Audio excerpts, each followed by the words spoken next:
Hi, hello. All right. We are going to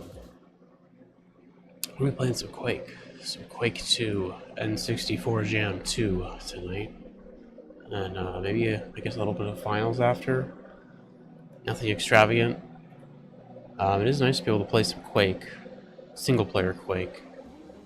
I feel like I'm kind of just out of content in that game. There just really isn't a whole lot left for me to play.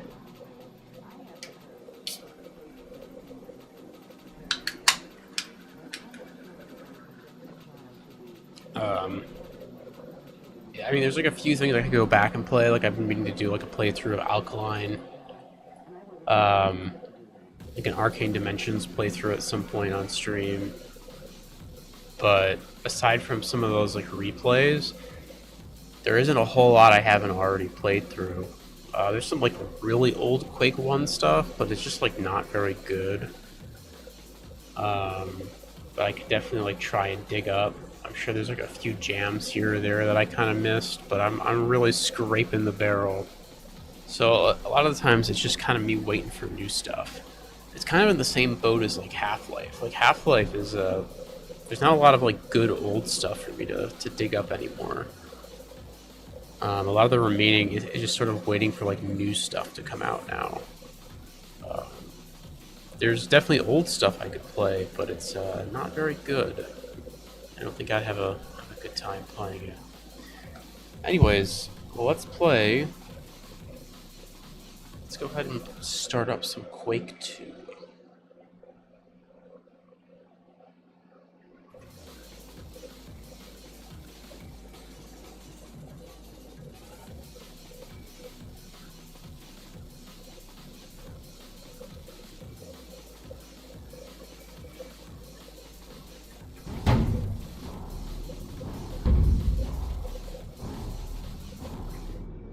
That capturing Quake 2 is weird, it doesn't.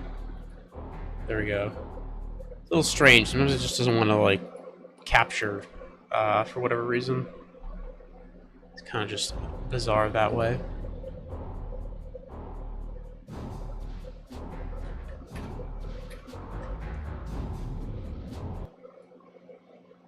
So yeah. Anyways, this is a Quake 2 N64 Jam 2. Um, One thing I'll say about the Map Center people is that they're very uncreative when it comes to jams. I think they need somebody over there to like give them some better ideas. Um, I understand that like some of their earlier stuff was very basic on purpose. I think because they were just kind of starting out. But I think at this point it's getting a little silly. Where like it's kind of just the same. Like okay, we're doing this again and again and again. Um, I don't think you need to go like too far out with it. Like I agree, like some jams get a little crazy with the concept, and then people kind of get disinterested. But I'm sure that there's probably a nice middle ground to be had. There are a lot of like really basic, kind of generic themes that you could pick that would result in interesting maps. Like they've done the retro jam, like the Quake One retro jam, like 3 times.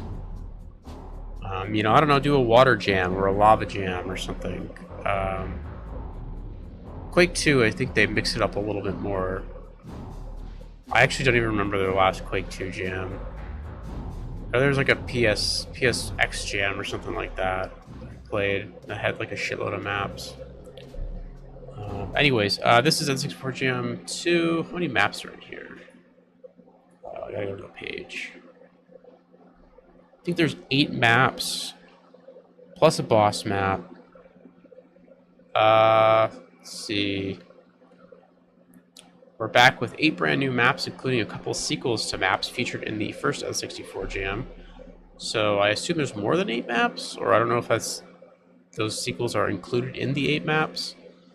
They've added an intro, a hub map, animated cutscenes, and a boss fight. I do appreciate how the Quake 2 stuff always has a boss. I think it's pretty fun. Something with like the Quake 1 jams is that there's never like a final like Shub Niggurath fight. It's just kind of like you finish the jam and that's it. It is cool to have a boss fight at all the end of the Quake 2 jams. Quake 2 has like an interesting. You can do a lot more in Quake 2 with the enemies. You could basically turn any enemy in Quake 2 into a boss, which is pretty cool. I've talked about this before in some of my older Quake 2 streams. But you can play around with the variables. You can like make a supersized like I don't know what the Quake 2 enemy names are called, but you can make like a supersized like Strong Soldier and give him like 1,000 health and make him do like 100 damage a hit or something. But yeah, get in or get out, Marine. All right, let's play this. Gotta find the load command.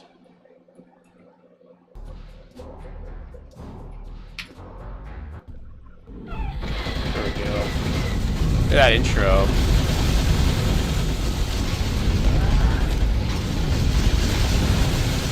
Pretty cool.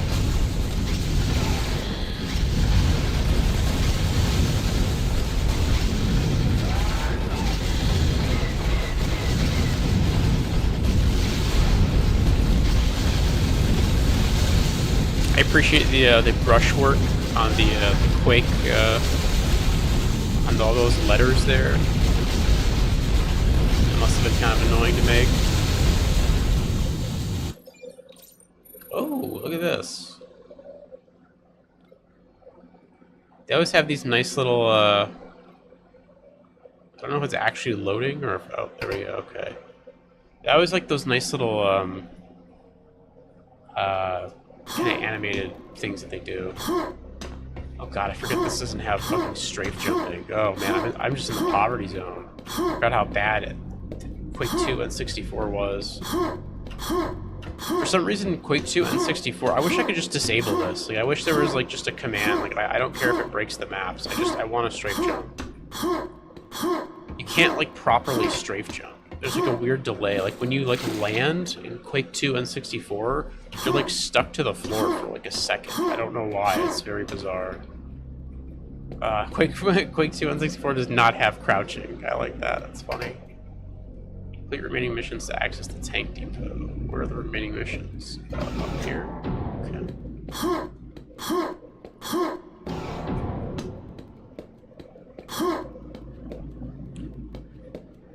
Pretty nice hub room. I like the lighting in Quake 2 N64. It's very,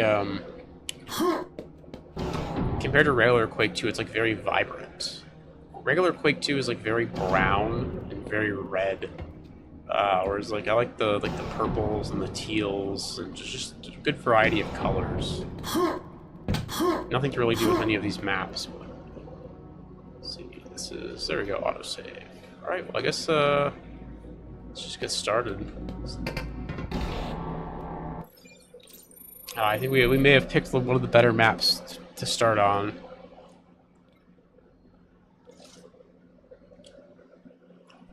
Given that I did see the author's name there.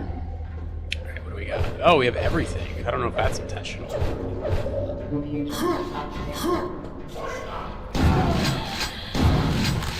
Alright. Oh, I think it is intentional. Because there are some,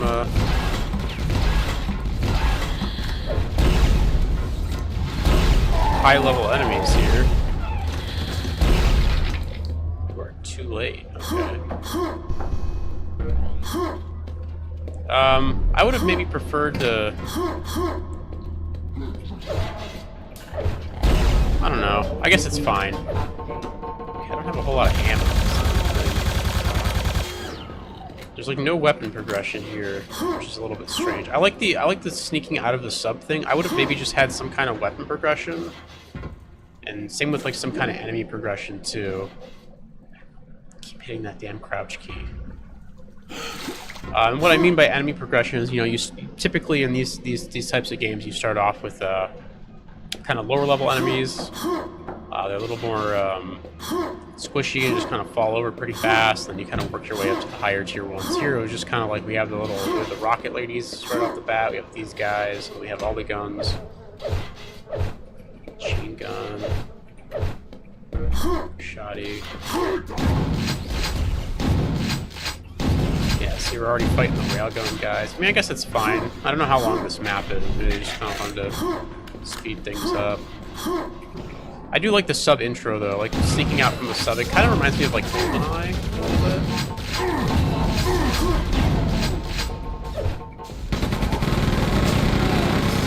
Just get rid of all these guys.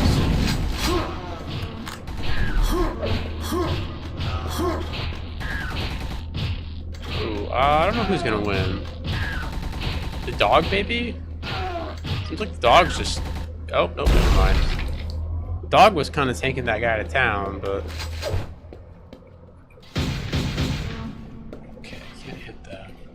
I don't know if the lack of music is intentional.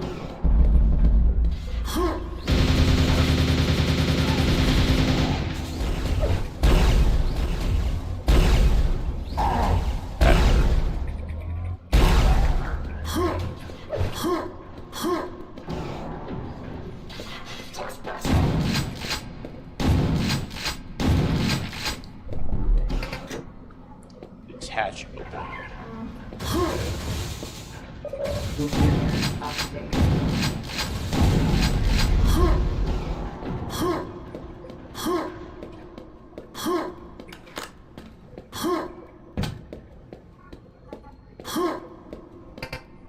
Access denied. Maybe we come back here later for that. I don't know. Yeah, I guess it's just always a little bit jarring, especially in Quake 2, because Quake 2 has just so many weapons. It's a little bit jarring to just get like all the guns at once. I think I maybe would have preferred just a little bit of weapon progression, just to not have it be so overwhelming. I don't know what... Back to school. Oh, yeah, back to school. Okay. Paper blaster. There was all that ammo.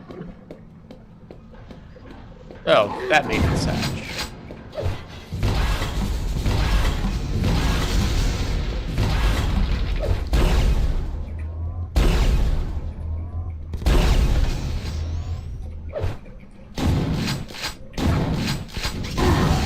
That hurt.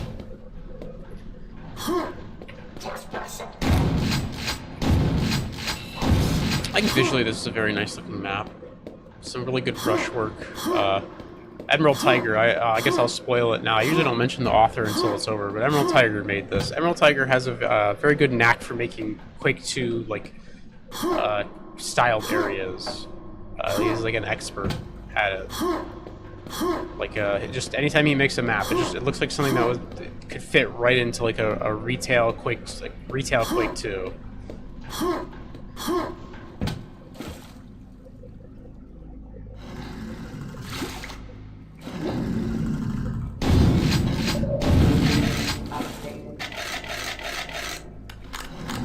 Green armor down here.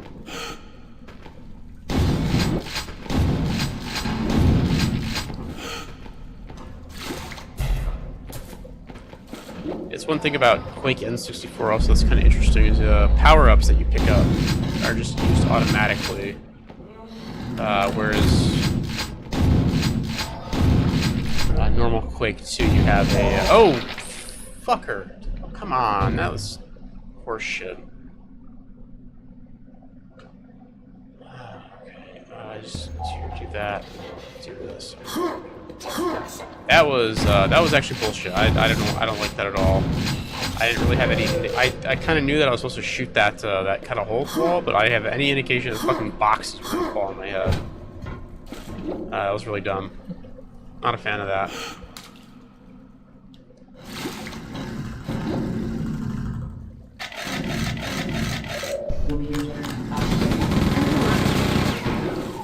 At least we're not too far from where we died.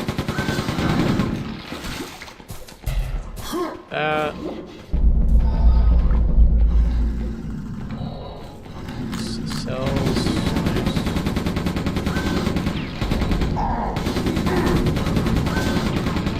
That guy.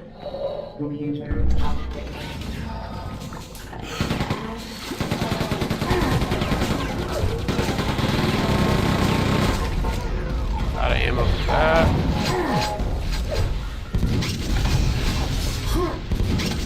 Yeah, that guy's just gonna go for a swim, I guess.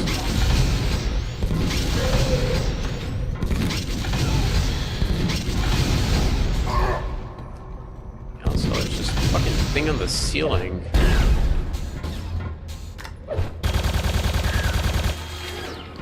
Jesus. bullets for machine gun. It's almost like overwhelming how many like weapon types and ammo types are in this game. I've talked about that before. I think it's like one of the problems with it's just like an issue with Quake 2. It's not really anything to do with the mapper. Although I do think you can kind of build around it. I think I talked about it before. I really don't like the mission pack weapons. I don't like the nail gun and like the phalanx. I feel like like look how many weapons I have. It's just like an absurd amount of weapons. I generally feel like mappers should try to limit the amount of weapons that they use in these maps.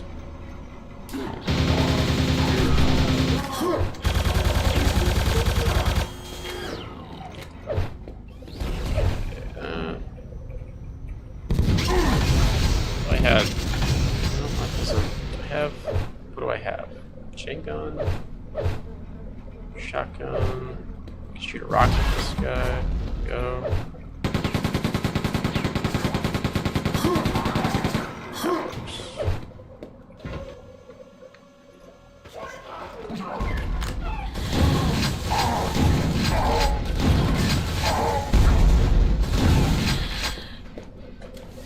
Just chill here for a second. Over here, got red armor. Nice.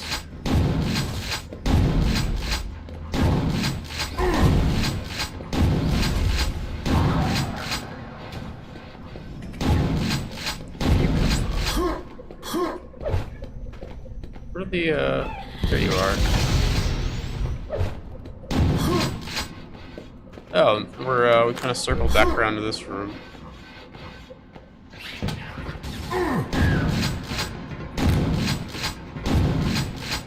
I always feel like somewhat disoriented coming back to Quake 2 after not playing it for a long time, especially like the weird like N64 version. It's kind of genuinely like hard to readapt. I'm definitely more of like a Quake guy, like Quake 1 guy. I like my B-hopping. I like my air strafing. I like my fast weapon switch, simple as.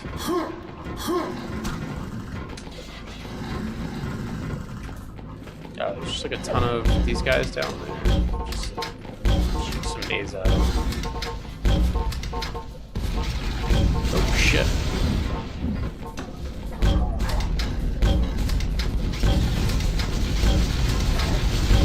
All these shielded guys, I don't have any, cell. Oh, I do, okay.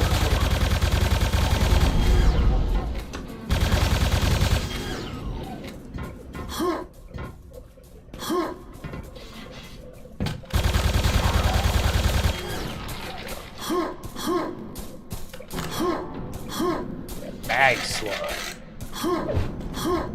Not just regular slugs, you need mag slugs for the phalanx.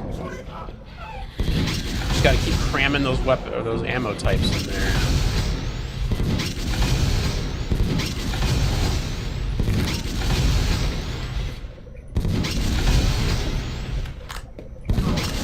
Look at that guy's walk animation.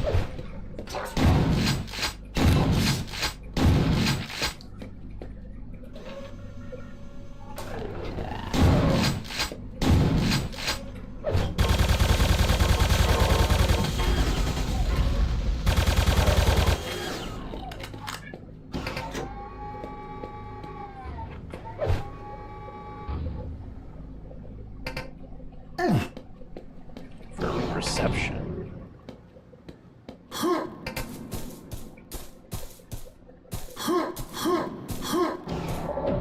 Just gonna go back this way.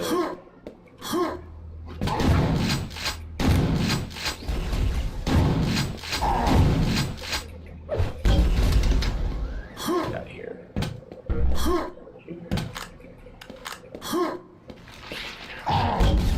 Kind of just circle back around to the start. These discount fiends. I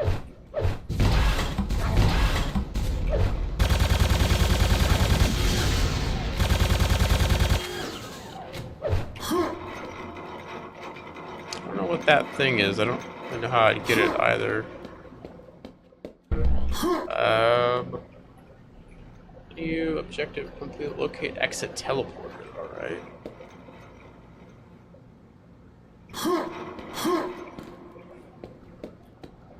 Just kind of did a full circle back around. I actually don't know where the exit is at. That's where we came in, right? Yeah.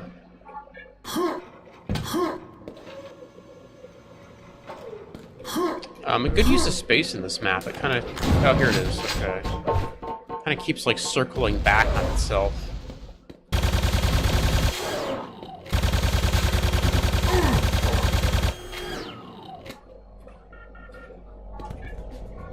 And, that's that. Pretty good level. Incredible brushwork, as always, by Emerald Tiger.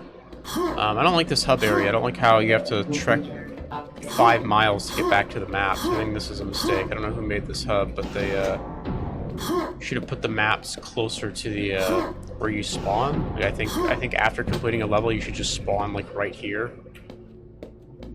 I think spawning all the way back there and then having to go all the way around is just a big waste of time.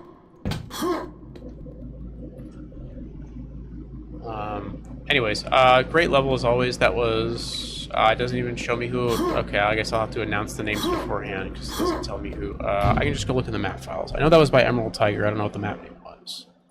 Let me go find it. I should probably just tell you the map names after you finish the maps. I don't know why they... I mean, I know why they block them off, but... Let's see... I unfortunately, the map files do not have the map names. Is there a readme? There is a readme. This makes it a lot easier. That was Advanced Strike by Emerald Tiger. There we go. Yeah, I really do feel like, because when you walk up to the door here, it'll say, like, who the map is by and the map name. I don't see a reason why, even if the map is closed, you just can't, like, tell me the name. It's a little silly. Anyways, Advanced Strike by Emerald Tiger, good map. Like I said earlier, Emerald Tiger just has a knack for making, like... I feel like he worked on Quake 2. I don't know if he did. I don't think he did, but it's like he just, like, perfectly can replicate the Quake 2 style. Like, his maps just look like perfect Quake 2 maps. Like, again, you could just, like... If you took one of his maps and just put it into, like, the middle of, like, Quake 2 somewhere, and you just told me that was, like, part of Quake 2... I wouldn't know the difference, except for like the fact that his maps are probably like higher quality than actual Quake 2. I don't know. He has a knack for that style. He does it really well, even with the N64 limitations. It looks fantastic. The only thing I really didn't care for with that map was I didn't like the amount of weapons that he gave you. I found it to be a little overwhelming.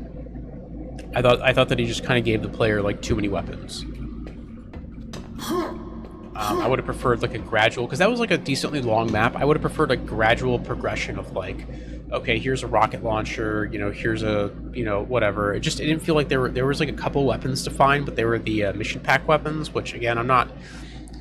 If you didn't know, with Quake 2, the mission pack weapons will occupy a slot similar to a I guess default weapon. So you have like that phalanx, which is just like a kind of an alternative to the railgun, and it kind of uses like a similar, you know, it uses mag slugs instead of regular slugs like the railgun. You know, the EFT rifle, which is like that nail gun, uses the same slot as the machine gun. I usually prefer one or the other, like have a machine gun or have the nail gun, have the, you know, phalanx or have the railgun. To me, it's just, I don't know, I feel like it gets very overwhelming when you have too many weapons. And that map definitely had, like, just every weapon in Quake 2 was available to you. It's just like, it's a little much. Anyways, let's keep going.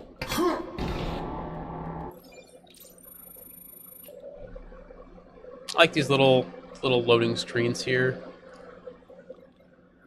This one's less interesting though. It just says like starting mission. Some of the ones in previous jams I know would have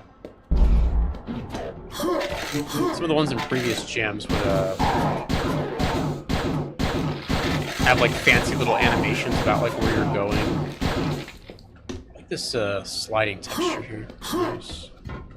Again, the colors in the N64 Quake 2 are fantastic. They remind me a little bit of like Half-Life.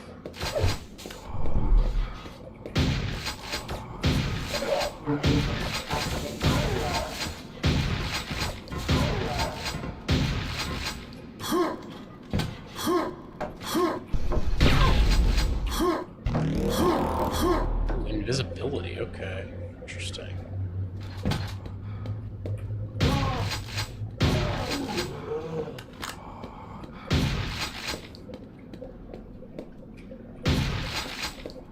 Pretty satisfying.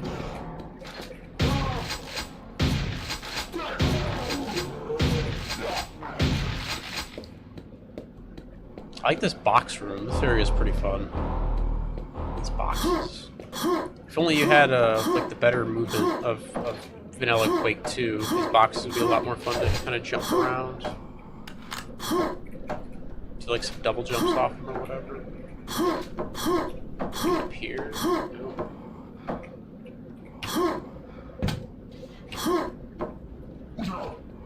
Oh, missed this guy.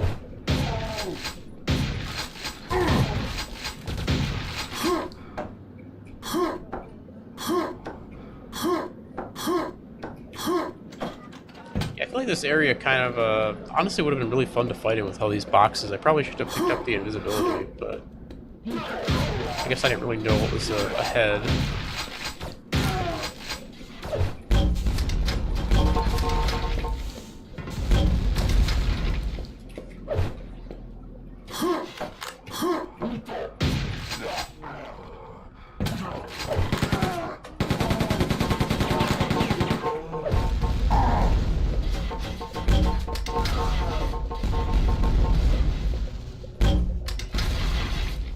I just kind of stood there and ate shit. It's funny. I wonder why they like. I genuinely don't know why there's like a delay on the jump in Quake 2 and 64. Like, I wonder like if there's like a technical reason for it. Because it feels so bad. Like just for no reason at all. Like it's not even like a Half-Life thing where like if you didn't know like in Half-Life you can't buffer your jumps. That's why like bunny hopping is you have to use like the scroll wheel. So it's not even a thing where like the jump buffering is gone. It's literally like no matter how fast you spam it, it's like it feels like there's like a delay. Like it purposely sticks you to the floor for a second. Because I've been able to like, I mean it's hard to do, but you can get like a small string of B-hops going in like Half-Life, even without the scroll wheel. Get over this stuff.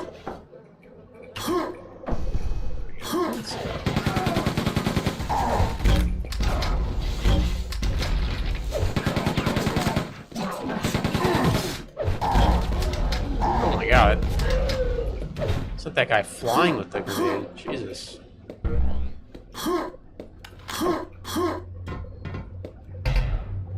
Yellow key acquired.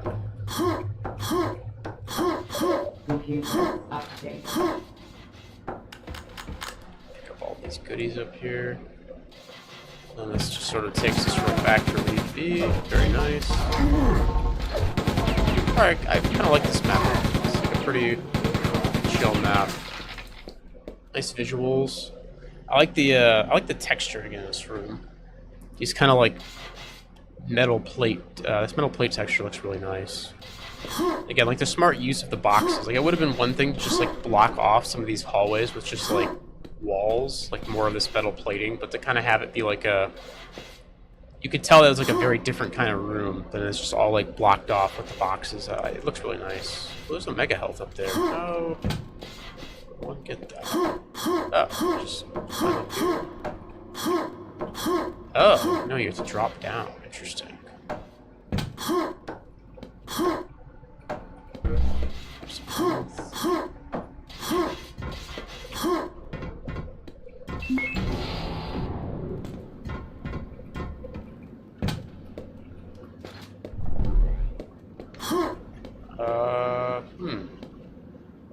All that did was circle us back around, so it's not very helpful.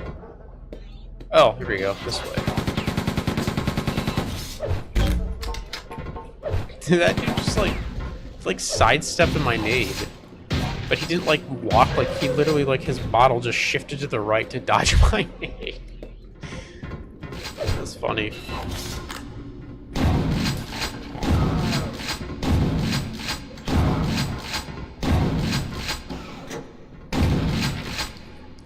roof hatch is open, alright.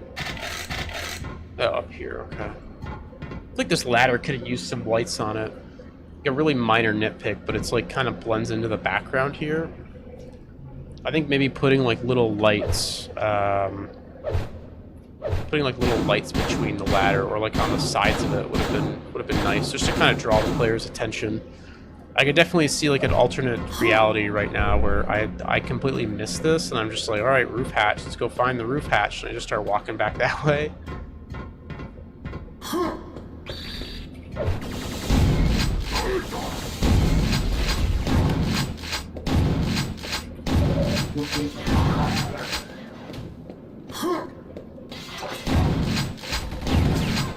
Oh, are these guys fight? Oh, they are fighting. I think the other guy's gonna win. I don't think this dude can even get to them. I'm just gonna let those guys do their thing. Come back in a bit.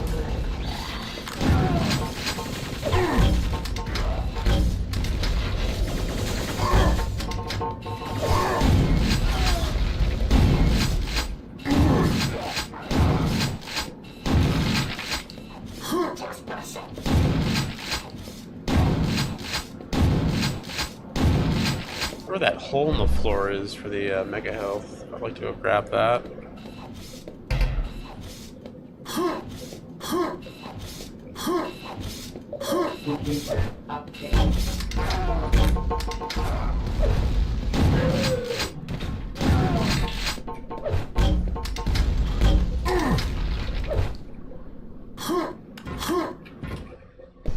Nice.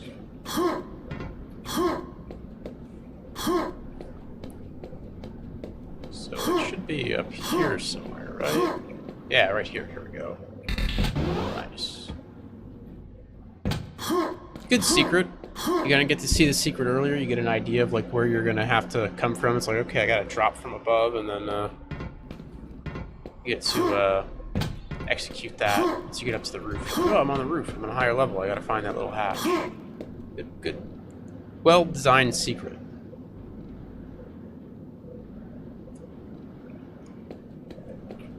It's like a setup and a payoff in a movie. Deactivated.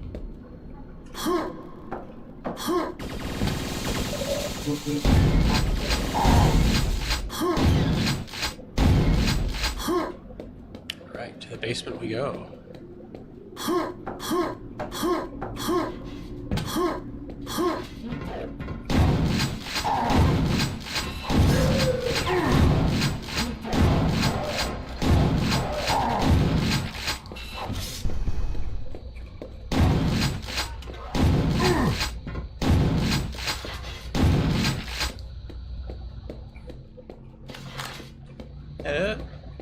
I thought there was like another guy in here. Oh, he's behind this door here. I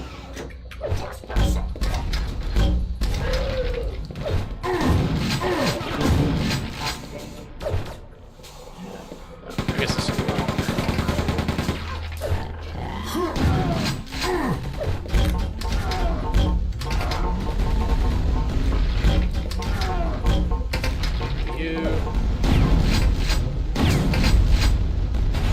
That. Nice.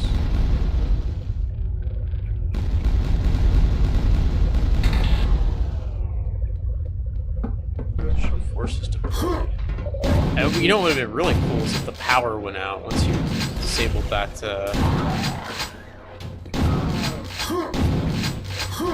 Disabled that force field.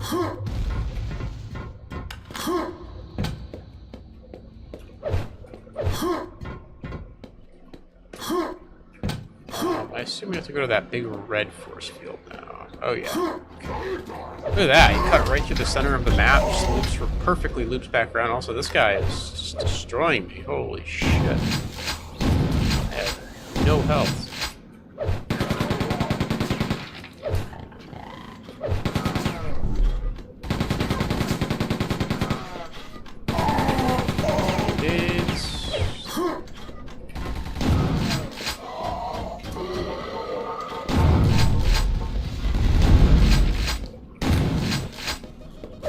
What do I even have for this guy?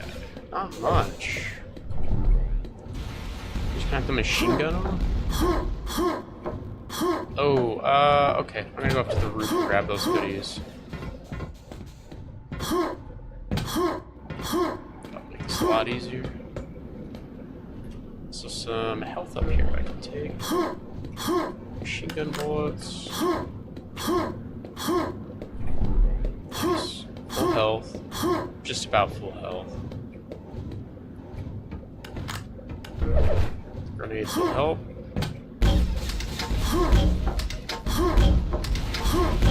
Oh, fuck. That hurt.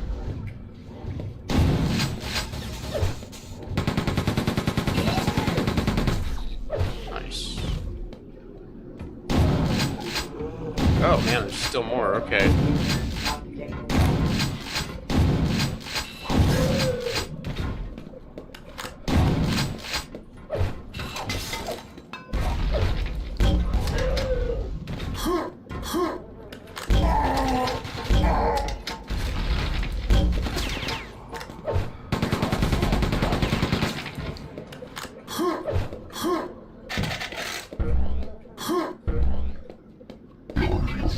Oh, fuck, okay.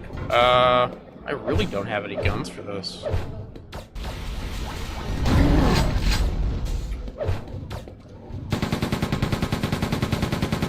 I guess I just do this.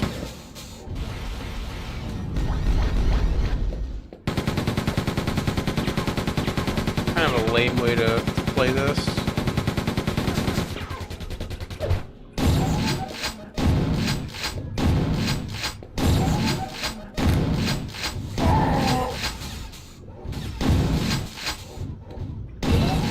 There we go.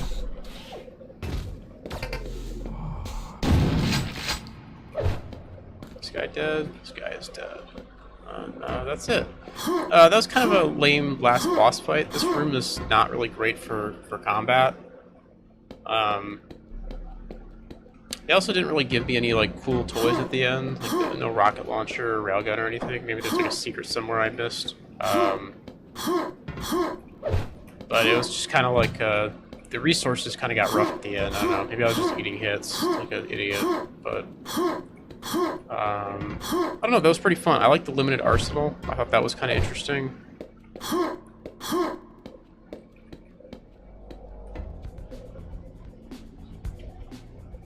Wasn't like, you know, I didn't have like 30 weapons to pick from. Just constantly like switching. Just like, oh shit, what weapon do I use in this situation?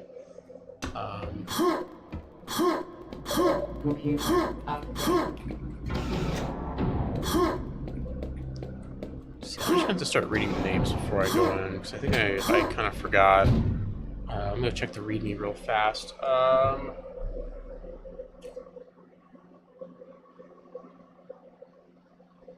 actually do not remember who that was from. It's unfortunate. I should have paid more attention, I suppose. Yeah, I'm so used to, like, usually with Quake, you can kind of just go back into the maps and you can just see who made the maps. I guess we'll figure it out at the end. I'll just read the names beforehand from now on. Again, it's very strange how, it's very strange how they won't let you just, like, see who made the map, like, going up to the door. I feel like that's just kind of a flaw. Anyways, this is Lava Falls and So Did You by Icos.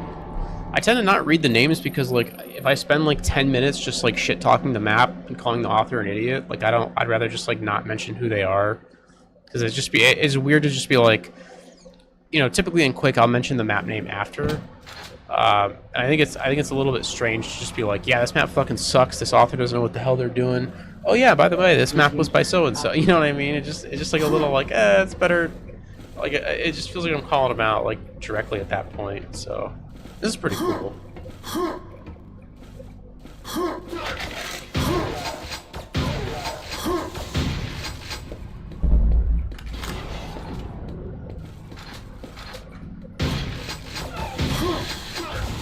Am I crazy, or was she like T-posing for a second?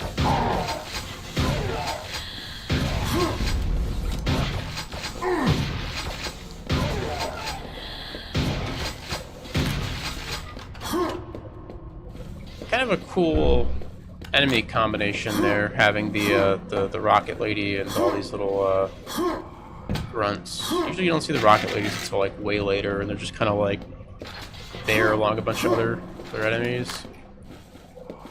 Other higher tier enemies, I mean. Ooh, I like that big lever.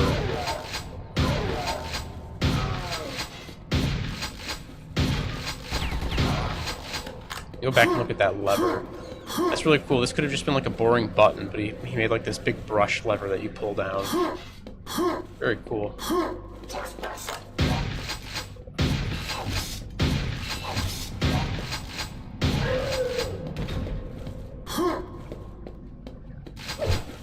Nice. Got some solid weapon progression so far.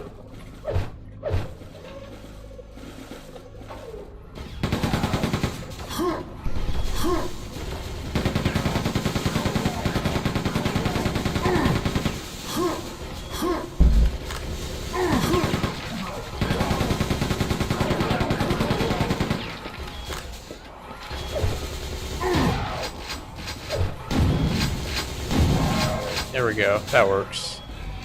I don't know if it was intentional to have that guy be able to be pushed into the lava, but that was pretty satisfying. Just like after all the bullshit he caused you, like guys are trying to cross here, just to be able to like shove him in the lava was fun. I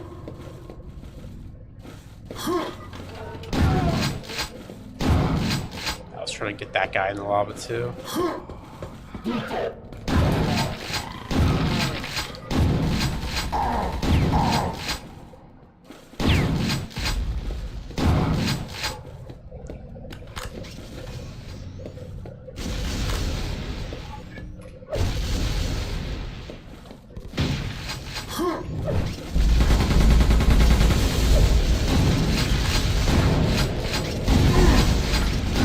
Jesus, get off me.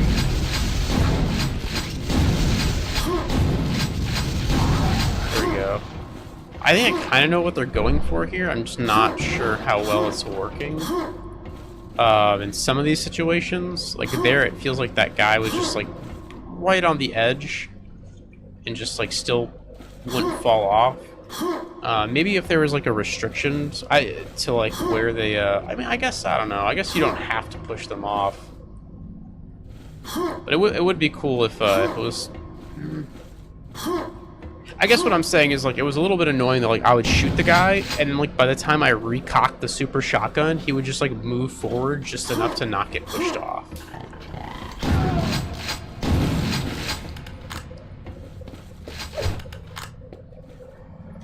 Right, what are we doing here? Pumping system active. Oh, oh.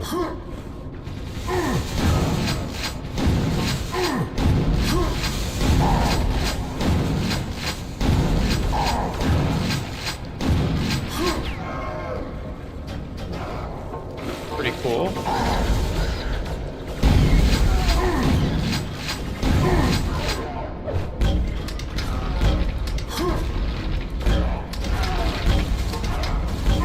This is a very cool combat encounter. Very creative. I like this.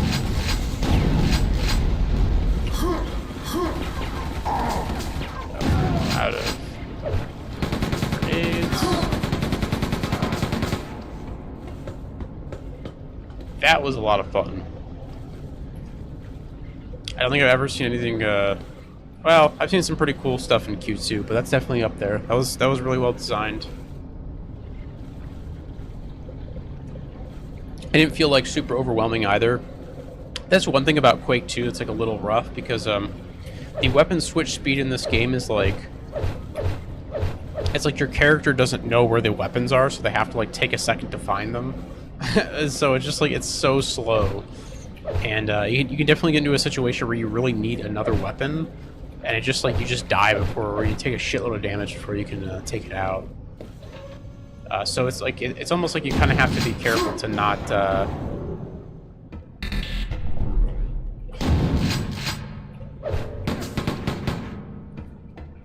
also to be careful to not like overwhelm the player with a ton of enemies, just like hounding them down. Because if they have just like the super shotgun out, they're probably just gonna, you know, die. or at least, again, take a bunch of damage. What I'm trying to say is that encounter was really well paced.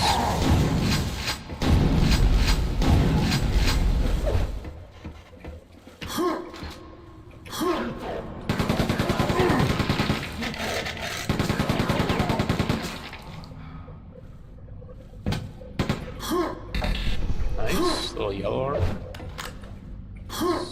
Shotgun shells.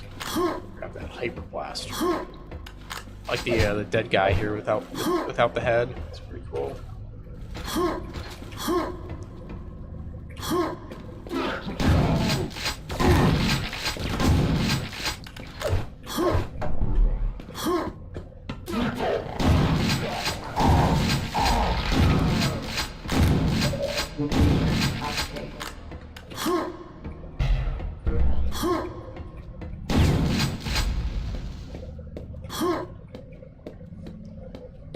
Need that anyways. Just keep going. I like the use of the explosive barrels. Those are pretty cool. Oh shit.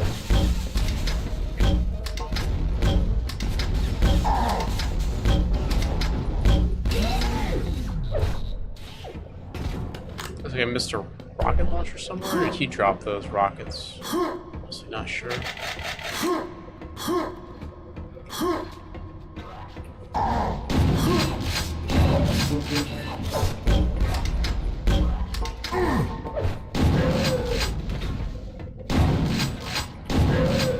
Jesus, these guys will like leap like across an entire room to get at you.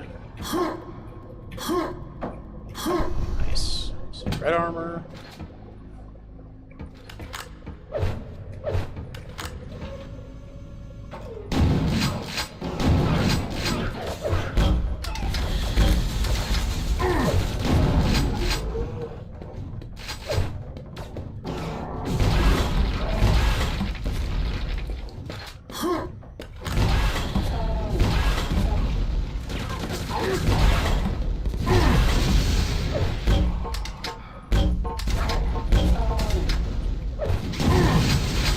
Shield guy. Okay.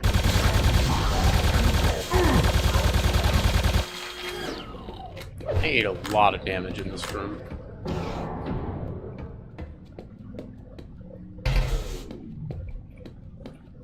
Got that, and then I think we gotta go in that other room. Kill this guy first, though. Oh, shit, okay. Maybe it would be easier to come in from the other... Nope, okay.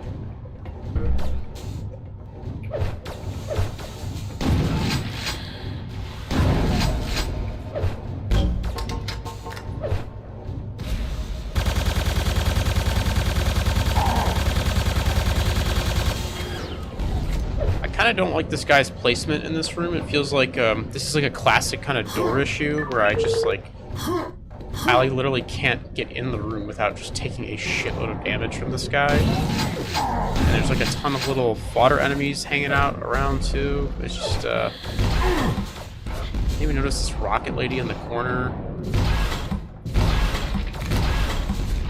I think a much better way to handle this would have been to so you have like a big kind of area here. Have this be like a door. So you kind of come into the room, and there's like some fodder enemies that you're kind of killing, and then you come over here, and like the door opens up. Like both of these could be like cargo doors or something like that. Just giant doors, and one of them opens up, and like this big dude over here comes stomping out. I think that would have been a lot better, just so the player gets in the room.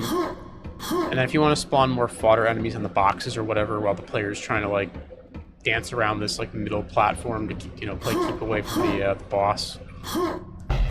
I think that'd be fine. I just think having all that shit in the room, like just right away in the player's face, is just a little too much. Force field disabled. Exit available. Update.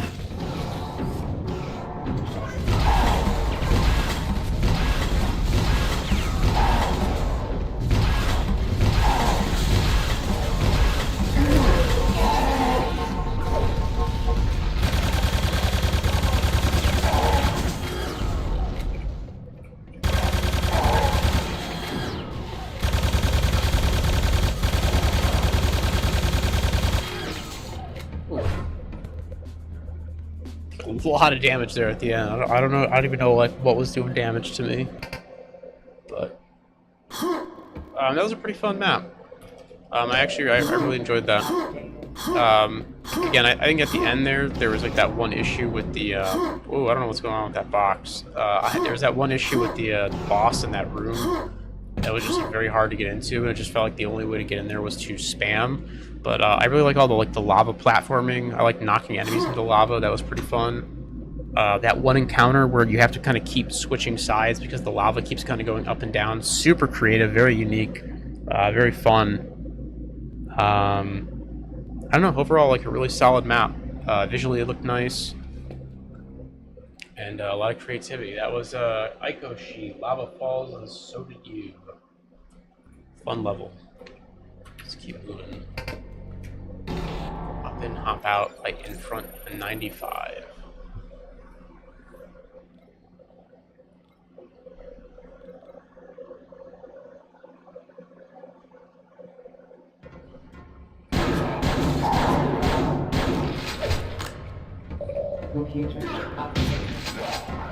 This is the purple room. Purple.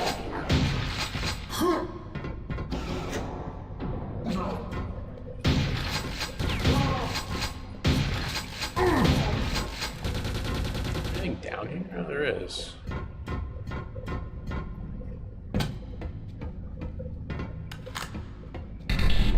Nice.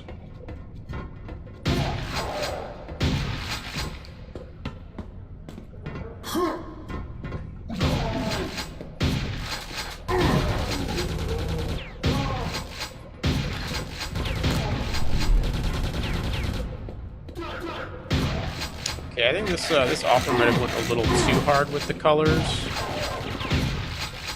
Like bathing everything in purple's a little much, I think. They could have toned it down for this outdoor area. I think indoors it looks okay. If you're trying to kind of, if you want a room to kind of be like darker but not like super dark, it kind of looks not a bad look, but I don't know. Outside, I feel like just having like purple looks it's just like a little much, I guess. What I'm trying to get at.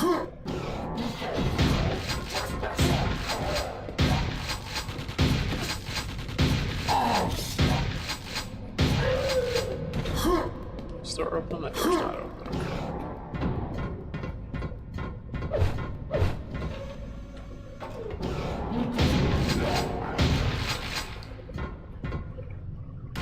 Okay. There we go.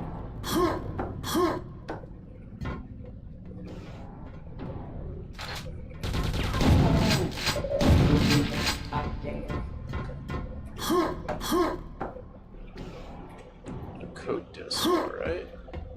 Slowly, you get on top of the train. Can you go over here? Nope, you can't. Oh, the disc is just right there, alright.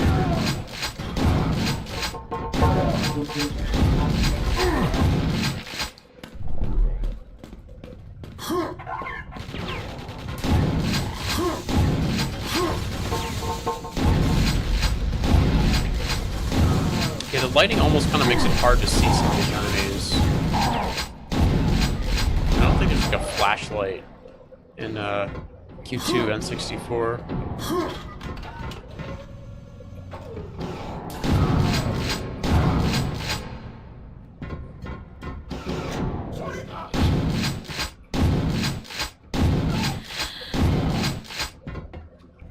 Oh, okay. That was kind of short.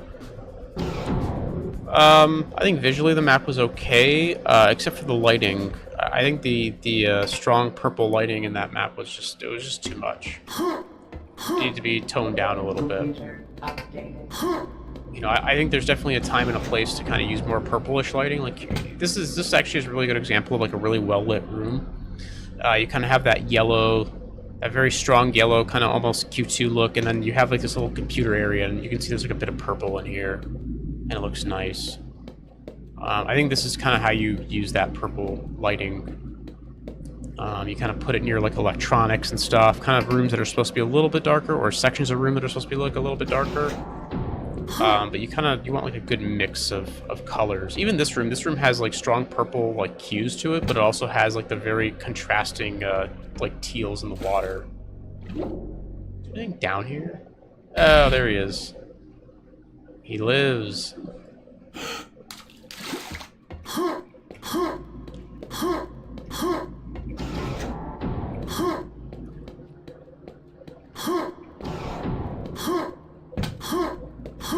And again, that last map was Hop In, Hop Out by In Front 95. True to its name, that was a very short map. It's in and out. It looks like we're going downstairs now. Deep cover-ish.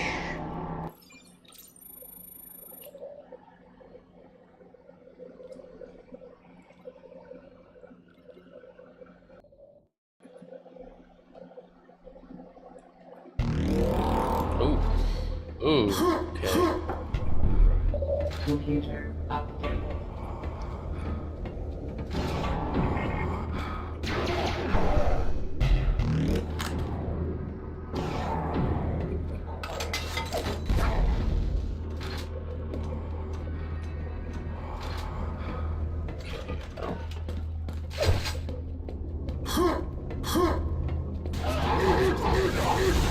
I think I already screwed this map up.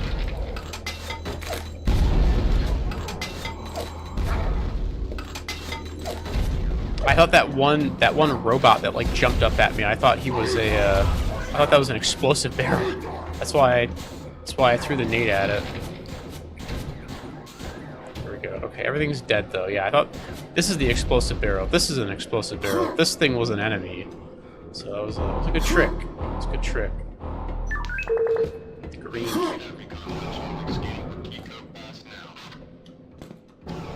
Collect green key. Okay.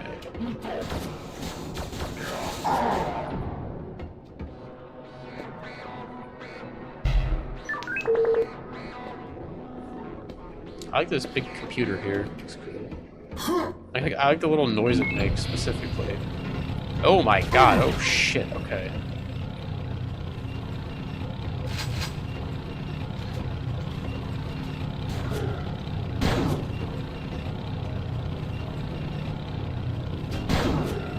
Is this guy not gonna... Oh, fuck.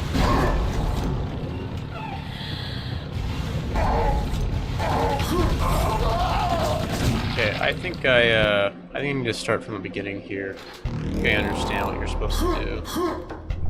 Computer update.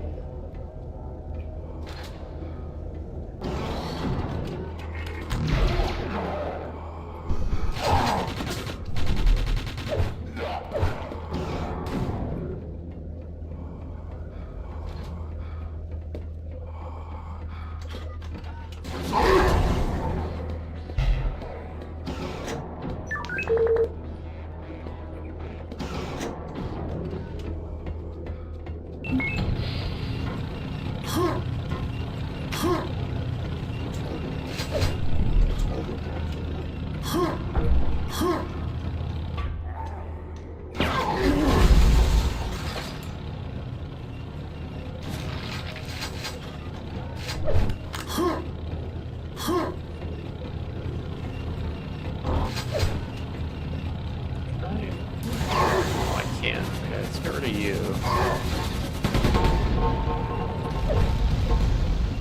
How do I... Power shield, okay. I would like to get up there, though. Oh, maybe... Okay, I see. I have to go higher. Right. Got it. A lot of ammo.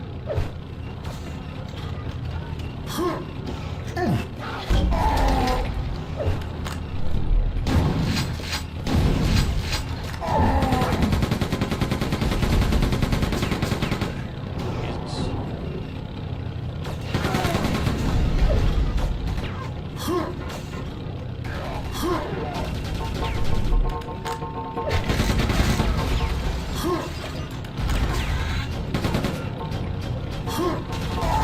Oh. Okay, so... It's a dead end over here.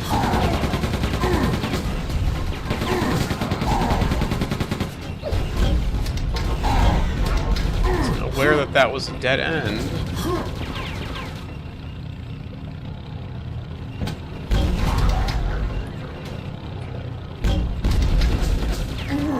Alright.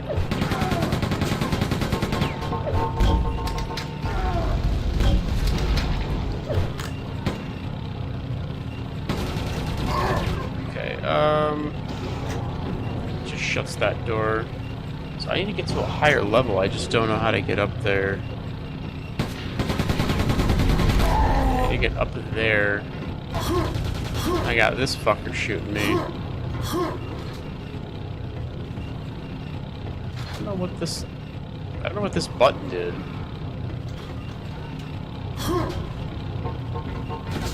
Oh, wait. I think I know what to do. Okay. Took me a second.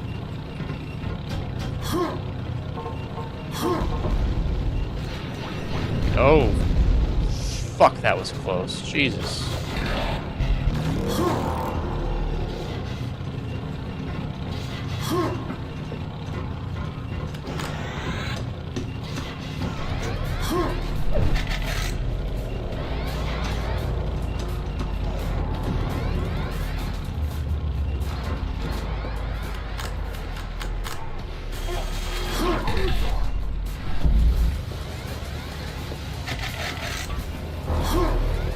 Come on, move, you fucker. No! Okay, well, I'm just dead. This is all fucked up now.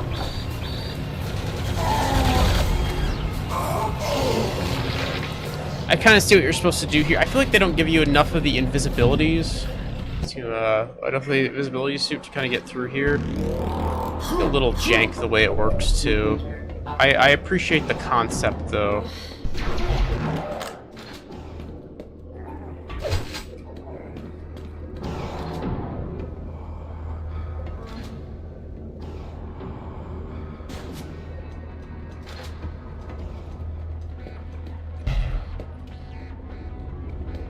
Like the way some of the enemies react when you're, like, invisible, it's just kind of bizarre. Oh my god, when you have shit like this.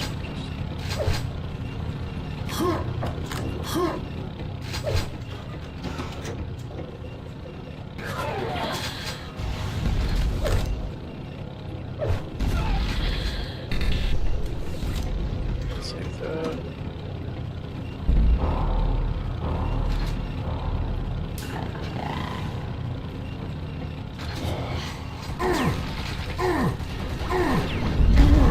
That's not good. Oh, Christ.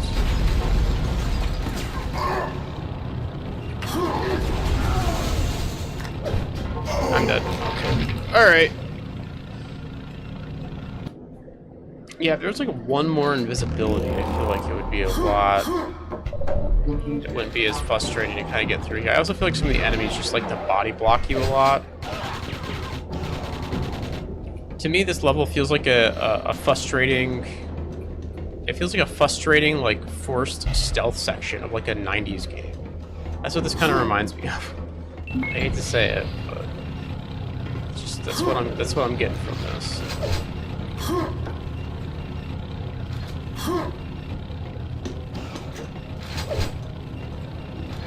Okay. Dual fire damage. That's probably not super useful.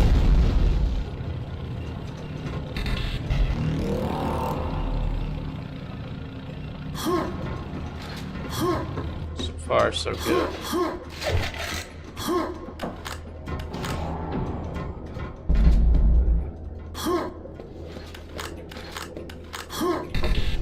Nice.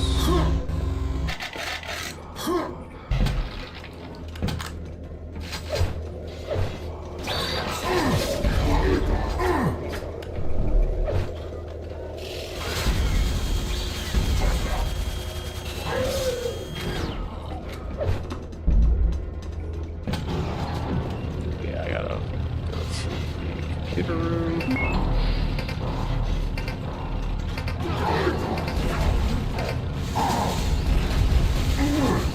Okay, Jesus. That was I feel like a I don't want to say A for effort. I feel like A for creativity, but Computer updated.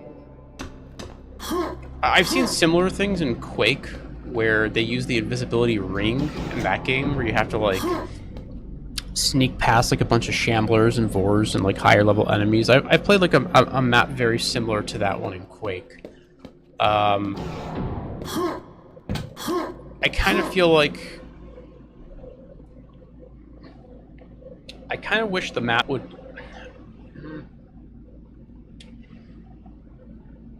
I feel like there should have been maybe more like invisibility suits, or maybe if they could have changed the timer to be longer on the invis, because there is like more finagling. The versions of that map that I've played in Quake, where you're kind of sneaking through the level while invisible, they're usually pretty simple. They're usually really straightforward. It's just, you know, sneak past the shamblers and the high level enemies, and get to the end. That one was definitely more involved, where it was like, okay, I got to go in this room, wait for these guys to TK each other, pick up this gun, get the other invis suit, shoot the button, go in the room, get the key, come out. Like, you know what I mean? There's more going on there, which isn't a problem if you had more time to figure it out. But I feel like it's very easy to just lose the suit, and then you just start finagling with like trying to get through the level without it. But you really need to just like run through the level with the suit, because there are just like too many enemies. Maybe if you really took your time and kind of really just like fucked with the AI, you could get through it without the suit. But I don't know. I feel like it's just a lot easier if you just run through it with the suit. The only problem is like I said, it's one of those levels where you just have to like attempt it and then die a few times just to see what you're supposed to do, which I'm kind of not a big fan of, because it doesn't feel like a challenge. It feels like I'm just like, it's like a memory test. It's like I'm playing like Simon or whatever, where it's like, okay, I just got to remember, like, okay, go here, then do this, then do that, and it's almost like a speed run sort of situation, where it's just like, you know what I mean, like you're just kind of memorizing a pattern to get through or like a route to get through the map. A cool concept. I'm not sure about the execution on that one. That was Deep Cover by Ish. This is Strog's Acre by Jerry.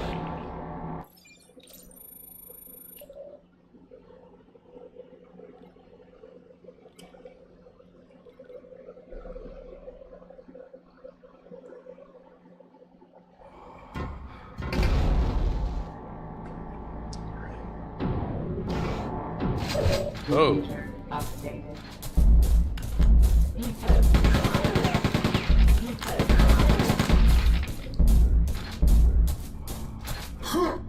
Destroy the crucificial generator. What?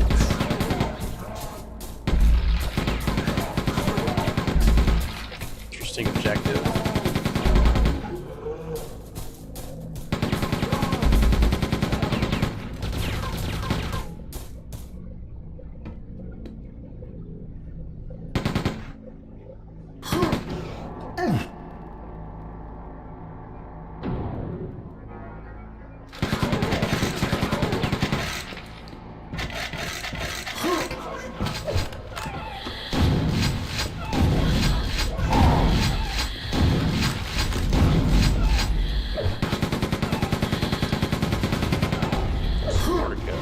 How to get that grenade launcher.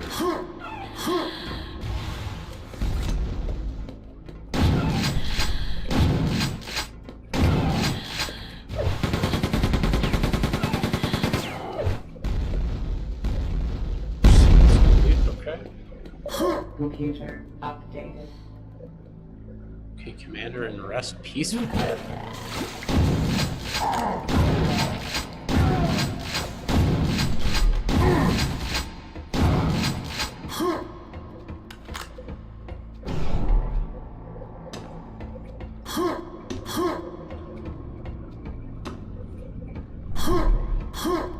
Interesting.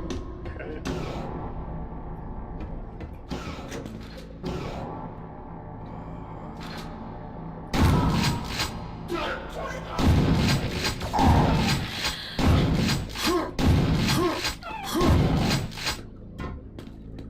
A single grenade in there? No shit. Okay, shit.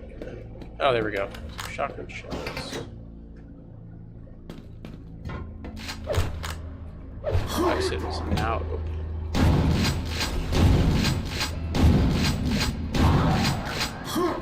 Over to you.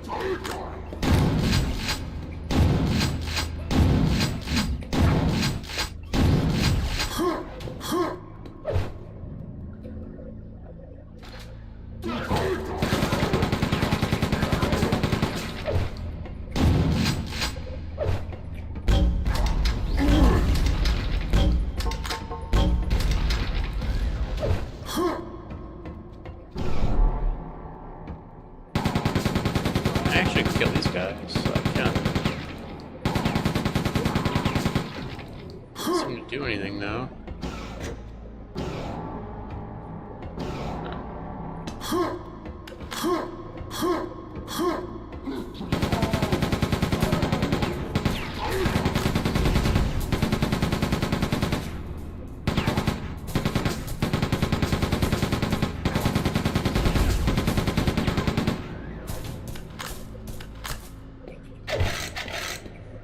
It's kind of a bizarre map.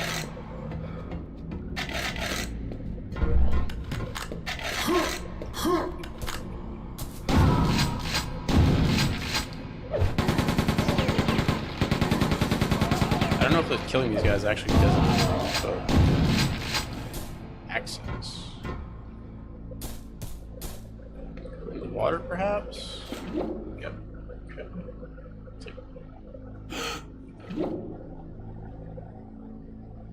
Through here? Nope.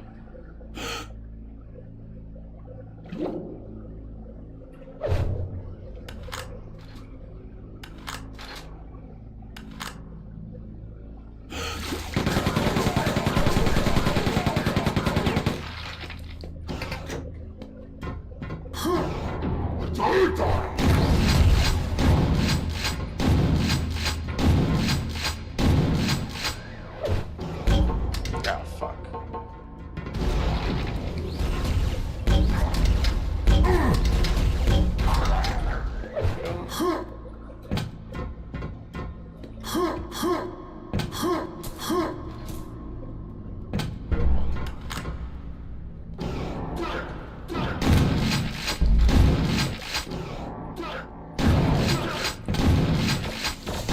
It's kind of interesting. Dropping down these different floors.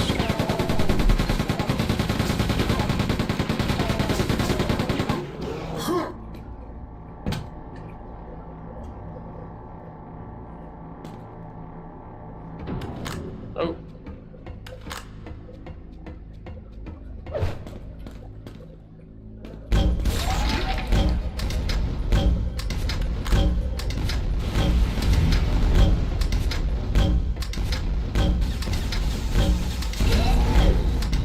They give you some cover.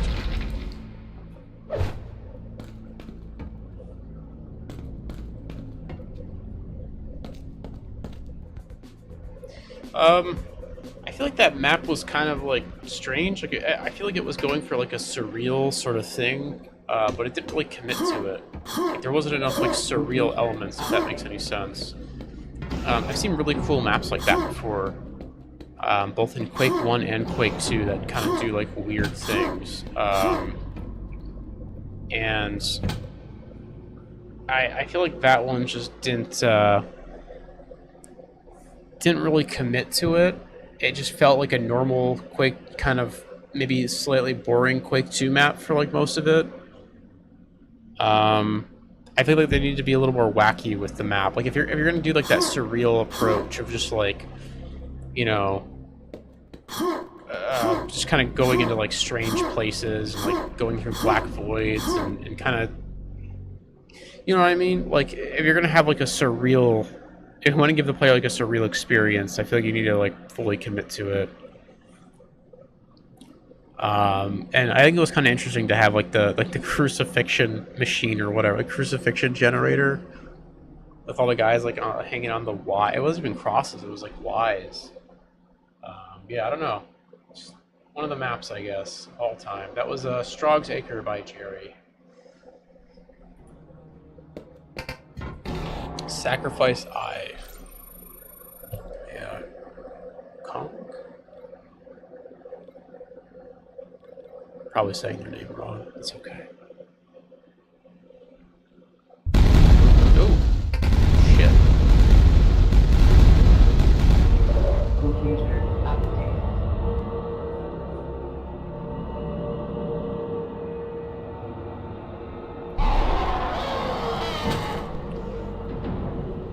Oh no. Computer updated. Or the surrounding area. Okay, so you want to talk about surreal. Oh, I have a flashlight. How do I... Oh, I need to look at my binds here. I don't remember how to use the flashlight. Key binds. Use inventory. Enter. Ah, there we go.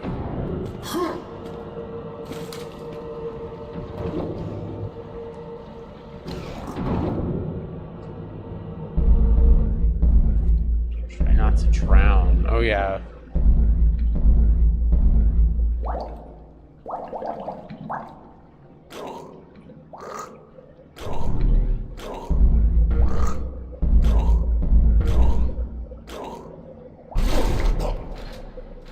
Oh man, okay, yeah, you want to talk about like surreal.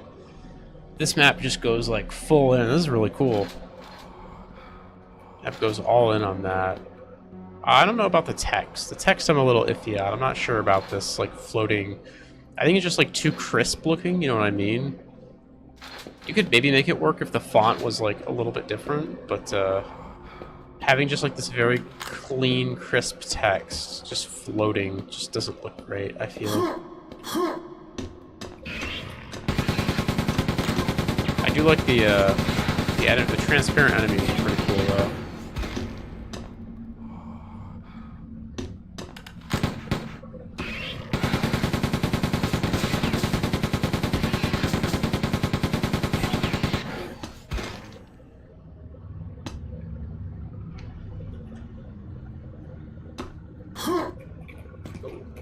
Low grab, maybe.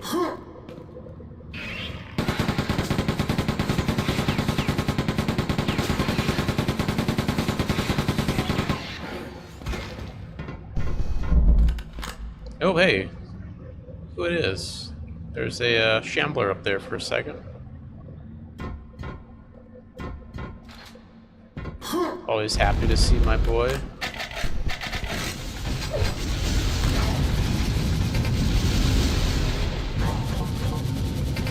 This is a pretty cool encounter. I like this.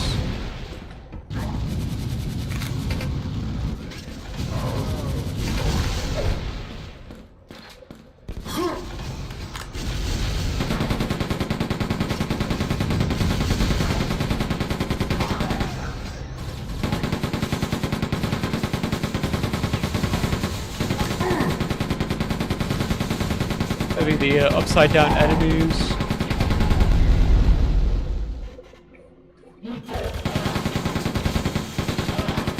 The normal one.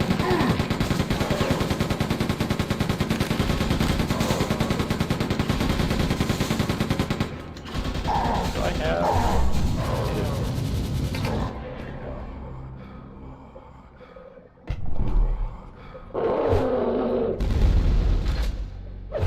What is my keybind for the... There we go. That was cool. Computer updated.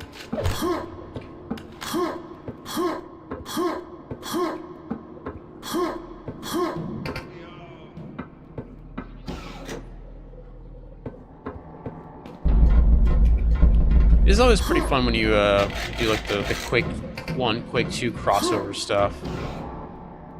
It works like pretty well.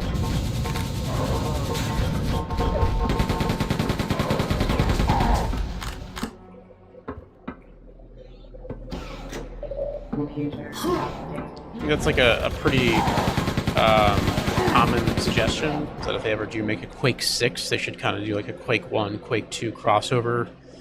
Presumably you start with like the Quake 1 stuff and then kind of... I'm sorry, Quake 2 stuff, and then you kind of venture into the Quake 1 stuff. Yeah, that guy just jumped right past the box. I was gonna break. It's okay though. Not box, the barrel.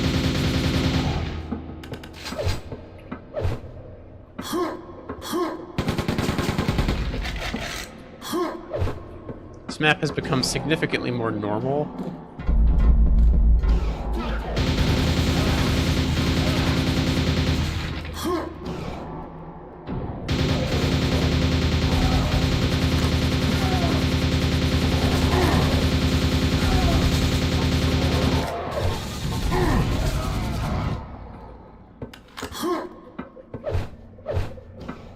I had a shock.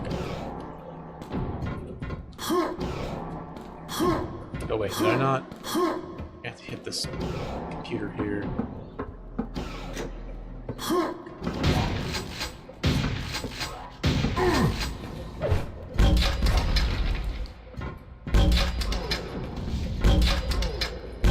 Oh, this is a proximity.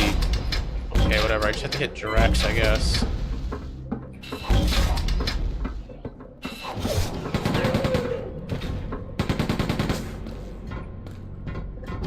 It's a proximity bomb launcher.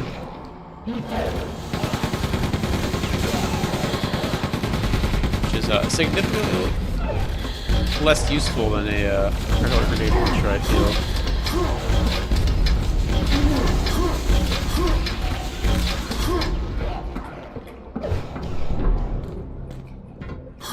Is this armor yet? There we go.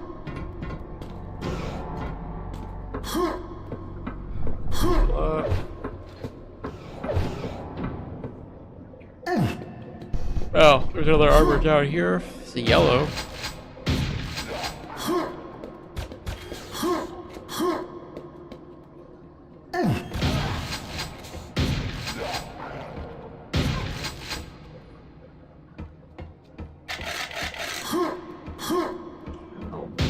What that did.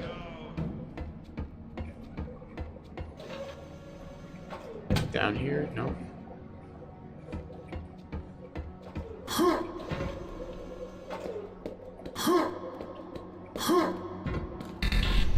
Oh, it opened this, I guess. Okay, that's cool.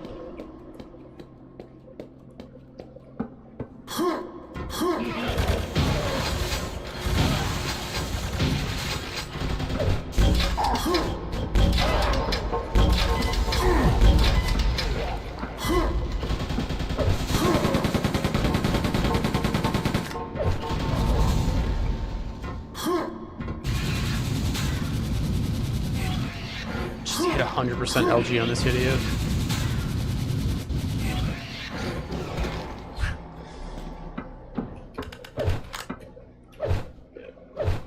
Proximity.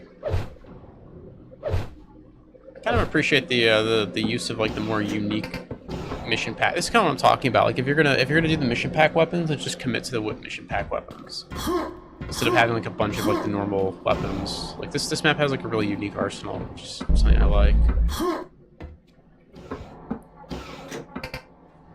It's complete. All right.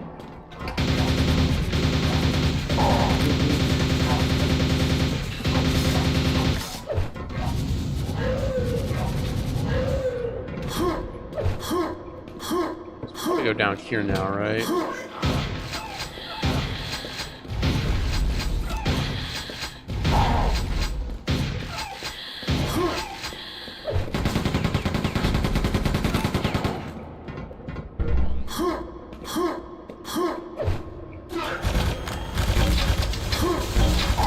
Okay, maybe the proximity more useful than I thought. I guess enemies in Quake just kind of, since they just beeline towards you.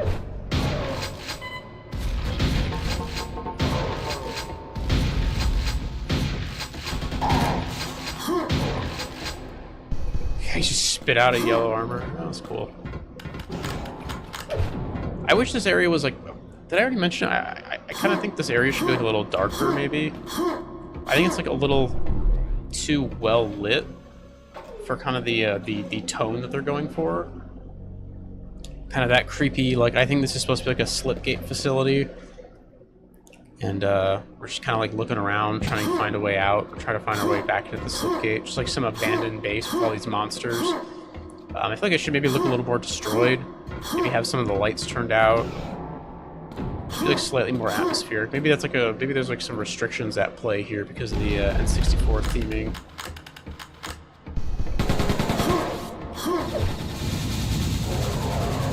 Medic General. Oh shit.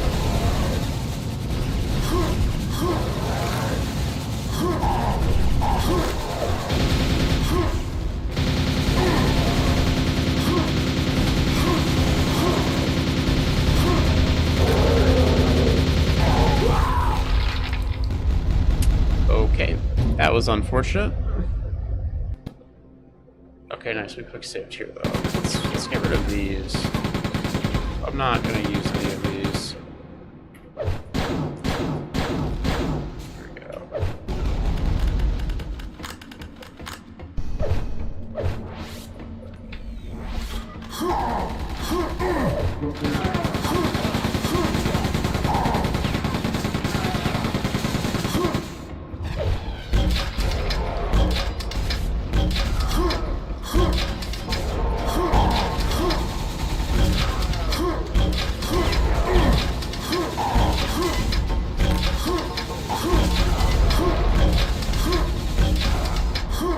Oh my god.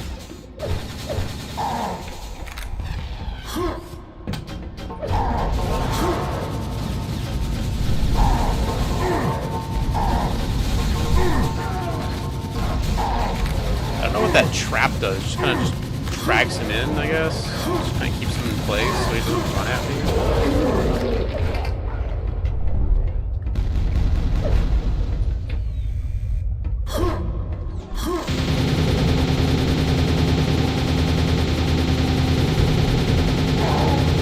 A Shambler encounter with no cover. Feels bad. I guess I could have ran onto this thing, maybe try to like glitch him out on the stairs or something.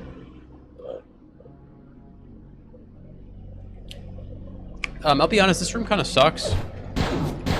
There's like no height variation, there's no like cover. For like an extended kind of combat arena, I feel like there could be like a little bit more happening in here instead of it just being like a flat ground.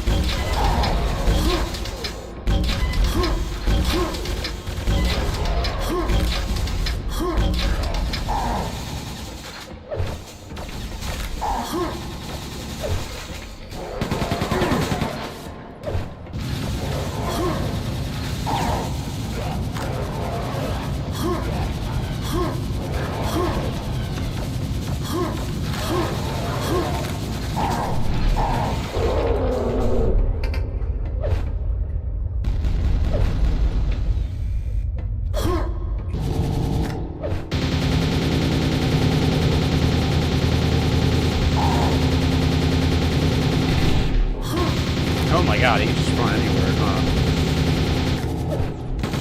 I don't think he cares about that trap on the floor. He just like walks right over it. He doesn't give a fuck. There we go. Oh, follow the Shamblers. Oh my god.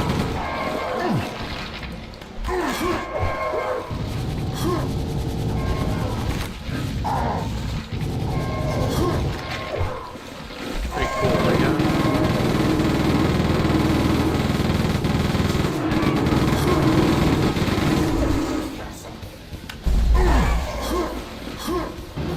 Grab that. Do we have any other weapons? I really don't. I just have the shotgun.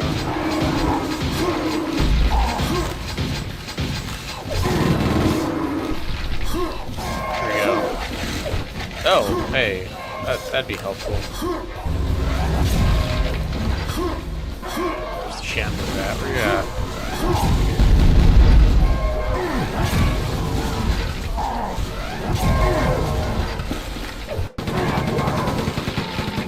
This kind of what I had more in mind. This is a pretty cool fight. Oh. That's not good.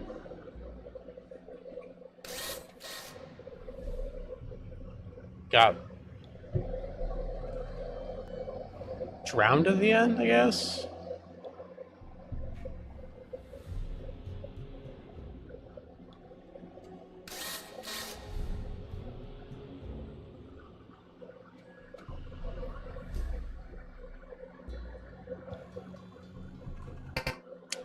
Really cool map. I feel like perhaps slightly held back by the N64 limitations.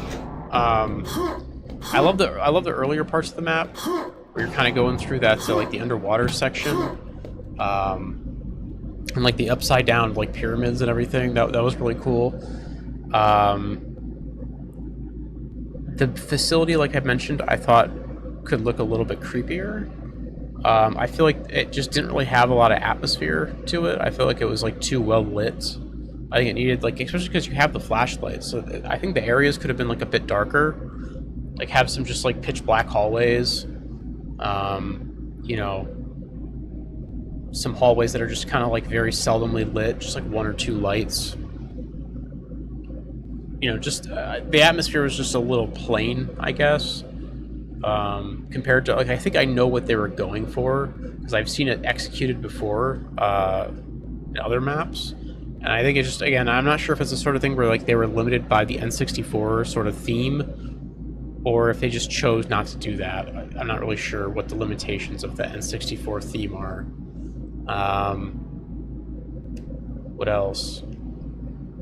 Overall, I really like the concept. I thought the fight with the initial fight with the general medic or whatever was kind of shit. Like I said, I think that room was just too flat. It had like no cover.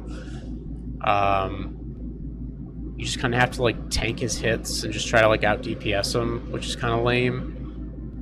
I would have preferred if there was like at least something going on in that room. I definitely think you could have had like, even if it was just like a small little area like in the back of the room that was like slightly elevated with like some computer consoles on it, like that's like the controls for the slipgate. Just something that you could kind of dance around and like use as cover, and just to add like a little variety to that room. I mean, you can kind of like run around the slipgate itself, but it's a little bit awkward. I thought the final fight was really cool against the Shambler. That was really it was a lot of fun. Kind of that like weird going back into like the Quake world or whatever.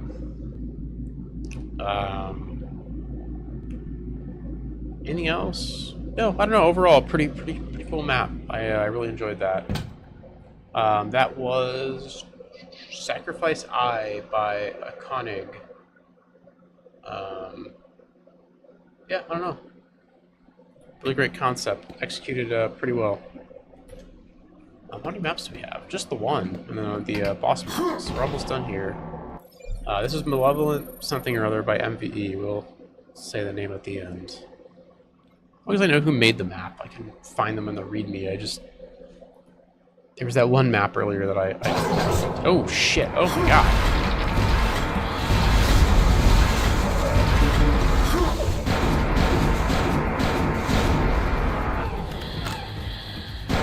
This map needs to calm down a little bit.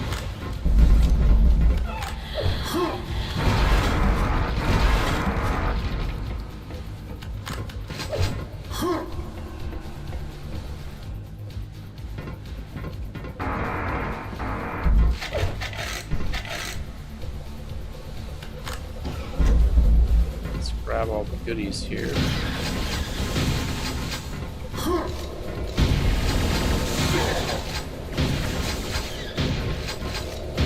With the shot. Oh my, oh Jesus, okay.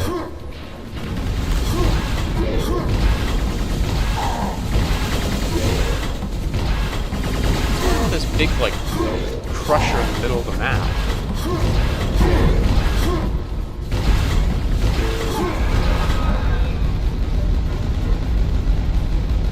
Is this just like a boss rush arena? It's kind of what it feels like. I like this texture here. It's kind of cool. Looks like diamonds or something. Goodies back here. Nope.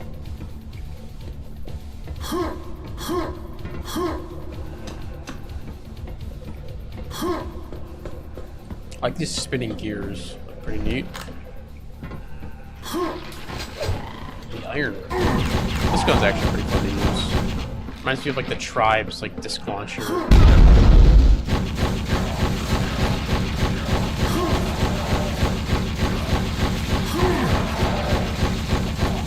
This okay. That was pretty fun.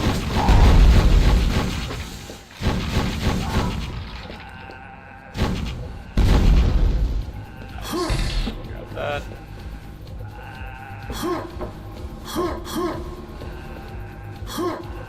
Railgun would be nice. I don't know how I get up there.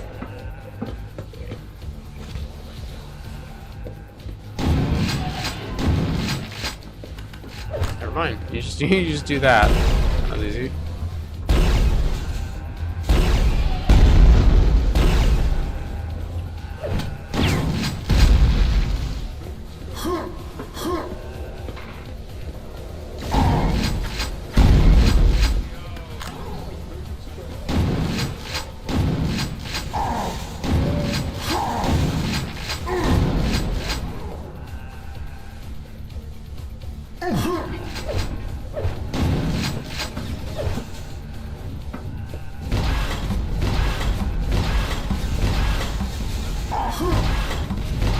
Little like laser shots this guy shoots out do so much fucking damage. It's unreal. Go from here. Is this for you? No, there's nothing in here though.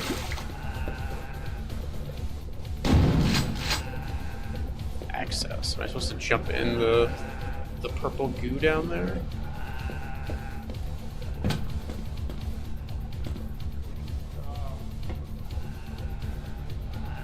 No, you actually, okay, you can. Interesting. This way?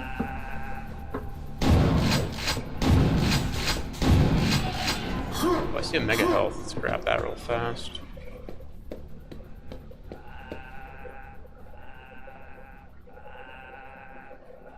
Nice. Supposed to go back downstairs. Oh, yep, okay, apparently.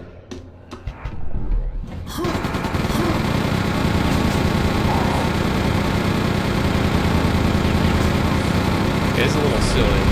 That guy had a lot of fucking health. The Quake 2 chain gun with quad damage is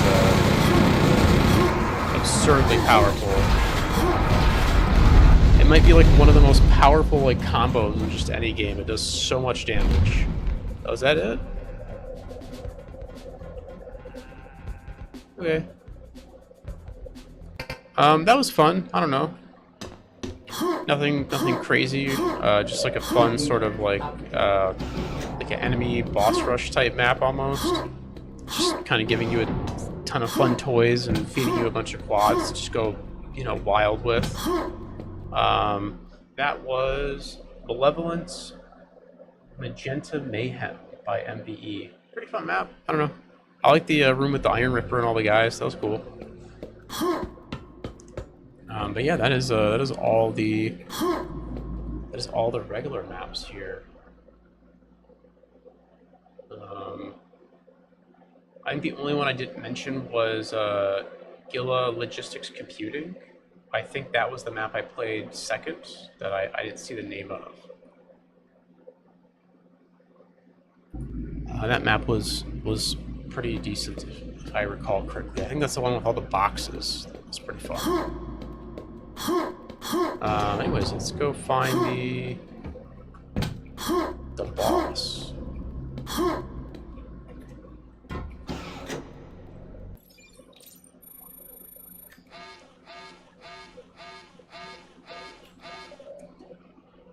Boss detected. Starting mission.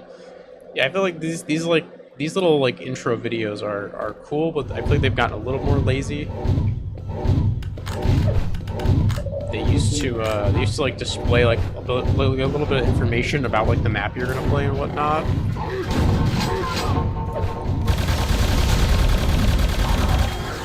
Now it's just kind of like, yeah, I don't know, Android mission. I mean, it's fine. They still look nice. It's just, dude. Hey. Take some armor shards.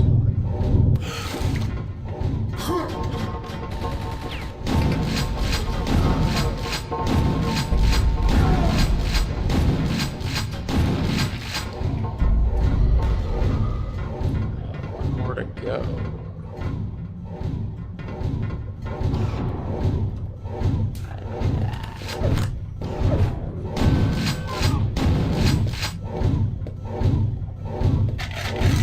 I like being able to hear this guy's footsteps the whole time. I think that's pretty cool.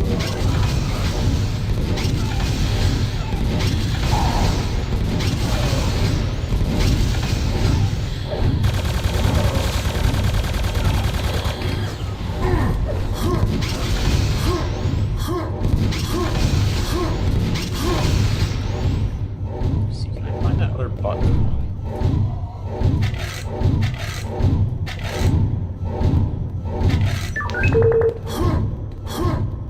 Red key, alright. Oh, there it is. Oh, wait, what? Kinda confused. I thought I already shot the other button. Maybe there's like two sets of switch. I don't know. Let's go up here.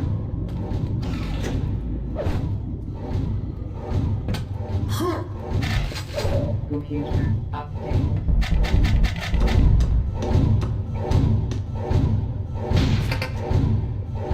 Or blue gates.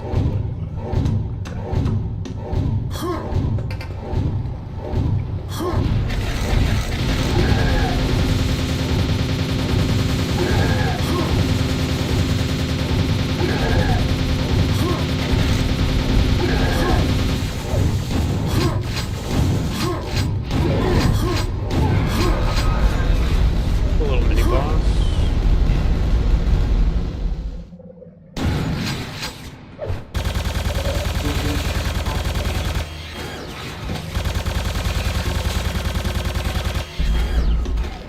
These guys.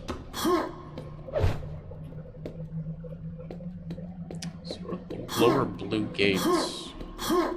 Maybe I have to go back.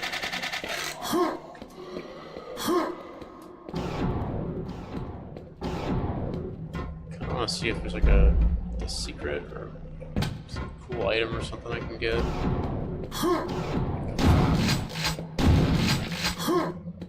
Doesn't look like it though.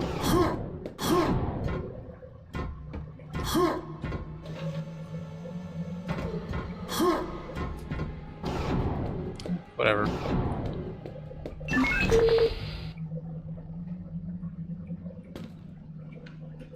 Computer updated. So through the assembly line. Okay. Oh, this is the okay. I think this is the blue gates that they were talking about. What do I got for weapons? Do I have a rocket launcher? I don't. Grenade launcher, hyperblaster, phalanx.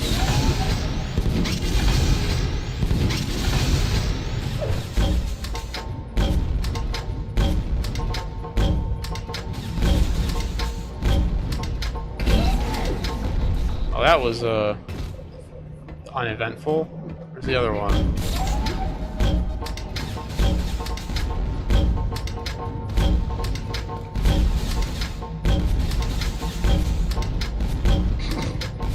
This is kind of goofy. Visibility storage unlocked. Alright. Let's go take a look down here real fast, see if there's anything we missed. Nope, it just loops back around.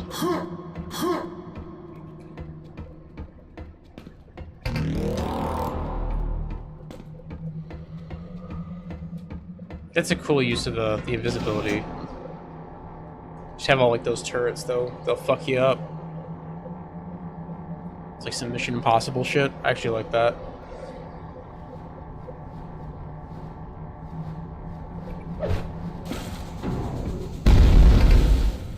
Review your options. Okay. Heavy infantry. Alright, rockets and chain gun. Ranger. Railgun and I don't actually know what that weapon on the right is. Specialist, BFG, and a bandolier. I like these choices. That's something that you don't really see in Quake a lot, but I've seen it in a lot of Quake 2 maps. It's just like the kind of game gives you a choice. I mean, the chain gun is like the best gun in the game, but I don't have any like ammo for it. It burns through ammo really fast. The railgun's really good. I don't know what that gun on the right is, though. I don't think it's the laser. I have the hyperblaster. I'm kind of tempted to just take the BFG, but go the middle path. What is this? The disruptor.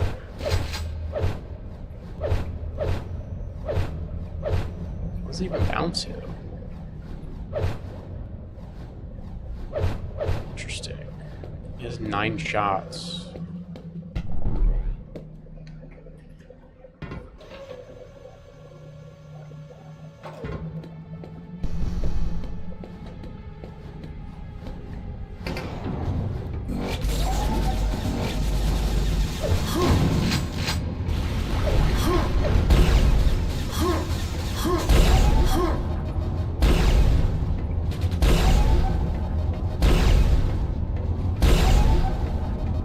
Disruptor seems kind of bad, but I mean the railgun's always OP. Ranged hit scan.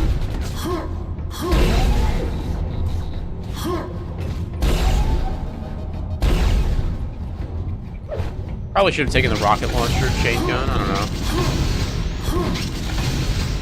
I'm actually gonna. Can I go up there? I can go up here. Look at all these goodies up here. Let that guy hang out down there for a minute. No quad up here, though. That's a little unfortunate. Some yummy armor.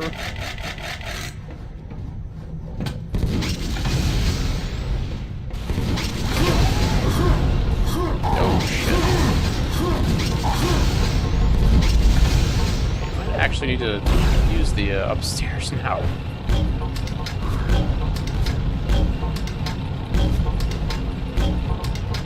Supremely cheesy.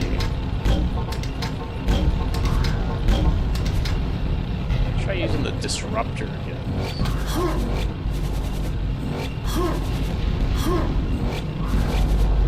It just doesn't seem very good. It just does like a little bit of damage to these guys. I don't know.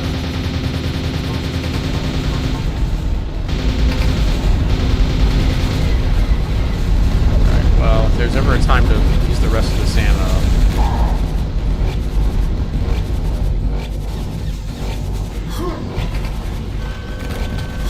Turrets deployed. Oh boy, that's not good.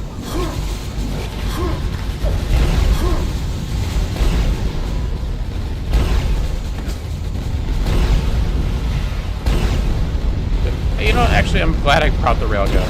That makes these turrets a lot easier. Shit, Mouse 2 is bound to jump onto.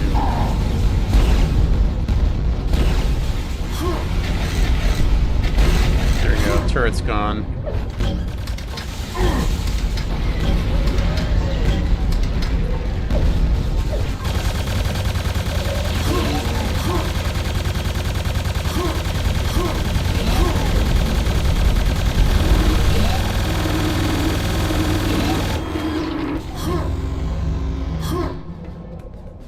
That was all right. I like the upper floor, but I feel like the problem was the upper floor made that a little bit too easy, if that makes any sense. Like I generally felt that you could just stay up there and not really take any damage, which is great. Because you ideally. Mission pack complete. Well done, Murphy. Thank you. Appreciate it. So yeah, that last level was pretty good. I like the choice at the end. I've seen that before. I'm always a big fan of making kind of a weapon choice. Quake 2 has such a large arsenal. There's no reason to give the player every gun. I think that the final fight was it was just too easy being able to just sit up top like that. And I understand that that's why they had the turrets, but then you just kind of get rid of them with like the railgun or whatever. The turrets aren't really that strong. I would have maybe, instead of having that really high up floor, I would have brought that down a little bit. I feel like that arena just wasn't super great. It was like one really flat floor, and then you had like another flat floor up top. I think you want a little bit more height variation, but where the enemies can still kind of reach you, if that makes any sense. You want like little bits of cover in the environment to kind of keep the player moving. I didn't really feel like I had to move a lot. I literally just sat up there, and I was like, oh, I could just sit up here like spam nades down. I don't need to go down there.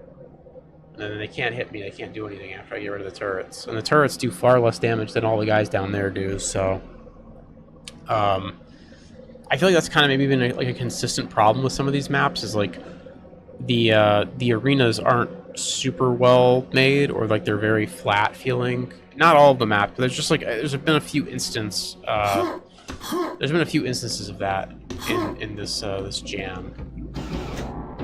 And again, maybe it's done on purpose. Maybe they're trying to like replicate the very simple N64 style. I don't know. I also just noticed that there's a ladder here now, but it's like completely in shadow. It's very dark. Maybe it's my monitor. This is like I missed this every time I came through here. I would have probably put some lights behind this ladder here. It's very easy to miss.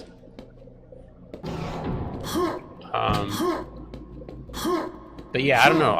It was okay. I just wish that like some of those rooms just had a little bit more, like I said, variation to them height wise, and not having like a full second floor, but just like.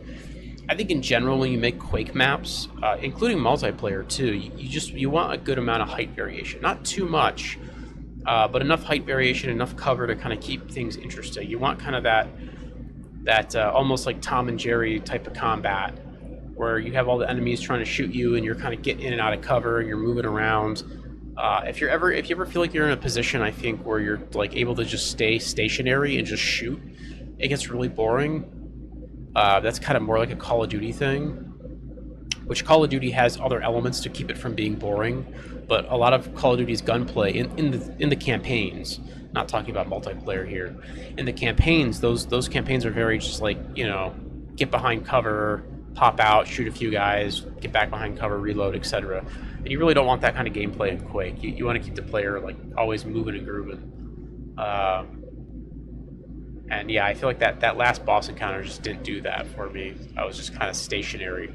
Like another way to go about that is like you give the player a quad and just have it be like a DPS race, which is also kind of interesting. But honestly, just design like a better arena with some cover and some small height variation. I think it's just probably the best way to handle something like that. The map looked cool though. I don't know. That tank depot level was made by Shaturi. I'm probably saying that name wrong. They also made the start map here, the hub map with all the levels. So, anyways, that is Quake 2 N64 Jam 2. Yeah, I don't know. It was all right. I think most of my frustrations aren't with the maps and just with Quake 2 in general. I really don't like the weapon switch speed in Quake 2. I can't stand it. I also think Quake 2 N64 not having strafe jumping is really frustrating. And I don't understand like what the reason for that is. I feel like there maybe is like some sort of technical reason that you just like can't do it. I mean, obviously you could now if you really wanted to, but like they're trying to emulate the movement of the N64. So I think on the N64 there was some reason that they got rid of the strafe jumping. I don't know why though.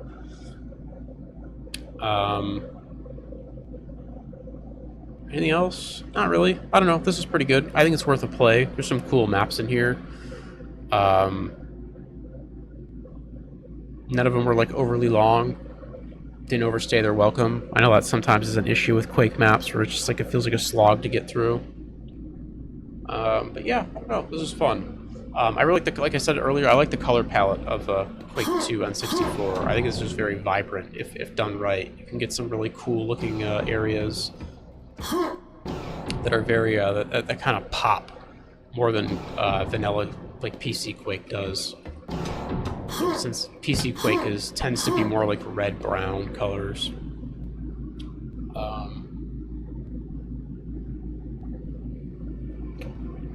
Anyways, that's going to be it for me. Thank you to all the mappers for putting this together and making the maps, and thank you for watching. Hopefully you enjoyed and have a good one. Take care. GG's.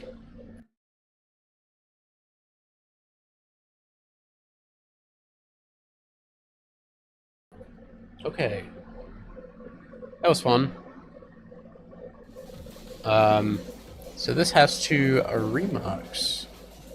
And then we are going to take a quick break. I'm going to AFK for a second, and then we're going to play a little bit of the finals when I get back. So I'm going to go ahead and let's quit Quake 2.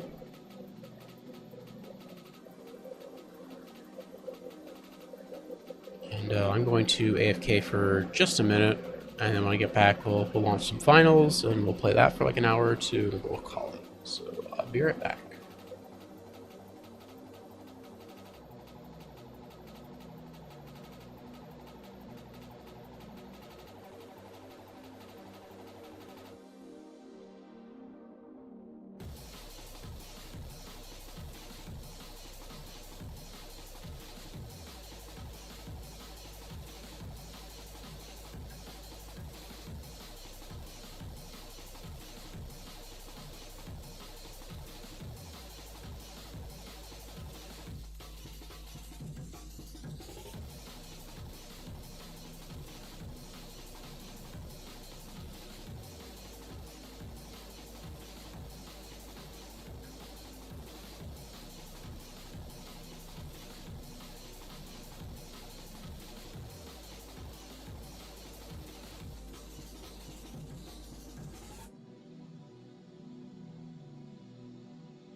Okay, we're back.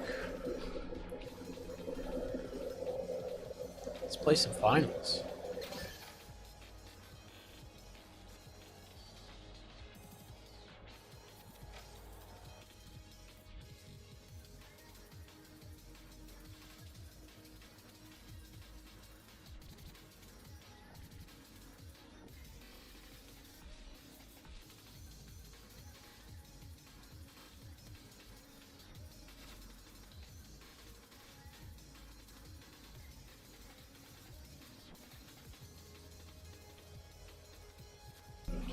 Always a good time playing some single-player Quake. I do wish it was like a normal jam. The N64 stuff is just a little, it's okay. There's just like too many limitations. Quake 2 in general, I'm just like not that big of a fan of. Like it's an interesting game. There's like certain things about it I don't like that I really prefer. Like I like Quake 1 movement is just so good, and like the fast weapon switch speed. I also like the simplicity of like the weapons. There's realistically like 3-4 weapons in Quake 1. It's like the super shotgun, the super nail gun, the lightning gun, the rocket launcher, and like I guess the grenade launcher as well. If you don't have it, I like the way how like the weapons kind of upgrade. If that makes any sense. Like you start with, you know, nail gun, and then you upgrade to super nail gun. You don't have to use the nail gun anymore.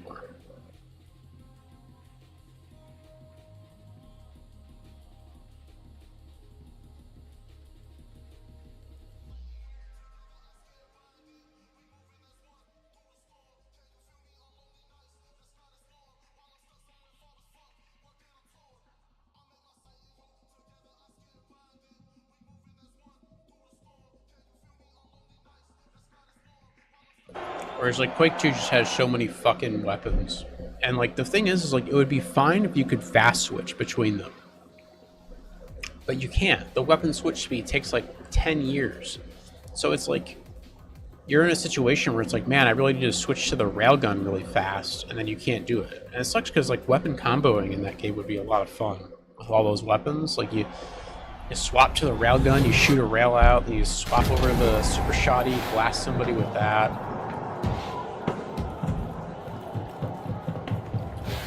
I think would be a good bit of fun. Oh my god. I don't know who was shooting. I think that guy had a buddy or something somewhere. What's this guy there? Oh, there they are. That guy sucks.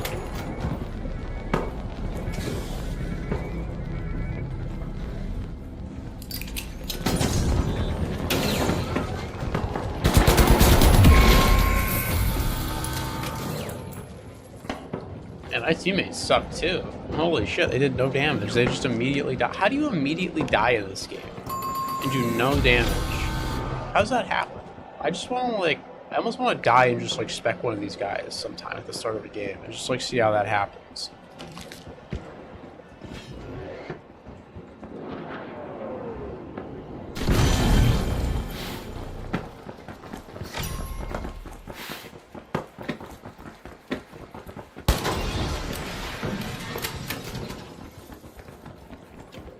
Go back to pink and then like double team them with purple.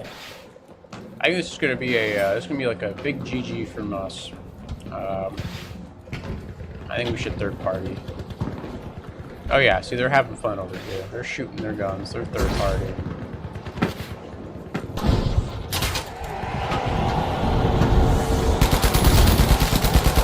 I don't think pink's that good. Purple get knocked out? No, they're still fighting over here.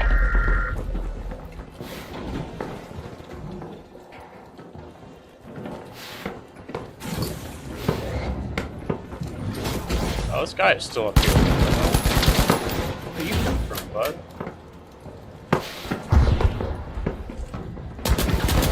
Where are these guys coming from?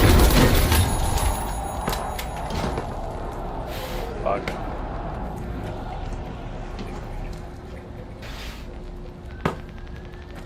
Fighting pink team. It's weird. Like pink's just hanging out over here. I killed one purple guy here.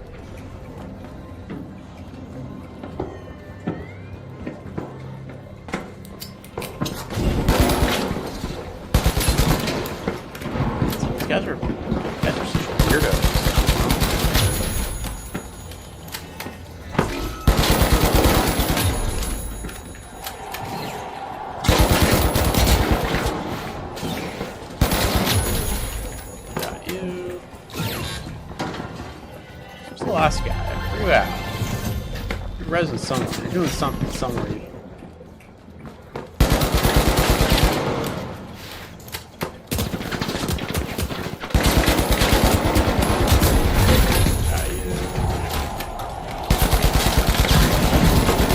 Oh, almost.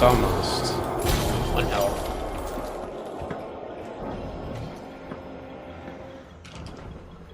That was fun. How did my teammates do? I got no damage and no kills. Oh, they got 1 kill. Look at that. Good job.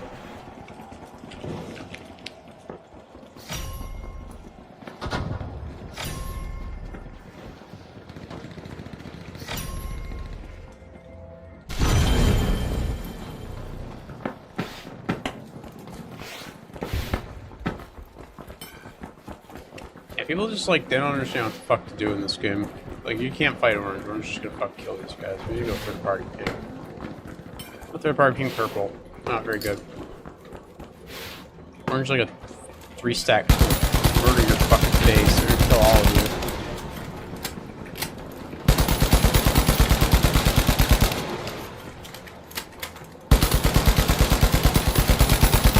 Oh yeah, here comes the pink team. Hell yeah. We just got fun. Let's get in there. Let's get in there.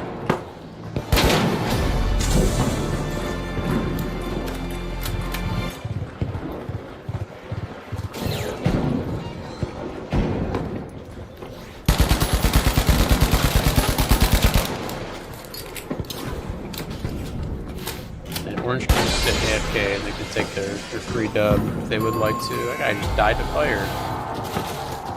It was my. I guess it wasn't my fire. Left. Pink team. Fuck out of here, dude. You're getting your free win.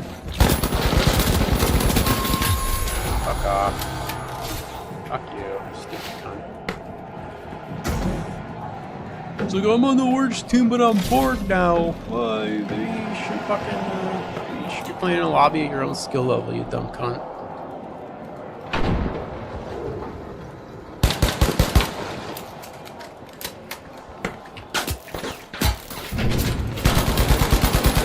That's a purple guy. There's another purple guy crossing it. He's not purple. He's dead. He's dead though.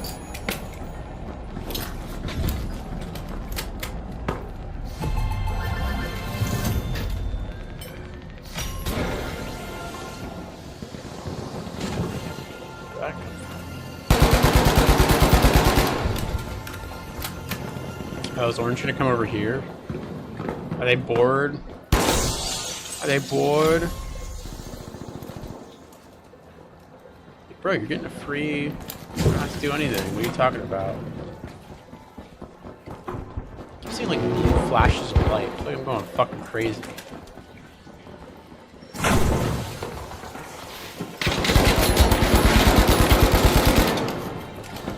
This guy is fucking dead. Oh, he jumped out the window.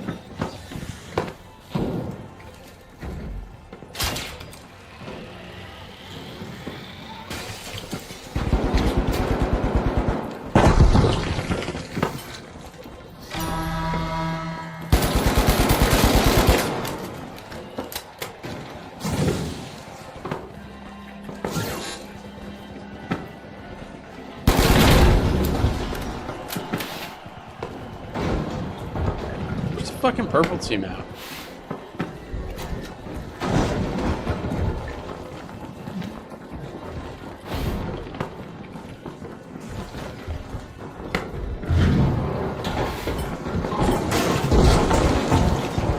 Where are these fuckers?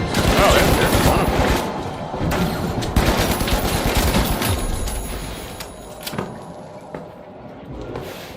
them. Just like skittering around in corners and shit.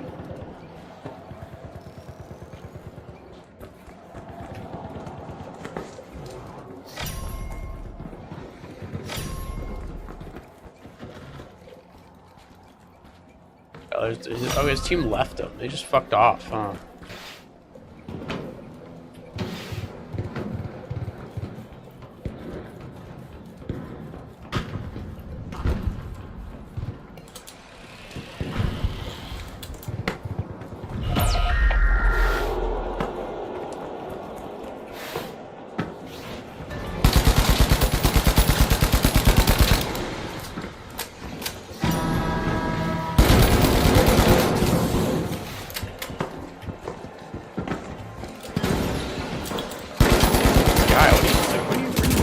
Oh fuck, that's a pink guy.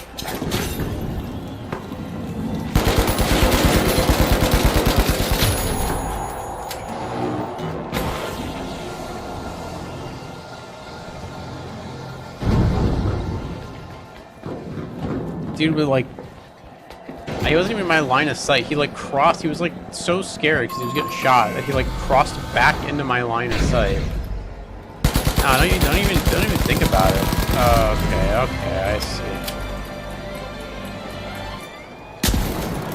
Yeah, see, this is why you just don't like. Yeah, see, that's the thing. Is like nobody wants to play with you guys. Like, just get out of here. Bro's like 10 Guerrillion, like ranked. He has like 10 Guerrillion MMR. He's ranked 1 in the world, probably. It's like nobody wants to play with you. That's why you have to just like sit AFK. That or you have to like play hyper aggressive and like take the whole lobby. It's like one or the other, bud. You know what I mean? It's like either you play hyper aggressive with your team and like take the whole lobby by yourself, or you get to sit AFK and get your team winning because nobody wants to play with you. I'm sorry, there's just like no go. Hopefully somebody else takes this. Good shit. Yeah, I don't want to play in that game. It's just dumb. It's like you have a team who's just like way outranks everybody else, you know? It's just silly.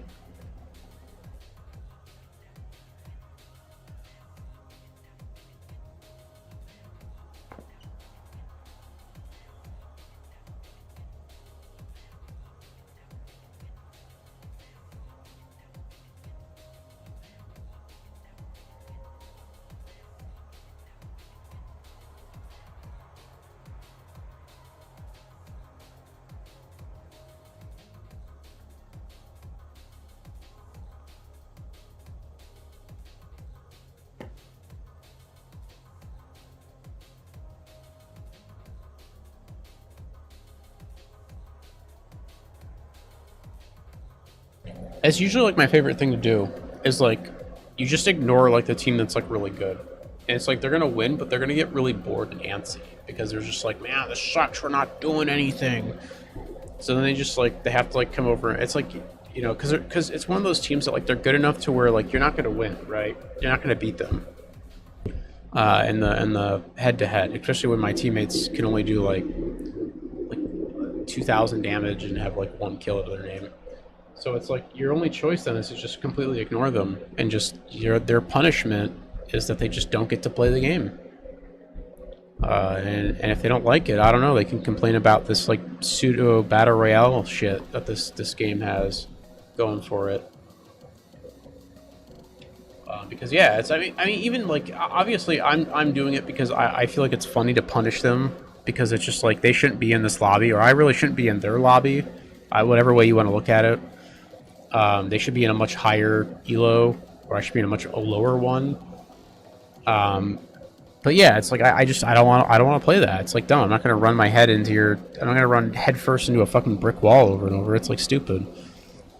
I'd much rather fight the other teams and have like a big third party fight. It's like okay, we're gonna get some kills. You know, maybe we win, maybe we lose. Who cares? Got some kills, had some fun. Like I had fun fighting pink and purple that game.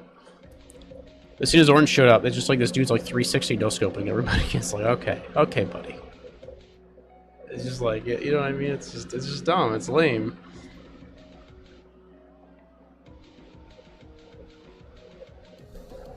It's why this game needs to be like there needs to be like a 10v10 mode in this game. I think it'd be. I've suggested it so many times. I think it'd be so much fun if there was a 10v10 mode in this game.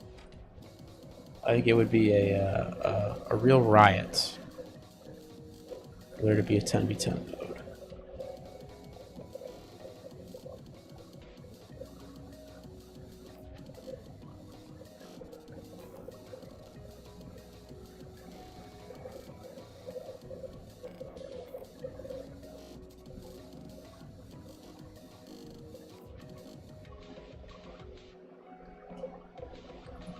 Would solve many of the problems that this game I think faces, but I don't know. I've already complained about it enough. Anyways, yeah, I like to just ignore them, and then you just fight the other teams, and you have like a big kind of 3-man party on like one of the objectives, and you can have a lot of fun that way. My teammates didn't seem to understand that. They liked running, like, because the other team died. Pink wasn't that good. My teammates just died. Like, I killed one of their guys. One of their guys kind of like got a bunch of shots on me in the back. I think he was shooting from the other building initially, and then I ended up killing their little light guy. And I knew, like, okay, these guys aren't that great. Like, that guy should have won that fight. If he was like decent. That the light guy on the roof that I killed in like the very first engagement.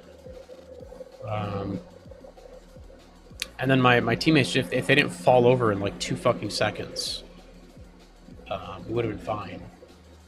But seeing that, it's just like, oh, okay, well, I can just go third party to these guys and kind of clean up.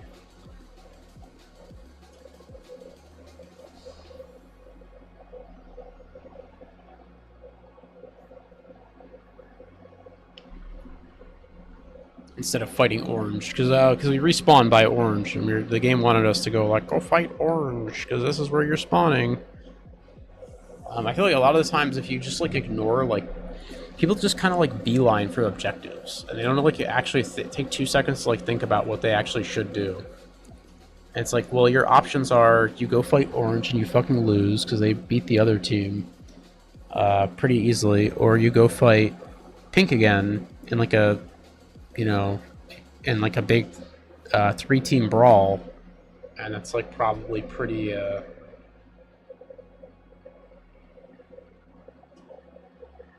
it's like probably pretty possible. What are we playing? Soul. Nice, good map. That's probably pretty easy. Is the right word? Maybe, I don't know. You get the idea. It's just like it's gonna be more fun to fight them, and we're gonna have a higher chance of winning. Versus like a 0 chance of winning versus like the 360 no scope guys. I mean, hey, no hate. They just shouldn't be playing in our lobbies, or I shouldn't be playing in their lobbies. I think that's like the real frustration point. It's not against like high level players. It's just, the frustration point is like I'm playing with randos, right? Who fall over. I also don't take this game very seriously. I run fucking double movement, DMAT, and like a pyro grenade. I'm not here to try. If you wanted to try in this game, you have to like play in a 3-man stack, and there's like very specific meta loadouts, right? Everyone needs to be on like voice.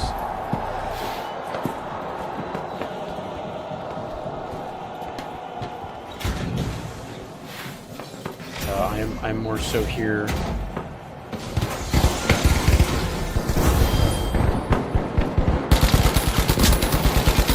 It's dead.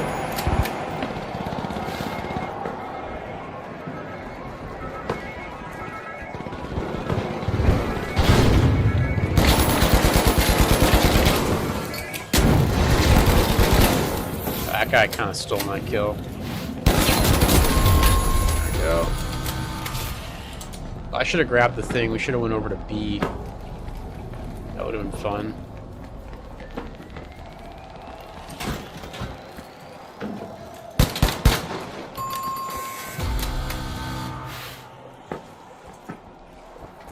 Yeah, I'm gonna sit on this roof.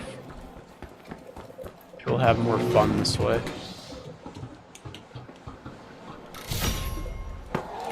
I play what's ever most fun. I think that to me in this game, you can't take it seriously. It's just so so goofy. Gotcha. Not a very good sniper, that guy.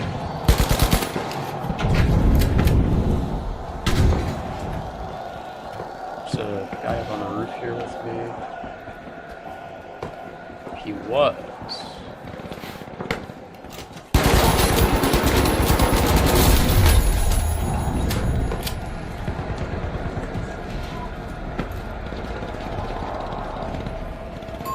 There's 2 oh, pink team is here too. Interesting. Okay.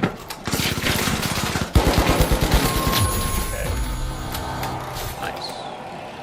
That was a little awkward. I didn't think he was going to go that high with the grappling hook. So.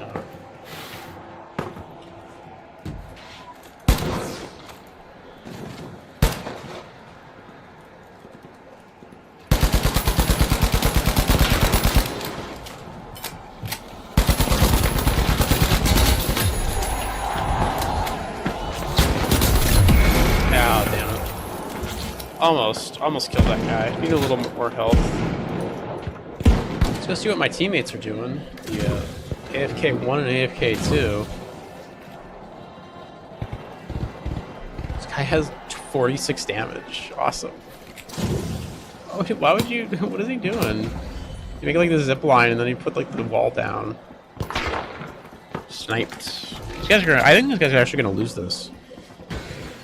If that sniper gets like enough hits on him. They don't seem capable of killing him. I think console or PC players. My god, buddy, don't lose the fucking sniper. That'd be embarrassing.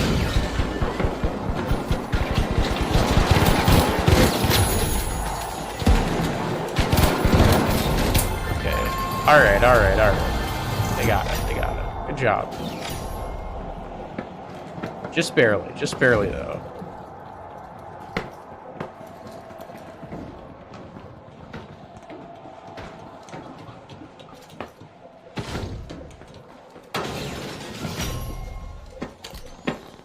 Would have been funny if my thing landed on this like little light here. It's like, oh, forgot about that.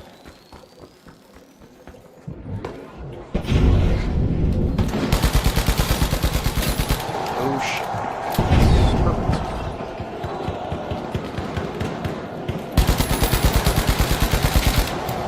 You guys realize you have a whole other team behind you.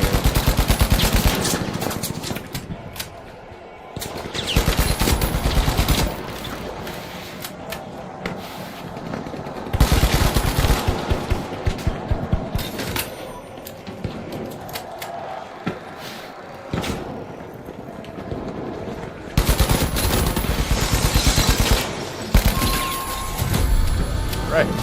What? Shit.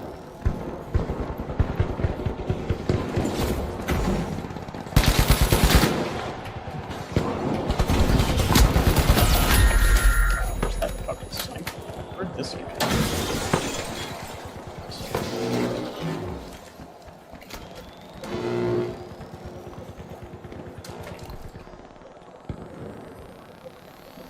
There's a ball over here. Purple's over here. Orange is over here. The whole server's over here.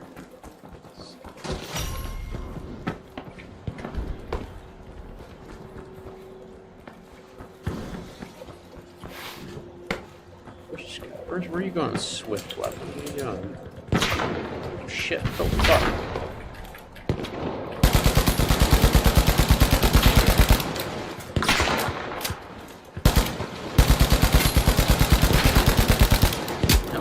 Okay, alright. I'll give him that. You take the dub there. I have to back out. I can't hit him for some reason. I feel like my bullets are just like right on him, or my crosshairs right on him. The shots aren't hitting, so.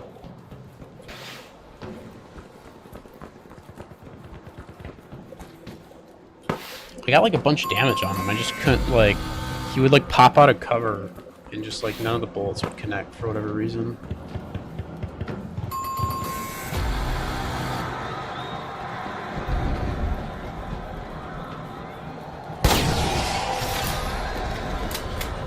Oh, okay, round 2, I guess.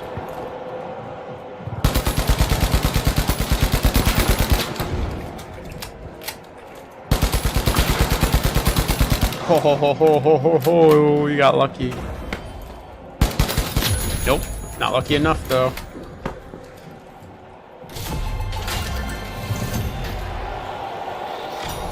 Not lucky enough.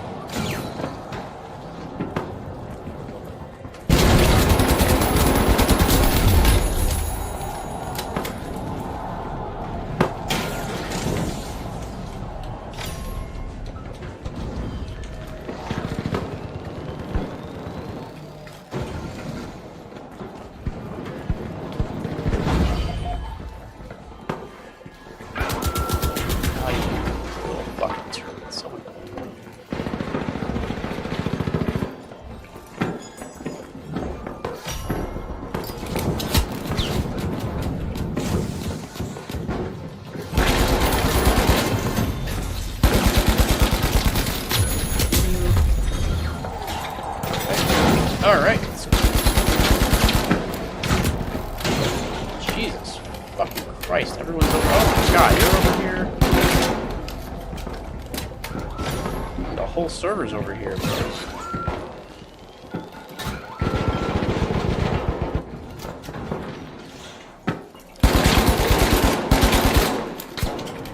Why is fucking purple team over here? What is going on?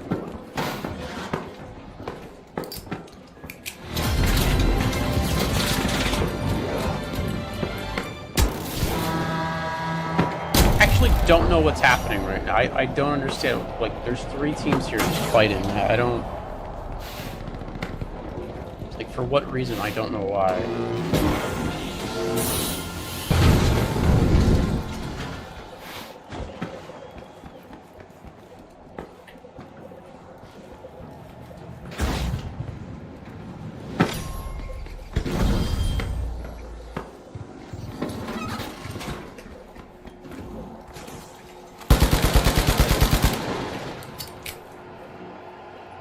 There's no way that works, right? Nah, falls short. Okay. That would be pretty sick though. If that guy went to go res and he's just on fire. That's why I love the pyro grenade. You just throw it and you're just on fire now. I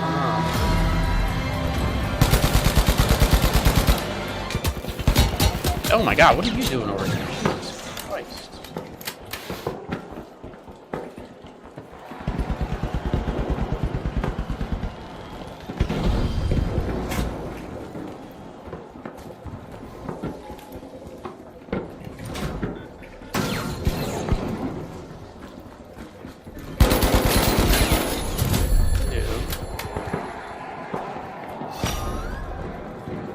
Second. Is he in the crane, maybe?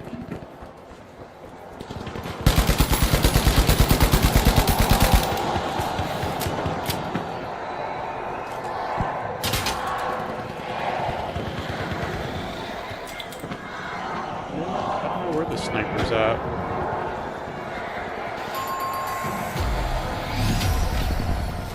What a wacky, that was like very wacky. There's just like people everywhere. Like for some reason, like Pink showed up to like fight Orange like long after the fucking like they had already gotten their box, but they, like Pink was still just there anyways for some reason.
Oh yeah, this is like this is a 3-stack of some kind. 2-stack. Should have known.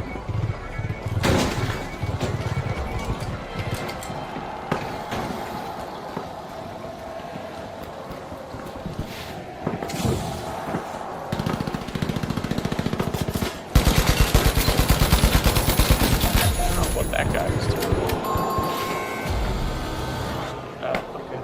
Yeah, it was the reason I knew that is because I fought the one guy on the roof, and then his like buddy came to join me. Nice. No, no, no. I was gonna take that box and then go fight. Oh, you know what?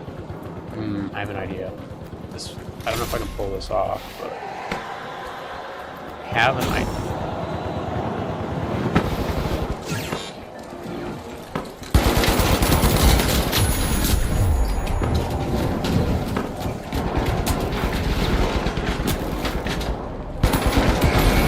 Nah, that didn't work. You fucking stupid cunts. I wanted to take their box and run it up to ours. That would have been fun. But I think, are they a stack? No, they're not a stack.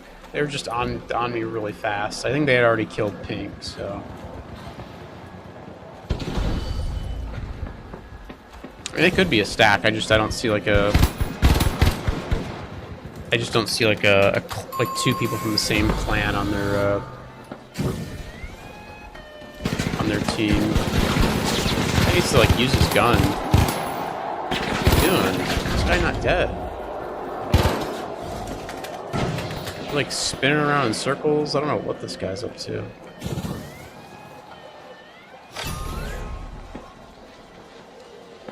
I like how he just okay. There we go. All right. Heal yourself, but okay, I guess. I like how he just beelines for the thing. Shoot the gas, shoot the gas. Oh, okay, that guy just fell off the fucking map. Bro, this medium is so bad. He's right there. Oh, he's gonna go invisible. He's using fucking thermals on you. Oh, that's a different team. Nice. Is this guy hacking? He like had a really weird snap. His mouse movement was just kind of weird, I guess. Never mind. I don't know. That guy has like a weird mouse movement. That guy almost dematted himself to his fucking grave. And then he died. I like how this one dude has no kills. I've been dead for like the last minute. He just still has no kills. It's awesome.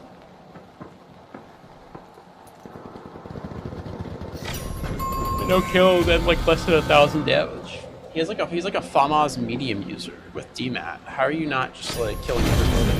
Just like lasering people.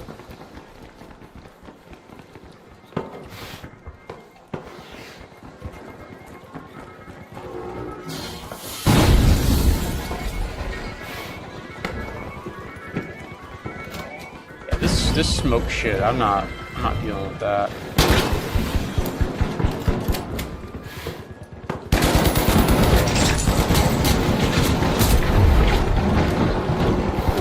That was close.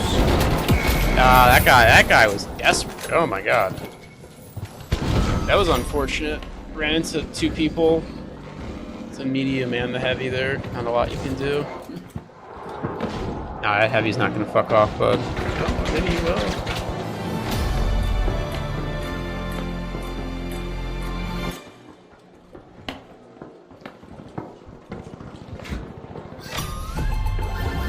No, this guy's gonna die in like 2 seconds.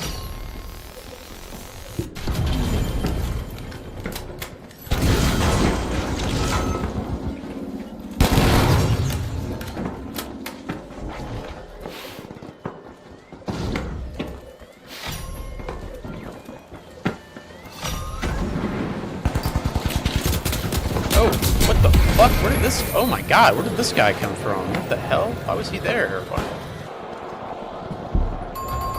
Was he just hiding? Why was he hiding on the roof? He let his, like... Okay. He let his fucking team lose the thing. I don't understand. I mean, then he died anyways. Oh, the whole server's here.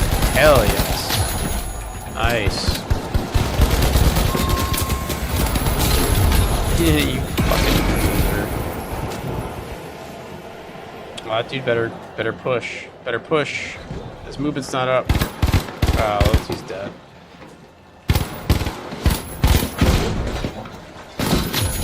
Not one. That guy's gonna go revive the medium now. But heavy's pretty good. He just plays off his teammates really well.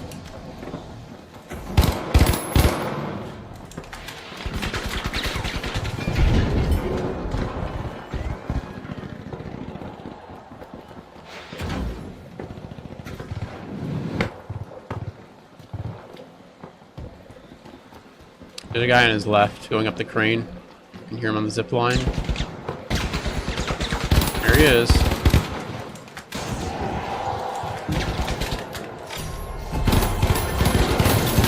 Hey, you did it. Good job.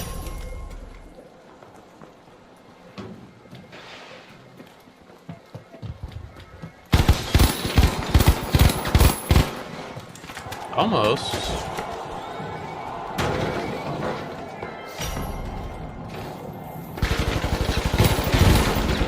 No, that was took a bad fight there. Good try. Good try.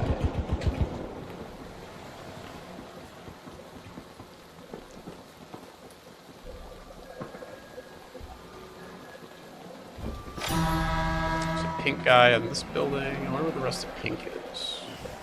Orange just took that.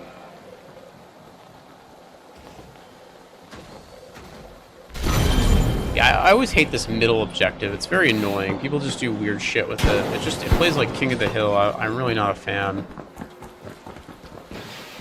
Everyone just like kind of goes up there and it's just, I don't know. I don't like fighting up there.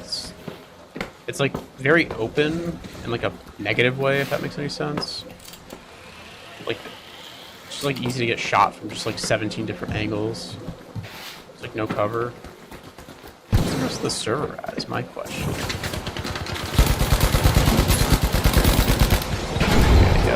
There's a guy up here because the fucking building is exploding now.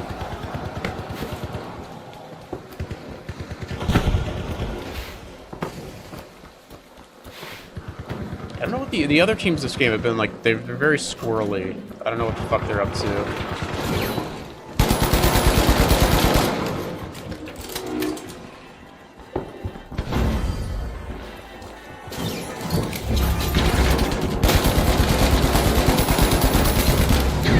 That guy. You know, I'm really sick of this cunt. Where'd you go? You're hiding in your little dome shield up here? Okay. Sure thing.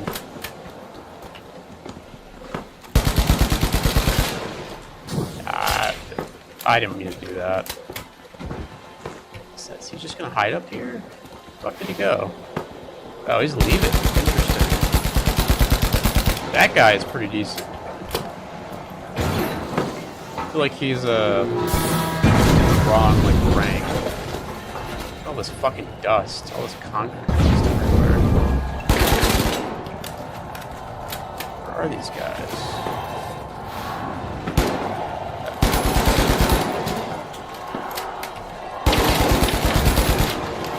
Where's this guy? That was a weird game. I don't know what was happening that game. Hello? Let me... Next. Let's get out of here. Sometimes the game, like the menus, just don't like to work. It's very strange. Anyways, that was a weird game. I don't really know what was happening. Those last two rounds were just very strange. Or, like, just teams in just, like, weird spots doing strange shit. Just, like, all over the place. Every which way.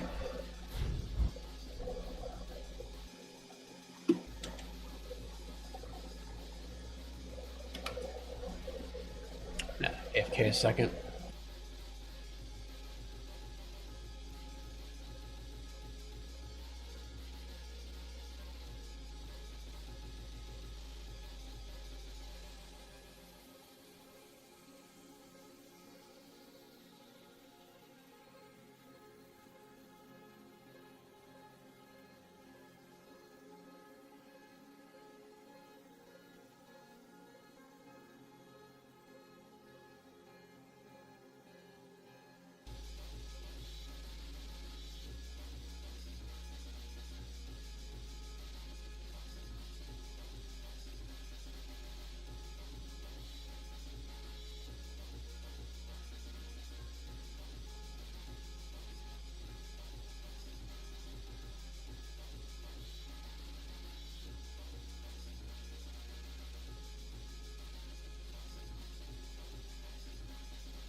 Alright, I'm back. They give me like no time. I'm surprised these guys are alive still.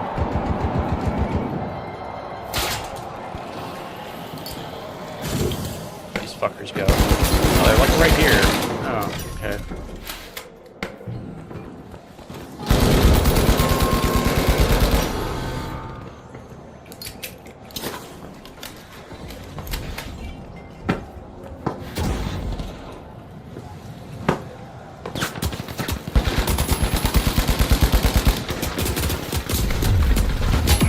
Oh, wow, what a little cunt. Oh, he's so angry. A little fucking... Oh, it's a triple light team. Okay. A 2-stack triple light team.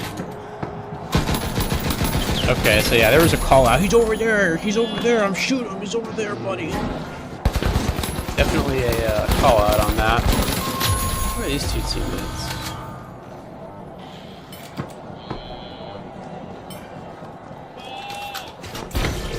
I don't like these guys. I don't like these teammates already.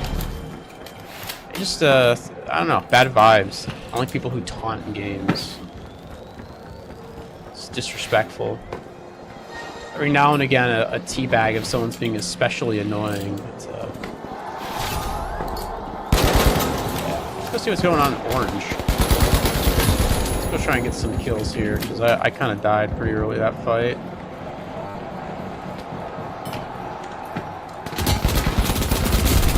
Fucking lord. Okay, I thought there was I fucked that up. So I thought there was an enemy above. Yeah, there was a guy above on the fucking, like, rooftop. There was, like, a guy behind him, and I was like, oh my god, there's two guys who are gonna be looking at me. But the other guy just, like, ignored me. So I couldn't commit to the fight. I instead decided to just, like, back up. When I should have just committed to fighting that guy. Like, I should have just climbed up there and just fucking drilled him with the F-car, but I didn't commit to it, so I ended up dying. Because I saw that second guy, and I was like, this second guy is absolutely gonna fucking... I was, like, confused by it. It was like, holy shit, there's a second guy right here. He's gonna start shooting the fuck out of me, isn't he?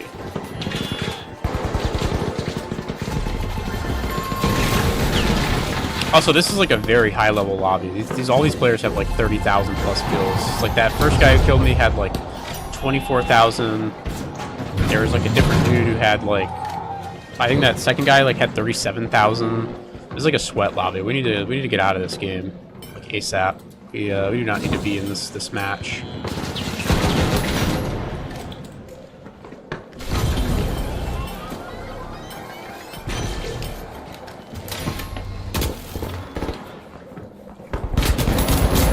Jesus, okay.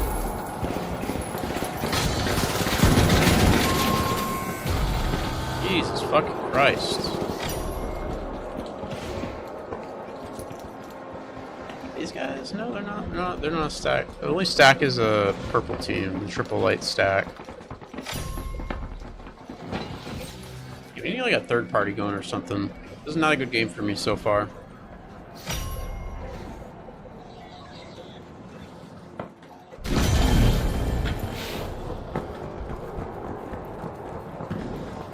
I'm gonna fight C.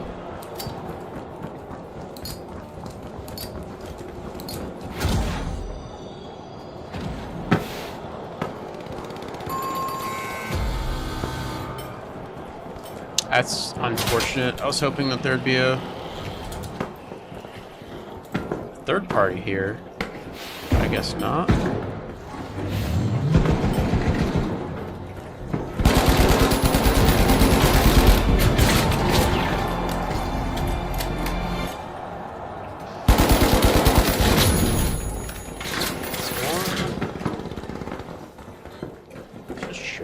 Stairs. Okay.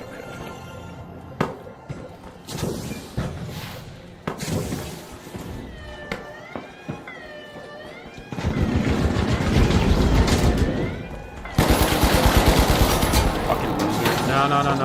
Come back here.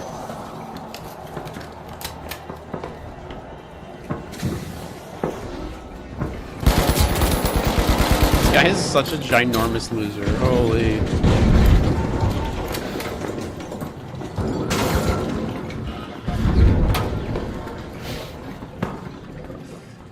fuck are you? Jesus Christ. Jesus, dude, just hiding in corners. Oh my god. It's so annoying.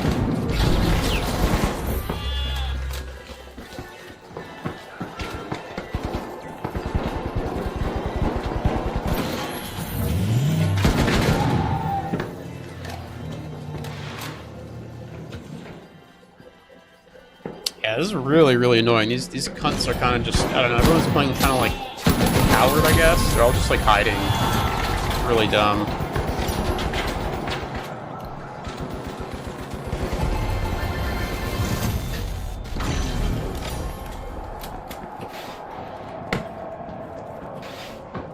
See if we can get a third party going at 5, maybe.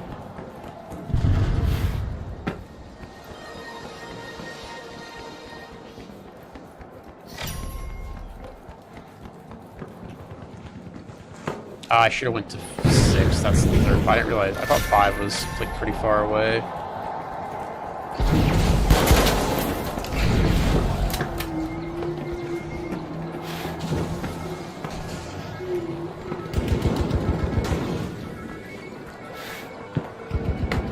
Where are these guys?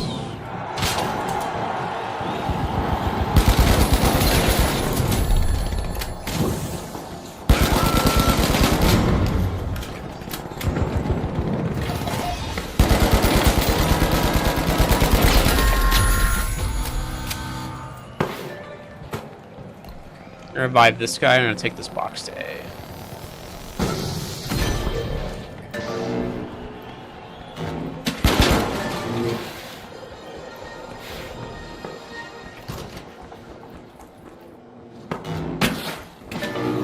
Oh, break the fucking window. Jesus Christ. Go.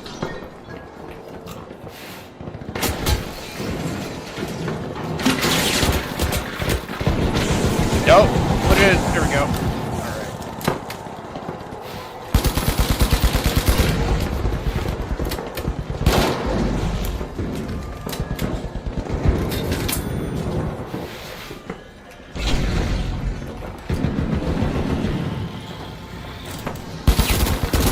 Oh my god. Jesus. The whole team is just all on top of each other. Dude, what the fuck is this game? This is terrible. Yeah, this is so stupid, man. This match is just bad. I almost want to, like, rage quit. I just want to leave this lobby. It's so awful. I should not be in this lobby. I mean, I didn't see, like, what the ranks were at the start, but this feels very fucking sweaty.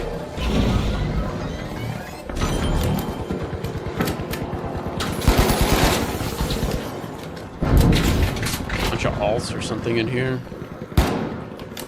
Not very fun.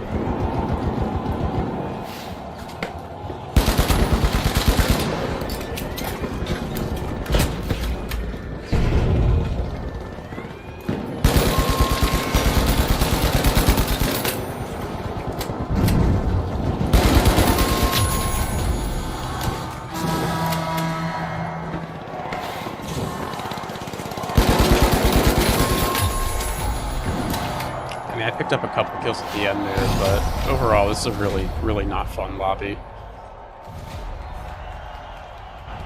Very challenging. Yeah, no shit. We should have gotten knocked out that first round, so it's really unfortunate that we are advancing here.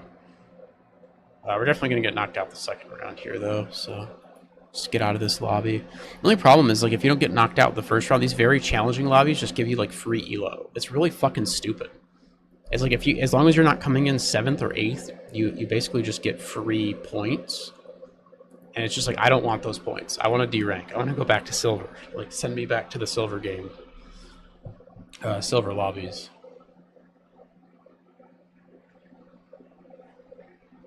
Get me the fuck out of here.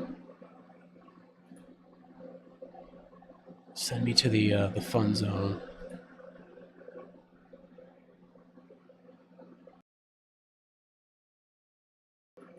Oh, or maybe the servers are just fucking up. Well, I'll just have to disconnect anyways. Ah, there we go. One time I had it where the server like fucked up and it wouldn't get past this screen. So like the game just didn't advance and everybody just kind of left because there was like nothing else like you could have done.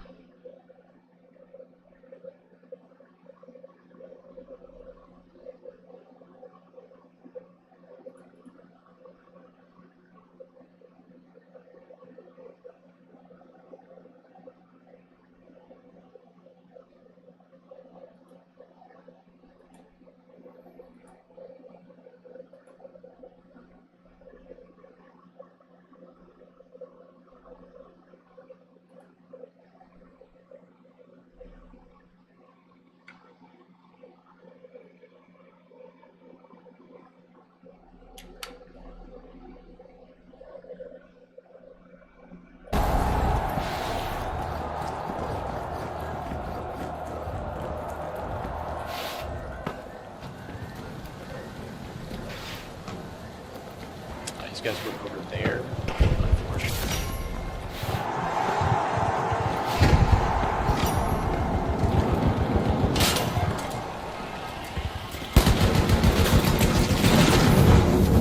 Oh my god, everything just on fire.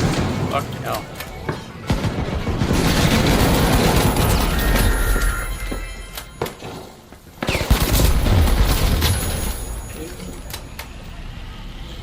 Oh, there. Oh, oh, okay. Yeah, too late. I didn't see that guy resin. Didn't see him resin.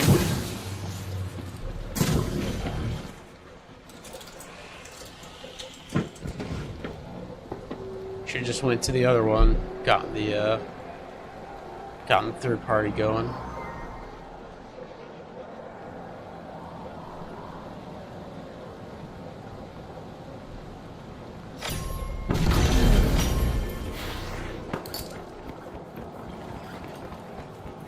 I guess we have our pick of the lot here. They're both kind of equally good distance.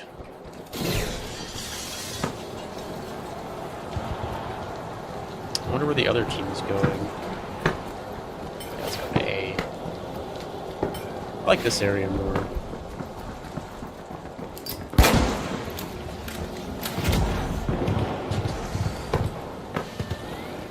Also, yeah, pink is here, so.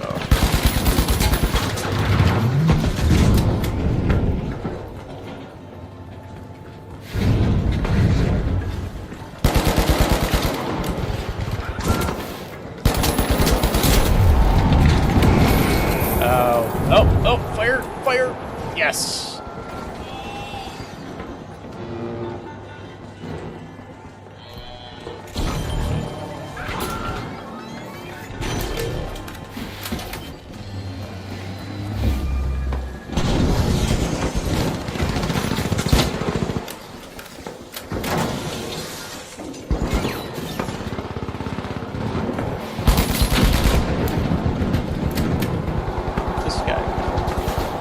Still up here.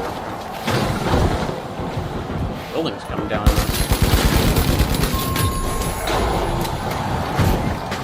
Oh my god, the whole structures. What the fuck is happening, bro?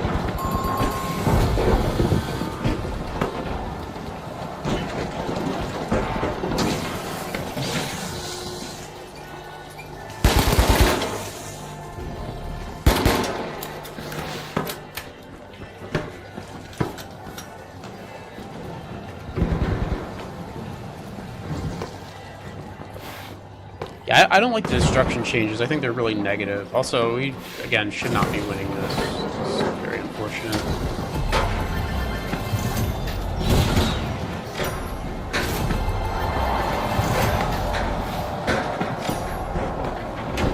Need to get out of these kinds of lobbies. The destruction changes are very wonky. I feel like a lot of the Season 7 stuff is just bad. Like, just like Season 7 overall has been really negative for this game. They said that they're going to like fix the animation stuff, and that just hasn't panned out. It's like still broken and doesn't work.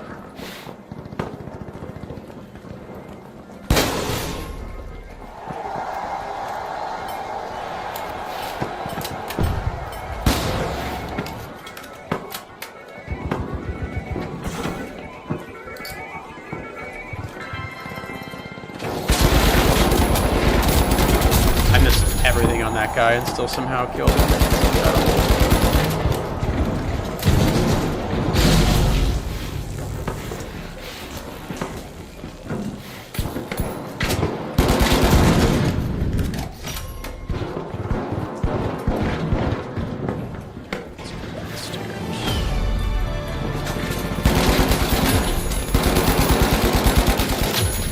Nice. Those two idiots.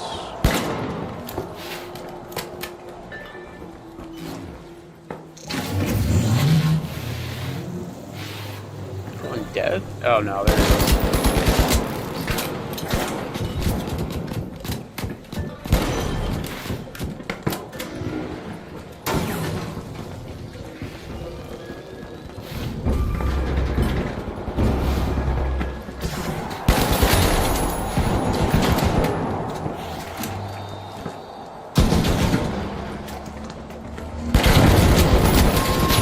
Nope. Sorry, buddy. Feeling better this round. I don't know. Last round, I just could not get anything done. This round, though, seems to be going much better.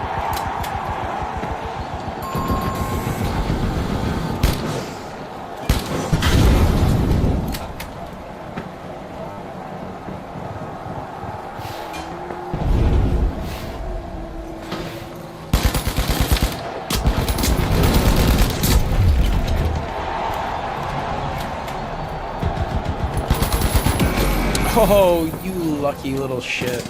He had like 1 health left. What's going on with his head? Does anyone else see that? Like his head is like made of like rubber or something. It's just like bouncing all over the place.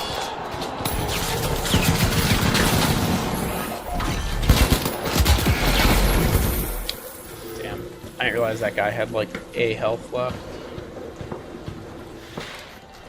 Probably should have just like kept shit. Well, I thought because he like left through the door, and I just thought he was just gonna like stay gone. I didn't realize he was going to come back. I figured like, oh, okay, he like left to go to the basement or whatever to hide and regen for, you know, a lower floor. I think he was gonna immediately re-engage, and I started reloading. Overall unfortunate situation. See what this heavy can do. This guy's pretty good.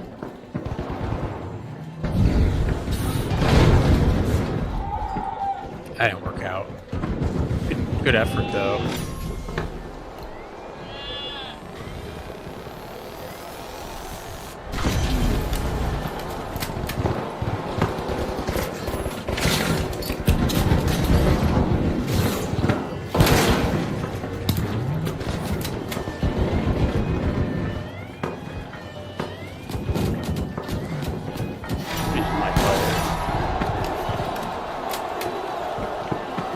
Are these guys?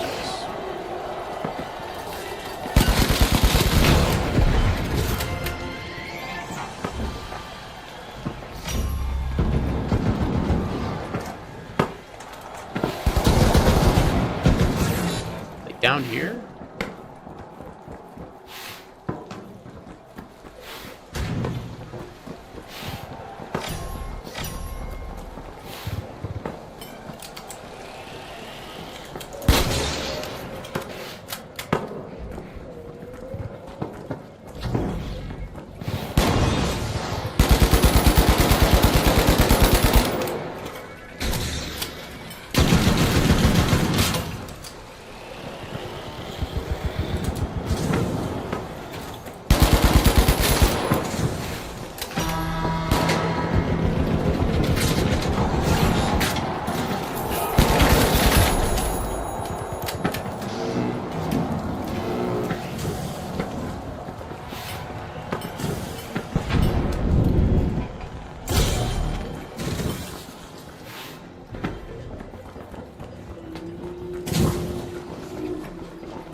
I dash up to this floor? What the fuck?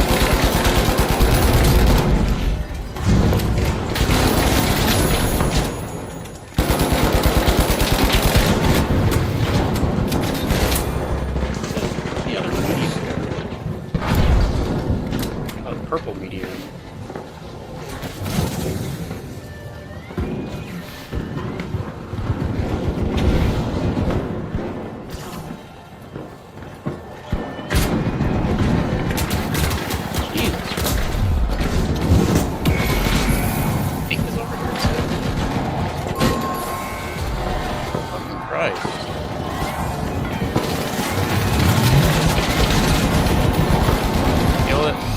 Unfortunate.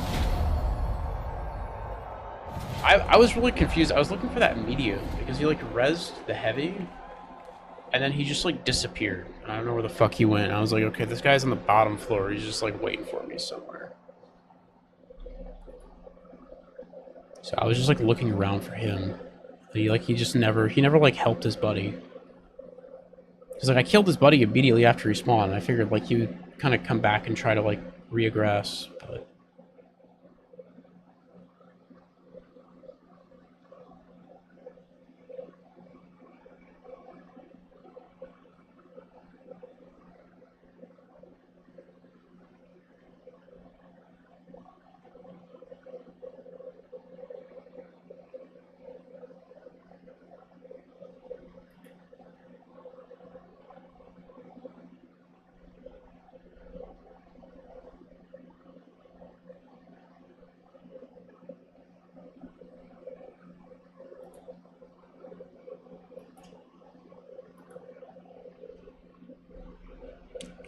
unfortunate. You have to suffer through the most boring part of this game. The worst, the most boring part of the finals is the final rounds. Who would have guessed? There's nothing interesting happening here. It's literally just like we're playing like 3v3 clan arena. It's so dull. It's so uninteresting.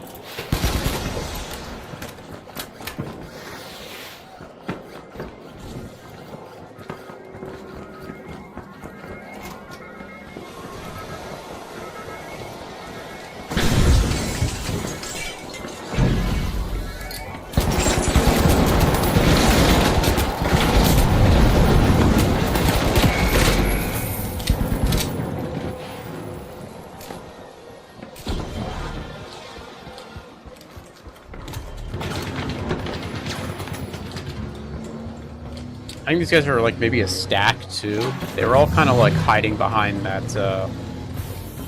that little box. So very, very possible that these guys were playing in a stack. When did they start shooting? They could have shot this guy. Got a lot of free damage. Oh, you know what I'm gonna do? I'm gonna... There we go.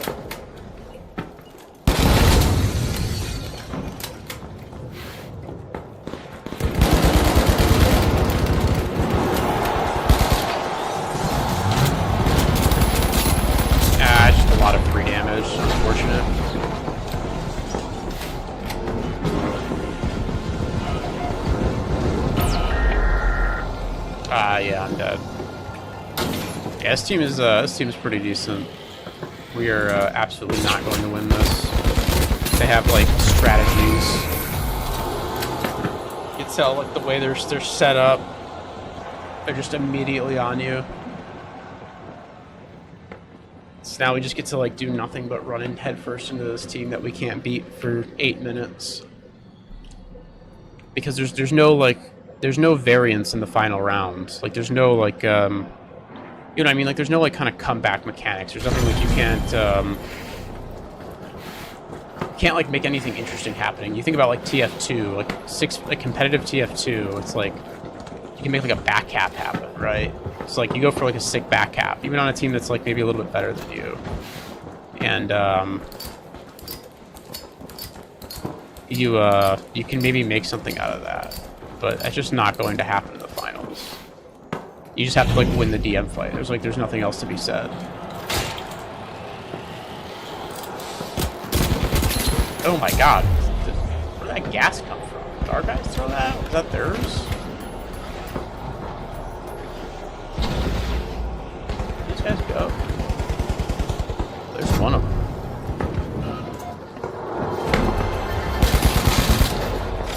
Just like hiding on top of the thing.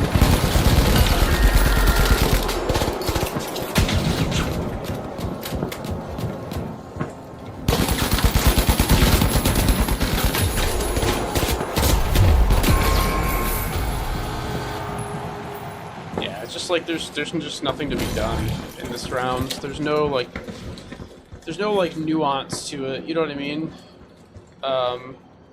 It's like not gradient. There's no dynamicism to the final round. It's literally just like a 3v3 clan arena match.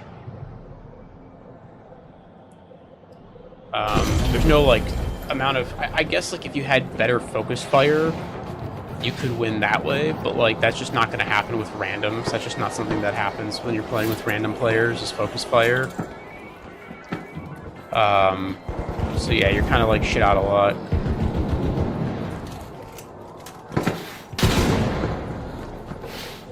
Let's go. Oh.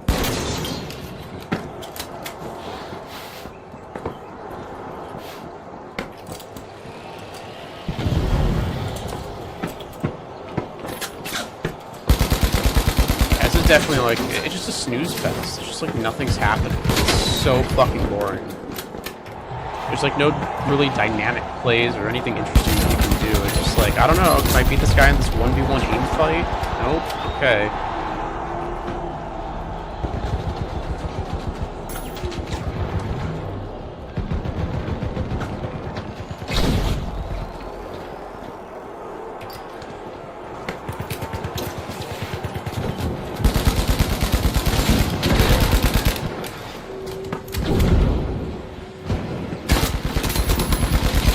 Yeah, that guy has like 1 health. It's kind of wild that we didn't kill him. Oh yeah, this guy has like 92,000 kills. Okay, sure thing. My teammates can't even get over 1,000 damage.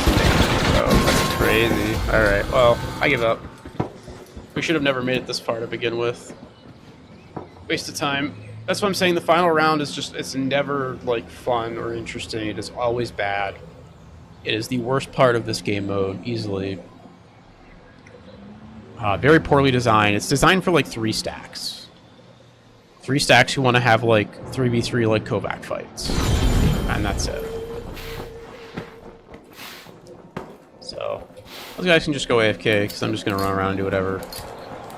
By those guys, I mean the other team. So I'm good.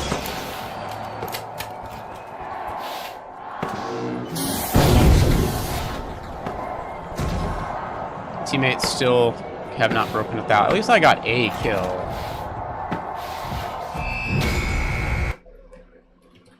Yeah, the final round is always bad. It's always a bad time. There's never is the final round. I should have threw harder in the second round and just like not did anything. It's really unfortunate because like sometimes I'm just having fun in the second round, having a good time, and then it's just like, oh, I'm in the final round now. Now I just have to like waste 8 minutes. It's very, very unfortunate just how bad that that part of the game is.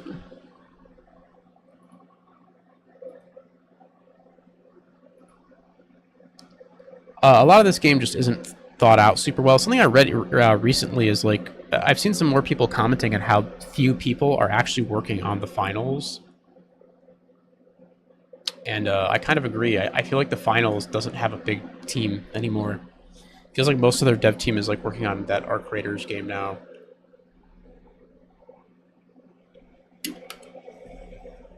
So it's kind of like this game is already, I won't say it's dying, but it's not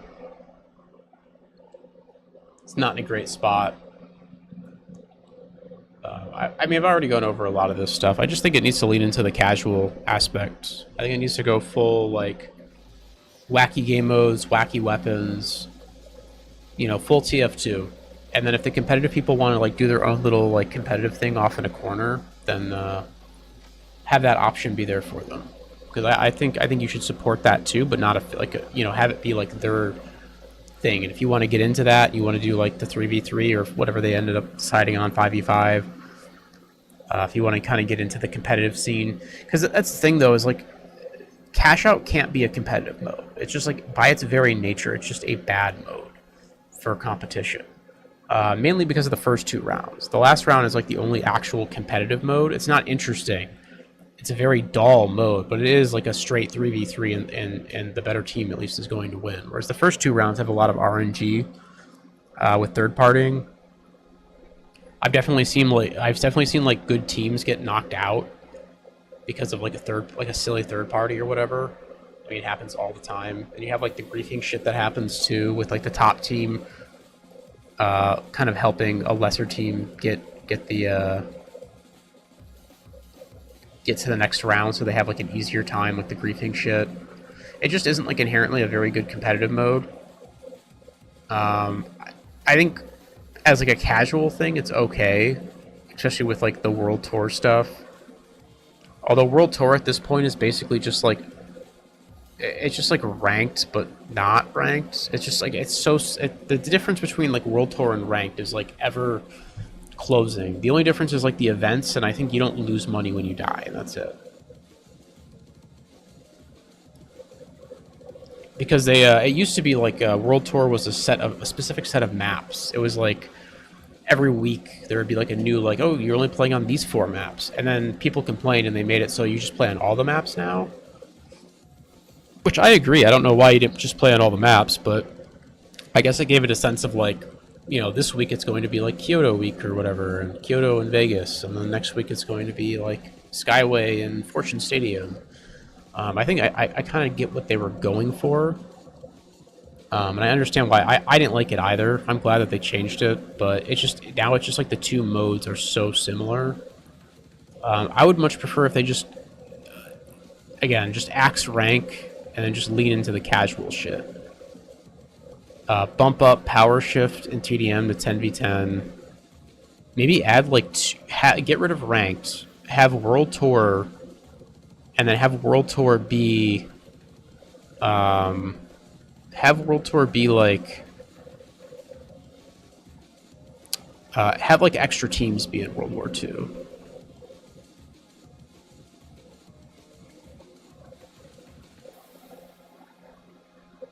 So it's like 6 teams running around the map.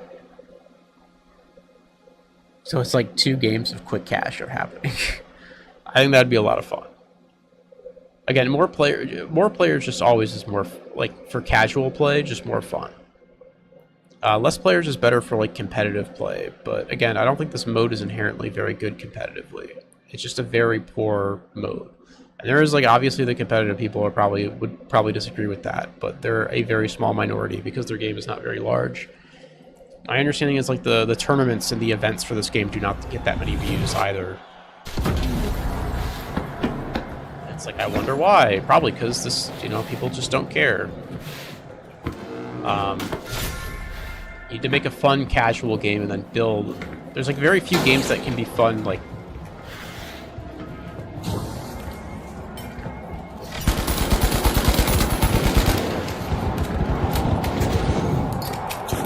I fucked that throw up. That's unfortunate. Oh wow, that guy actually hit me. That's surprising. That usually doesn't work. I was hoping my throw would work better. We gotta go fight these guys.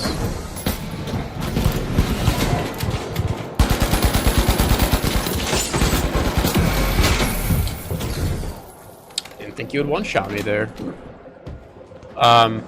Yeah, there's like... Go ahead, take shots. What are you doing? Yeah, this guy's like a coward. Just start taking shots. It's a heavy, bro. You're gonna need like 17 shots to kill him anyways. Just start shooting him. A weirdo. Yeah, I don't know. It's like you need like a casual player base to like for a game to succeed. It's just a matter of fact. There are very few games that are like inherently very competitive that have a really big player base. Like Valorant and Counter-Strike are like the 2 exceptions. There are exceptions to the rule. Like every other game that I've ever seen to do like the competitive thing also has a very large casual player base. And those that don't, they just end up not like it just gets like more and more sweaty. It's like Quake or whatever, right? Your game has to be fun casually first and foremost. You have to form that the bottom of the quote unquote pyramid, right? Oh my god, why are these guys on the roof? What the fuck? Jesus Christ, their whole team's over here. Why are they all up here, bro? What the hell?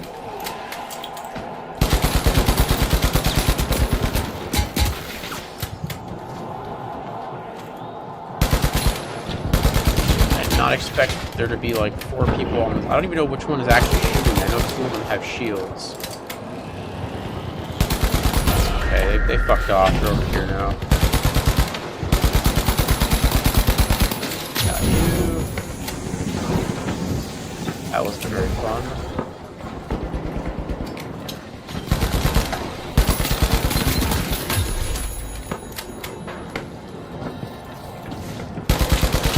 Okay, that's a pink guy. Oh, that's not where I want to be.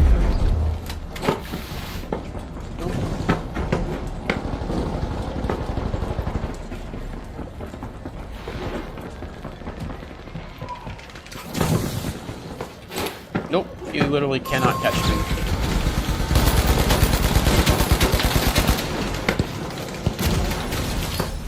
Try as you might, you cannot catch me. Your little light is like your only saving grace here. Oh, I'm about to fuck his day up. Where's this guy at? Get over here, bud. Oh, he's running. Oh god, these guys are back. Okay, hold on.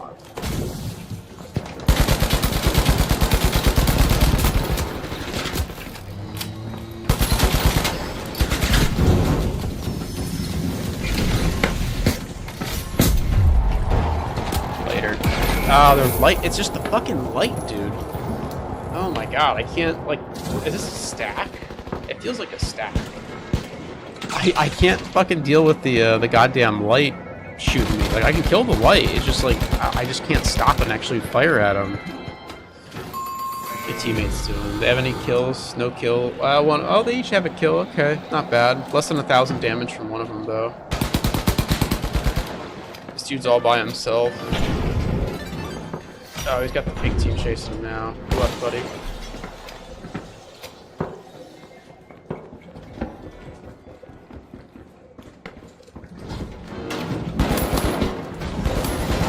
See, the bounce pad thing indoors isn't really that great. Okay, kind of working out, actually. Playing close to the bounce pad. Oh my god, is he gonna do it? The one guy's resting now. See the light? It's that little light. It's that little light. You gotta kill him first. If you kill him, the other two just fucking fold because they don't have a way to attack you. You just keep outranging them.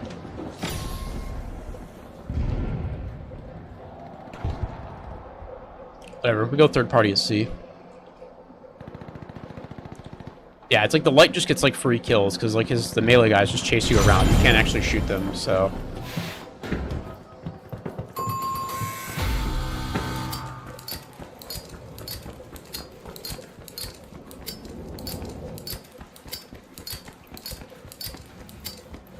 I do like the little...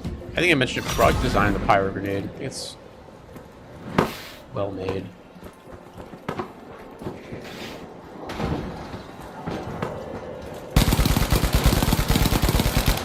Get rid of that. I didn't mean to do that. I thought that would go in the hole. Sometimes like where I throw the nades, it just kind of fucks up. Like when I was like bouncing really fast, like it feels like it's like... This is not the right way to describe it. It feels like it's physics-based, though, if that makes any sense. So the nades always just end up going in, like, weird spots I don't want them to. You know what?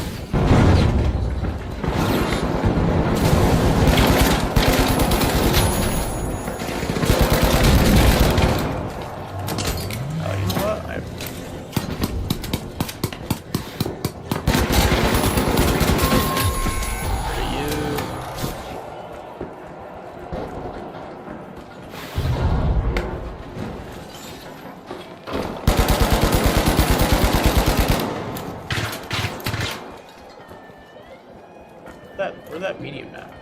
Pavas.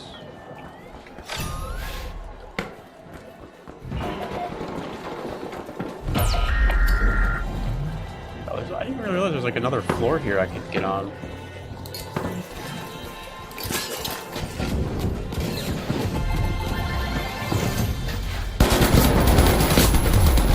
Oh, almost. Nope, not quite though. This dude is so angry, bro. Oh my god, I love it when people get fucking pissed off. The funny thing is like they could just come with me. At no point am I preventing them from coming with me. I'm really not griefing them in any way. They could. I'm just picking a different target. They are more than welcome to follow me. That's actually what the team last game did. That's actually how we like got as far as we did. Is I just picked a different target than what they picked. And is there a third party happening here?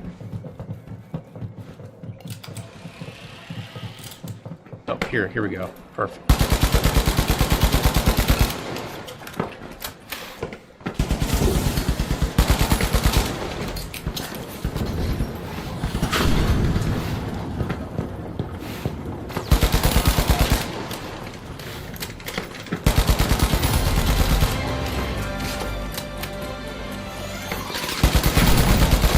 You gotta kill that guy.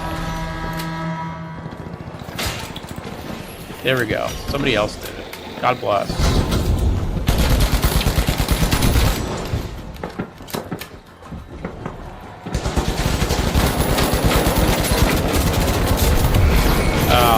Yep. These fucking lights, man. Hiding in corners and shit. It's crazy.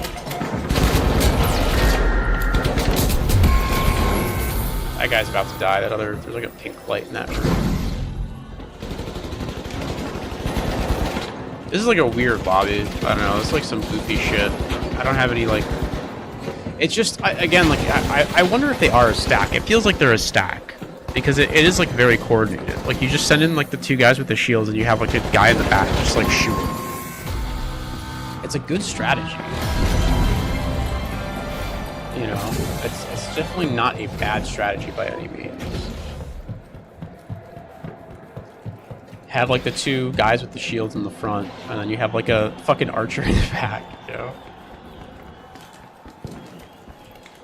If you just kill that little light though, I think they crumble. It just like, lights are just very hard to kill.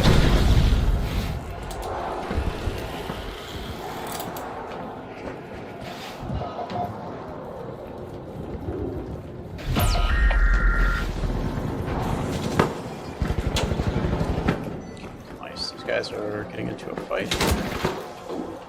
Fuck. Get shot. Oh my god, I made him disconnect. I made him rage. He's gonna get banned. Hell yeah.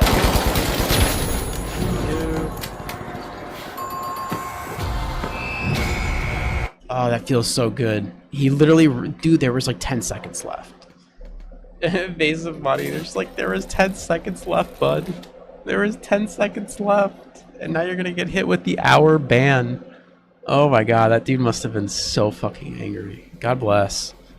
That made my morning. I'll be right back, and then we'll play one more.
Alright, I'm back. So yeah, that pink team was definitely a stack with the 2 shield guys. But again, I think that strategy folds really fast if you just kill the light. Because the shield is really bad. Because you can't kill anybody with it. But like if you're just you do make people like run away. But if you have a guy shooting for you, that's why like a lot of shield players run the turret. You just need to like focus that little light. It's just that light was like always far away and would always just like run away with like 2 health. It's hard to like chase him when somebody's like actively like running behind you, like trying to hit you with the melee. But anyways, it was really funny that that guy rage quit with like 10 seconds left. I'm quite proud of myself for that.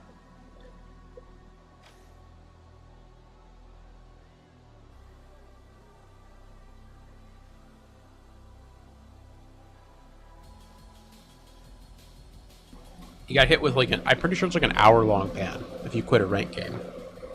Like an hour or a half-hour long ban. So that dude is literally just not playing the game anymore because he got so upset with like 10 seconds left. He literally just had to wait 10 seconds. It's like, bro, just like tab out of the game or something. It's like, look at your phone for 10 seconds. It's like, who cares? But he's like so invested in this like shitty game. This like dog shit game with like 11,000 concurrent players. It's just like, bro, that's like 11,000 average concurrent. And it's just like, yeah, bro, you need to, it's time to pack it in. Like, this game's not serious. You need to, like, chill out.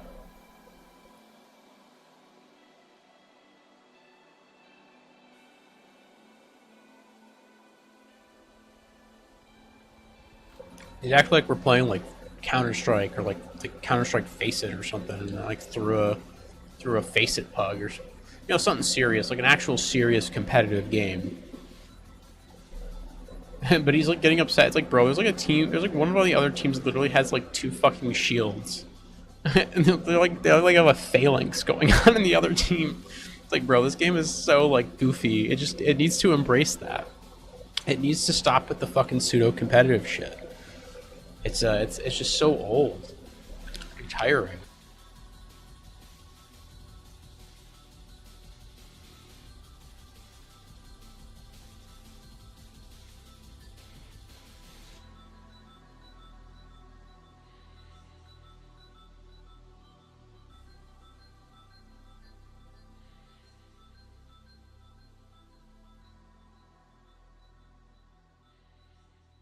I know like a lot of the people like to blame like the competitive players. They kind of have like a line to the devs, and I don't know. I'm not sure who's to blame ever. It's hard to say without like having like an insider come out and actually like talk about it.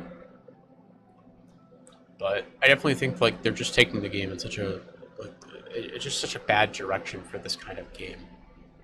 There's just like so many better ways to handle this game. Like lean into the destruction, you know, lean into like the goofiness.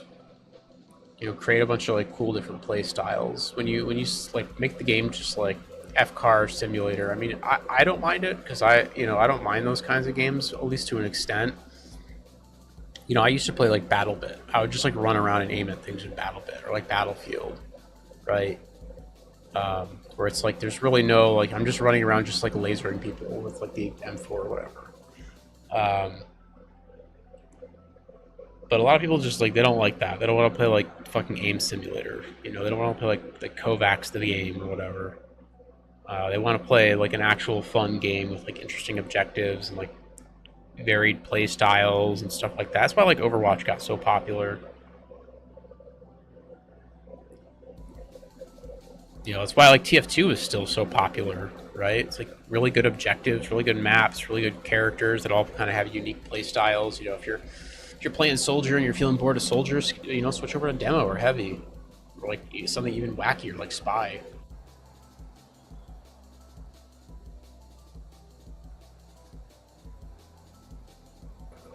I would say this game is like kind of there, a little bit, but they just kind of keep nerfing like all the interesting stuff.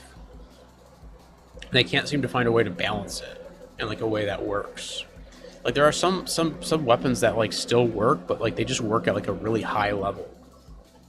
And it's just like, I don't think that's a good way to balance things. I feel like you should always balance around like the average player.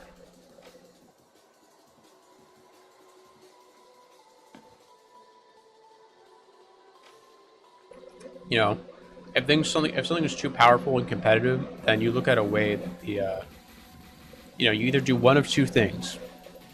You do what all competitive games do that aren't designed to be competitive, and then you just ban the weapon. TF2 is not the only game with weapon bans, believe it or not, in competitive.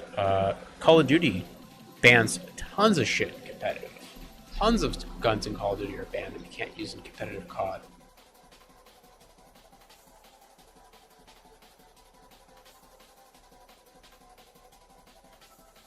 And unlike TF2, which is like a homegrown sort of grassroots, community-driven competitive scene, Call of Duty competitive is huge. It's like officially sanctioned by Blizzard or Activision or Microsoft or whoever. There's like a lot of money in that, you know.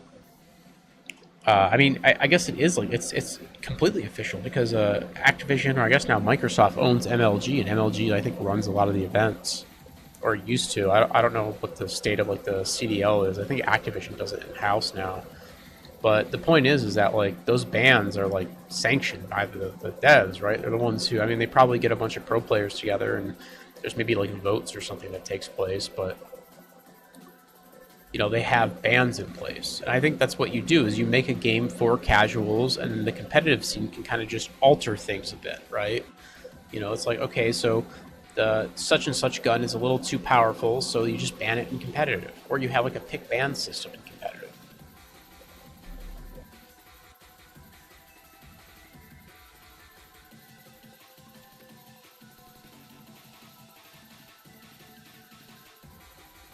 Instead of like altering the entire game and trying to appease two different audiences. You can't do that. You're stretching yourself too thin. The game, if you try to appease like two completely separate audiences, and this applies to like more things than just like game balance in the finals, generally speaking, you appease nobody. Nobody's happy.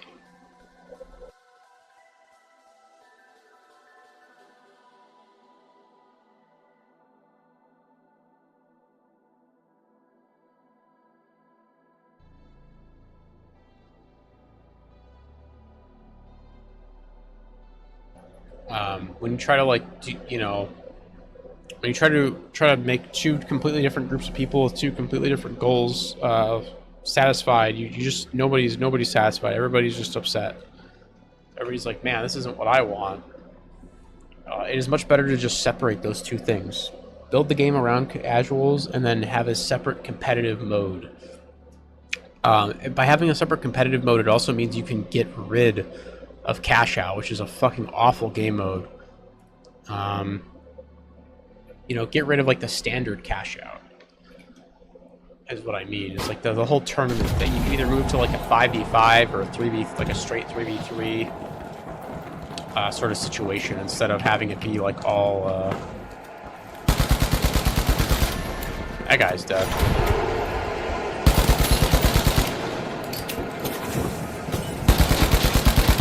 I'm missing everything on these guys. Fuck.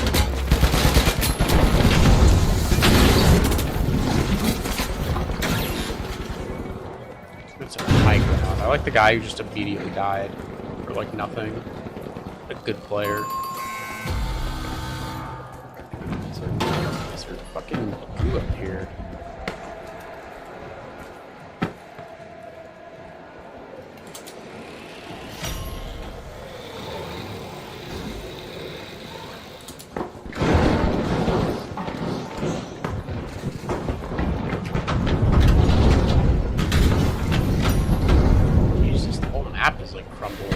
What even happened? Why is all this stuff falling down?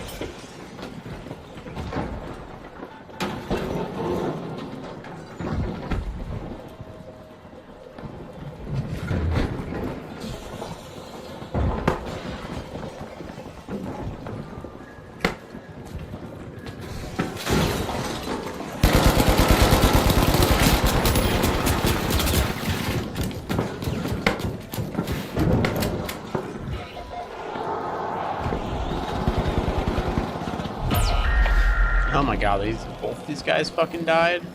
Jesus Christ. Holy.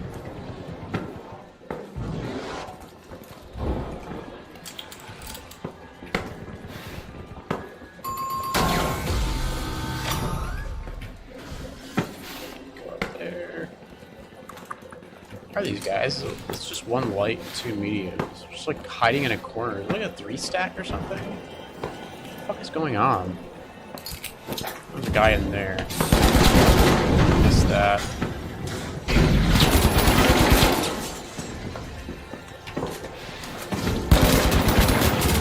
Ah, I had to reload. Fuck me.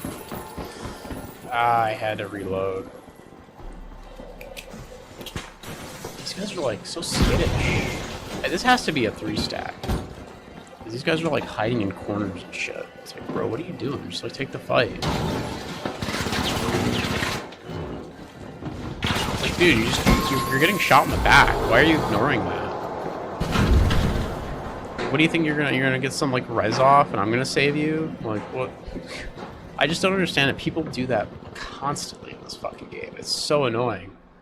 Just fucking be brave. Like, just take the fight. Like, how are you ever gonna get better at shooting people if you don't shoot people? Let's just take the fight. Who cares? Everyone's dead anyways. Like, you might as well just take the fight. This is a learning experience. Alright, let's go see what purple is.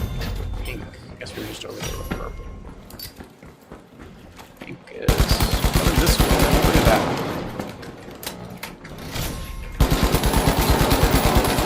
Got you.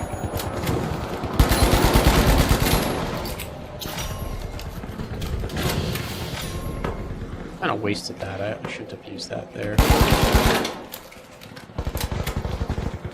These guys are trying to go up to the roof, I believe.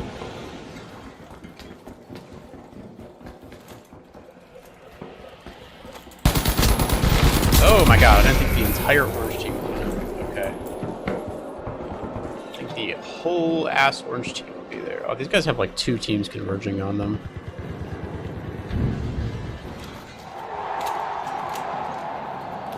I like how this guy's like, he's like throwing mines. It's like, bro, why don't you just use your gun and shoot them? You're missing out on so much free damage. There's a lot of lame brains who play this game. They just like, they don't know what the fuck they're doing. Dude, what are you doing, bro? You're just letting the whole server shoot you so you can throw one mine?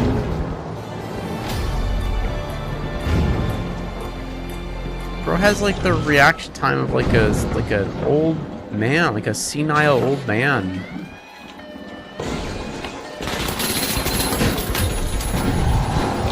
This guy's dead. Alright, there you go. He's got a kill. One more. We're gonna start resin. Oh yeah, throw out another mine. I like that flashy little circle. His crosshair there. That was funny. Well, like he did like one of these. I don't know what that was. Doing one of these. Swoop. Whoop.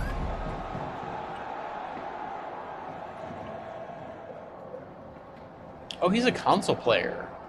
Okay, interesting. Interesting. We know fight. Let's go fight purple. We can beat up the orange again. Just like have a big old fiesta over here. Oh shit, orange is right here. Okay.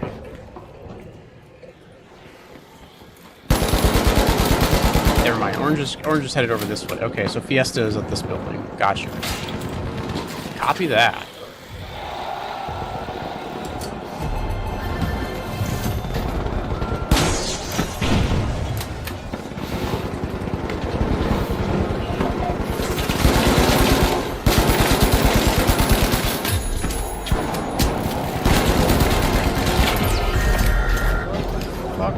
Like, I feel like these are all stacked. These people are just playing so bizarre. It's like last couple games. Here it comes. Where's the other orange guy at? Did he just fuck off? No, there he is. Oh, and there's their whole team right there.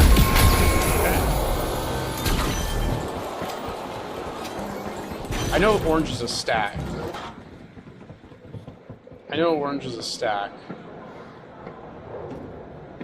But, it feels like everyone in this lobby is a fucking stack. You guys are just like on top of each other at all times.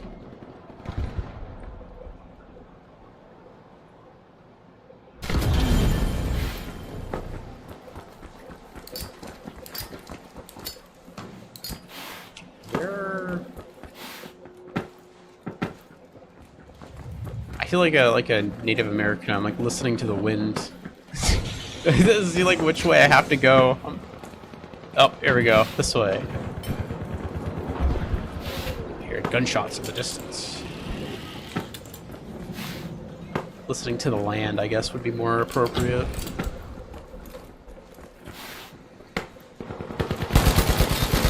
Nice.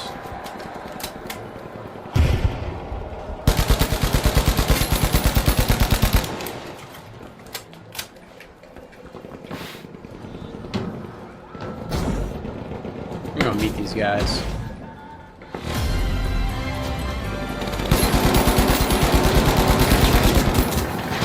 I just like shot into the group. They're just all fucking right next to each other.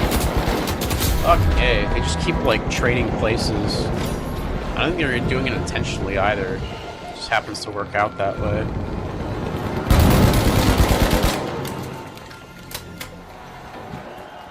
Is this guy gonna take the bounce pad?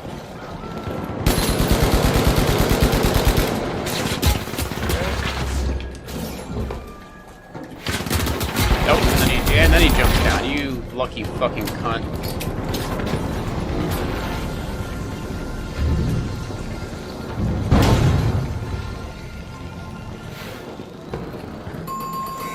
I cannot hit this little light.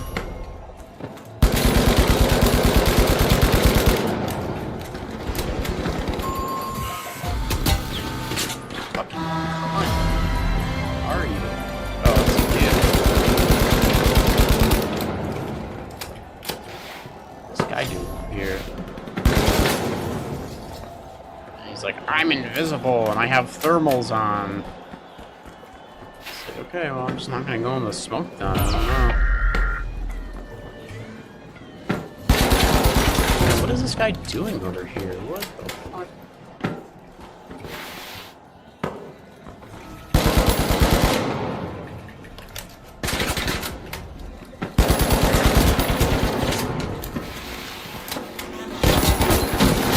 You.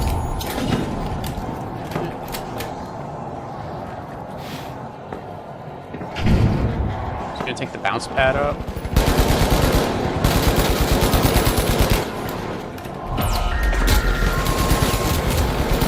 God, these lights will not fuck off, bro. It's crazy.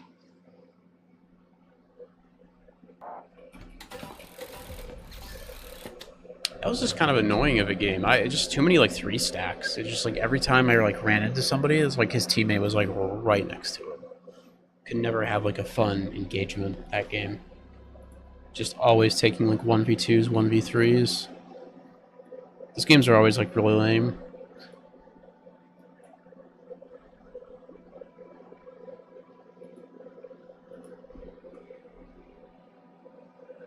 Again, just like another issue, just yet another problem with the fucking format is that like when I used to play, it's a lot easier to deal with 5 stacks when you're playing head to head, and there's only like it's like a 5v5, right? That's what I mean by head to head. When you're doing like a 5v5 or a 6v6, it's a lot easier to balance out those stacks. For one, I think it's pretty rare to actually get a full-on 6 stack. I know when I played Overwatch, it wasn't very common. Every now and again, you would see one. I think they usually try to always queue up stacks versus stacks, which is a lot easier because it's like if there's 2 stacks who are relatively the same rank, they just get queued against each other over and over. On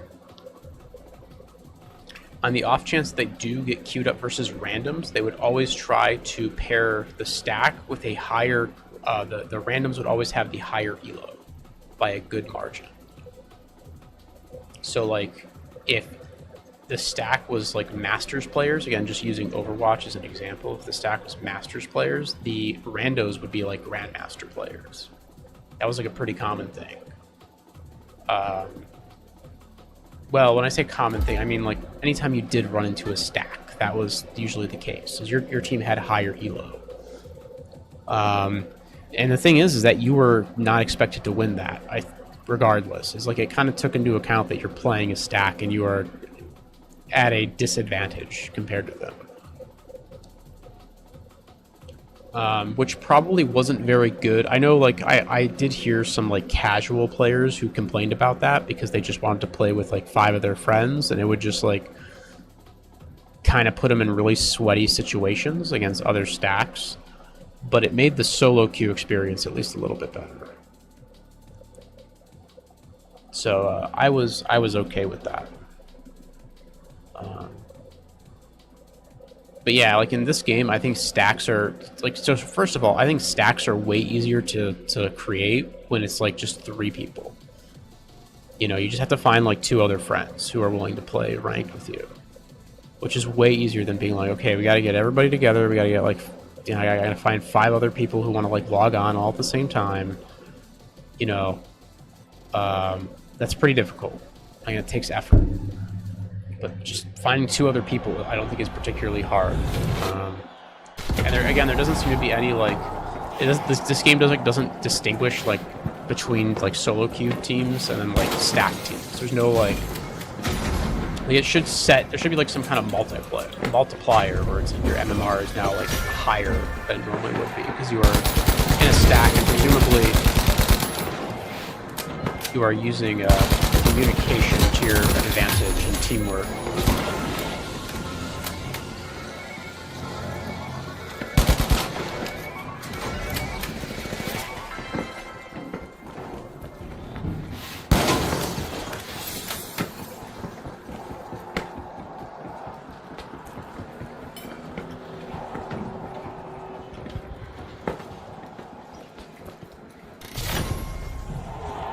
What are these guys?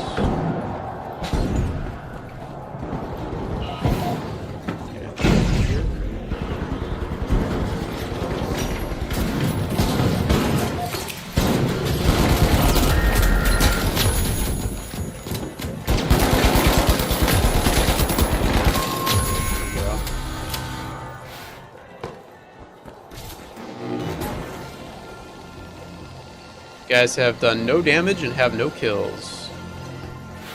This little light can res the other one. That's fine. Go check out what's going on across the map.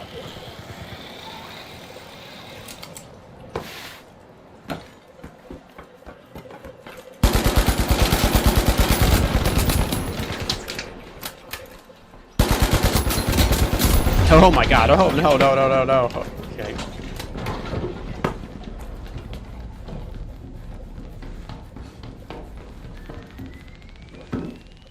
Literally 77 damage on this light. It's less than 200 on the medium. It's just like, what are you doing? Just like AFK? There's like a huge battle. There's like gunshots going off anywhere. You didn't hit anything? I come in there and like kill everybody? I got 4 kills. I just killed them.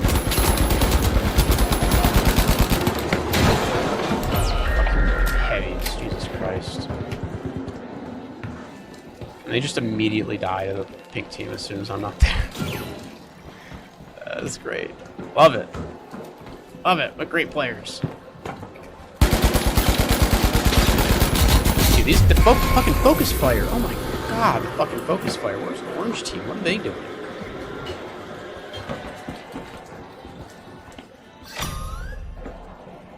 Again, is this like a stat, bro? It's just like these guys are just standing here and just like, oh, there's one. Everybody focus. Calibrating. Focus. Focus fire. I guess orange is just like AFK. They're just like not playing.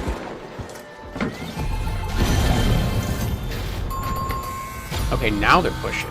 I don't like what were they doing for 10 minutes?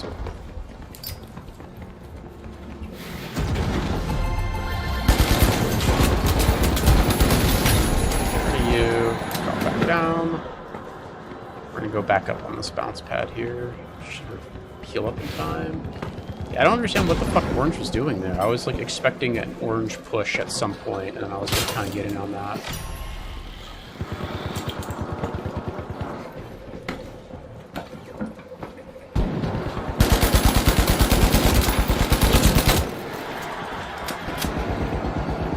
I always hate that when people are just like on top of each other and you start shooting one guy and then inevitably like another dude shows up and then you just trade out like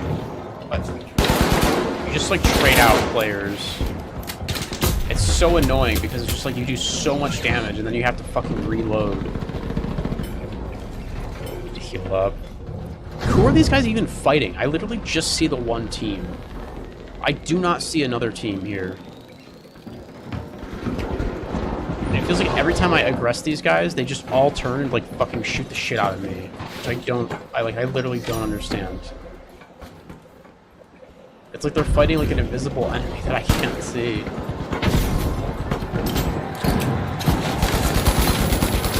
Fuck you. Fuck that heavy.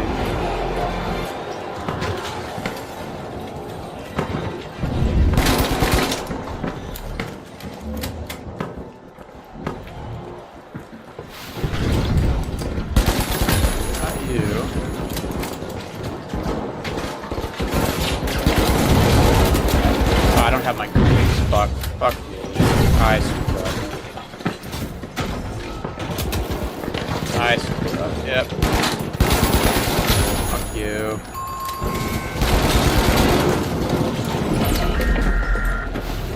Okay, so I think this here too. Interesting. Fucking Christ. These guys can't do anything, bro. Less than all this fighting and this guy still has less than like 1,000 damage. That's crazy.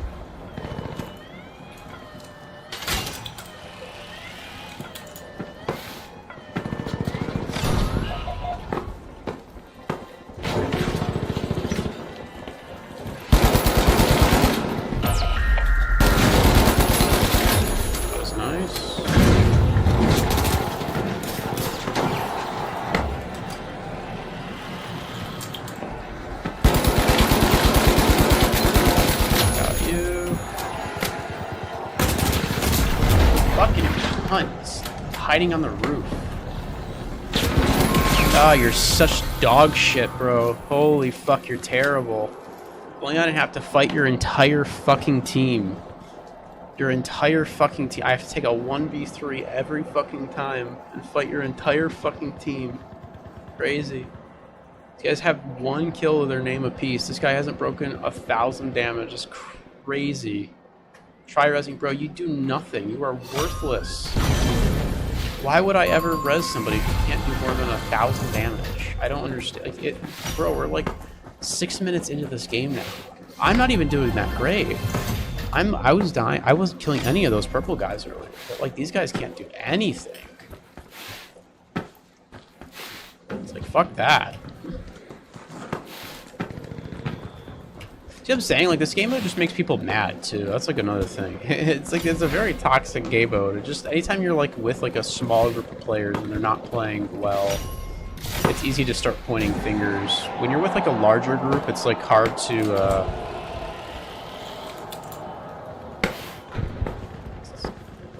Okay, purple and orange are... Dude, I want to see orange. What the fuck has orange been doing this entire game? This is, like, a 3-stack. What have these guys been up to? I just want to see them. I want to make sure they're okay. Okay, here's one of them.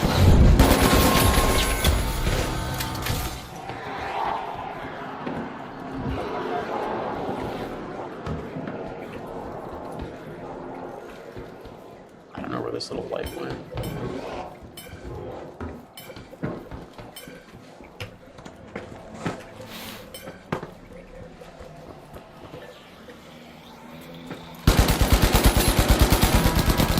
Shooting health bars.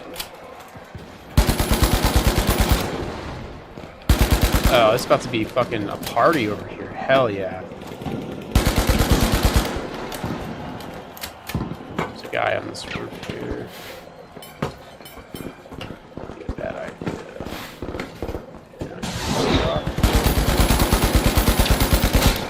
You lucky cunt.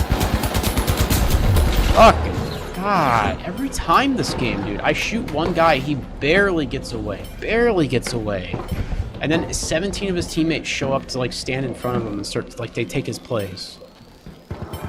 It's so frustrating when that happens. So frustrating.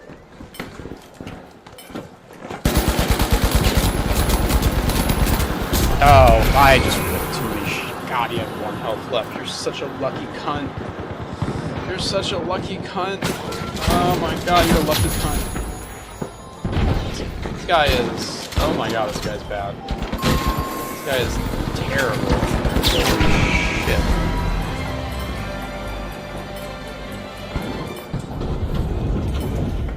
I mean, at least I think he has 4 kills, so he's doing better than the other guy who has 1.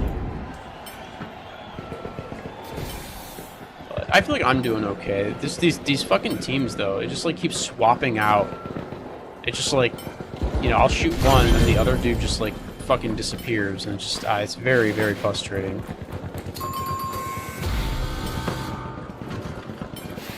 I'm surprised that Orange is about to win this. I feel like they've just been AFK this entire game. This is, like, the first time I'm seeing them. It's very weird.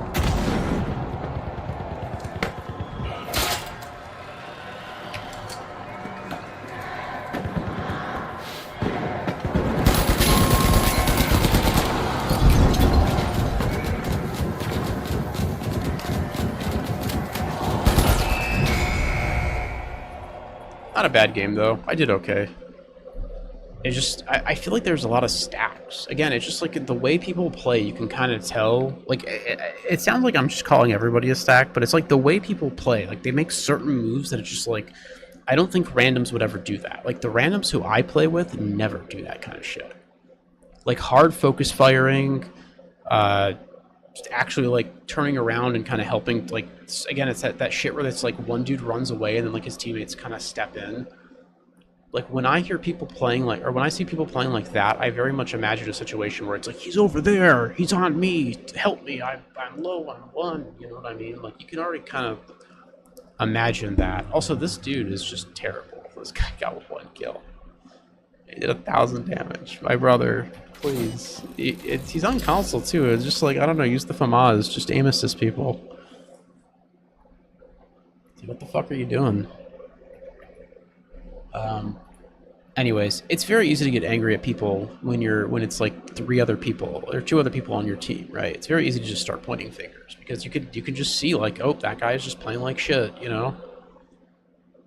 I feel like it's a lot easier. This is why the game should be 10v10. There should be a 10v10 mode, and that should be like the casual thing. I think it'd just be so much more chill. Just everyone's just kind of running around and shooting each other. 5v5 is too competitive. 5v5 TDM is really bad. You run into 5 stacks constantly, and people just like group up and they play like their fucking life depended on it. You would think that they would have a gun to their head and they have to win this match or they die. By the way they play TDM sometimes. Like, just absurd, the way people play TDM. But yeah, just like 5v5 should be the competitive mode. 10v10 should be the casual mode. Balance the game around casuals, and then competitive can just ban whatever it needs to. That simple. You know, everyone tries to take this Counter-Strike route of like, the casual experience has to lead smoothly into the competitive experience. Like, no, that doesn't fucking work. It works in Counter-Strike because Counter-Strike is like this one of a kind. It's like the baseball of video games. Like, you're never gonna recreate that. It's like if you try to make a new version of baseball. Like, good fucking luck with that. And everyone fails, and everyone wastes a bunch of money, and they all wonder, oh, what went wrong? It's like you just need to make a fun game. And there will be a competitive scene. It will just be a little bit different. That's fine. You know, the casuals get to play with the fun guns. And then the competitive players can play with them too, right? There's a lot of crossover. That's how it has always worked in Call of Duty and TF2. In these games that have different competitive scenes, there's always this cross-pollination that happens. As long as the game feels and kind of plays roughly the same. It doesn't have to be 100%. As long as it's kind of roughly the same, you can kind of onboard people into like the more hardcore stuff, and it creates this very nice ecosystem, and that's what this game needs to accomplish, but the devs either don't have the resources or don't have the minds to accomplish that, and it's very frustrating because I can just see this perfect game, and it's like it's so close. Like, they have the weapons, they have They have the cosmetics. They have like the setting, right? It's like the game show. You can wear all these goofy outfits and have all these goofy skins. And it's a virtual reality game show. What a cool idea. It's so close, yet so far to greatness. Anyways, I'm going to stop there. Pretty fun night, as always. Yeah, anyways, thanks for watching. Thanks for hanging out. Have a good one. Take care. GG's.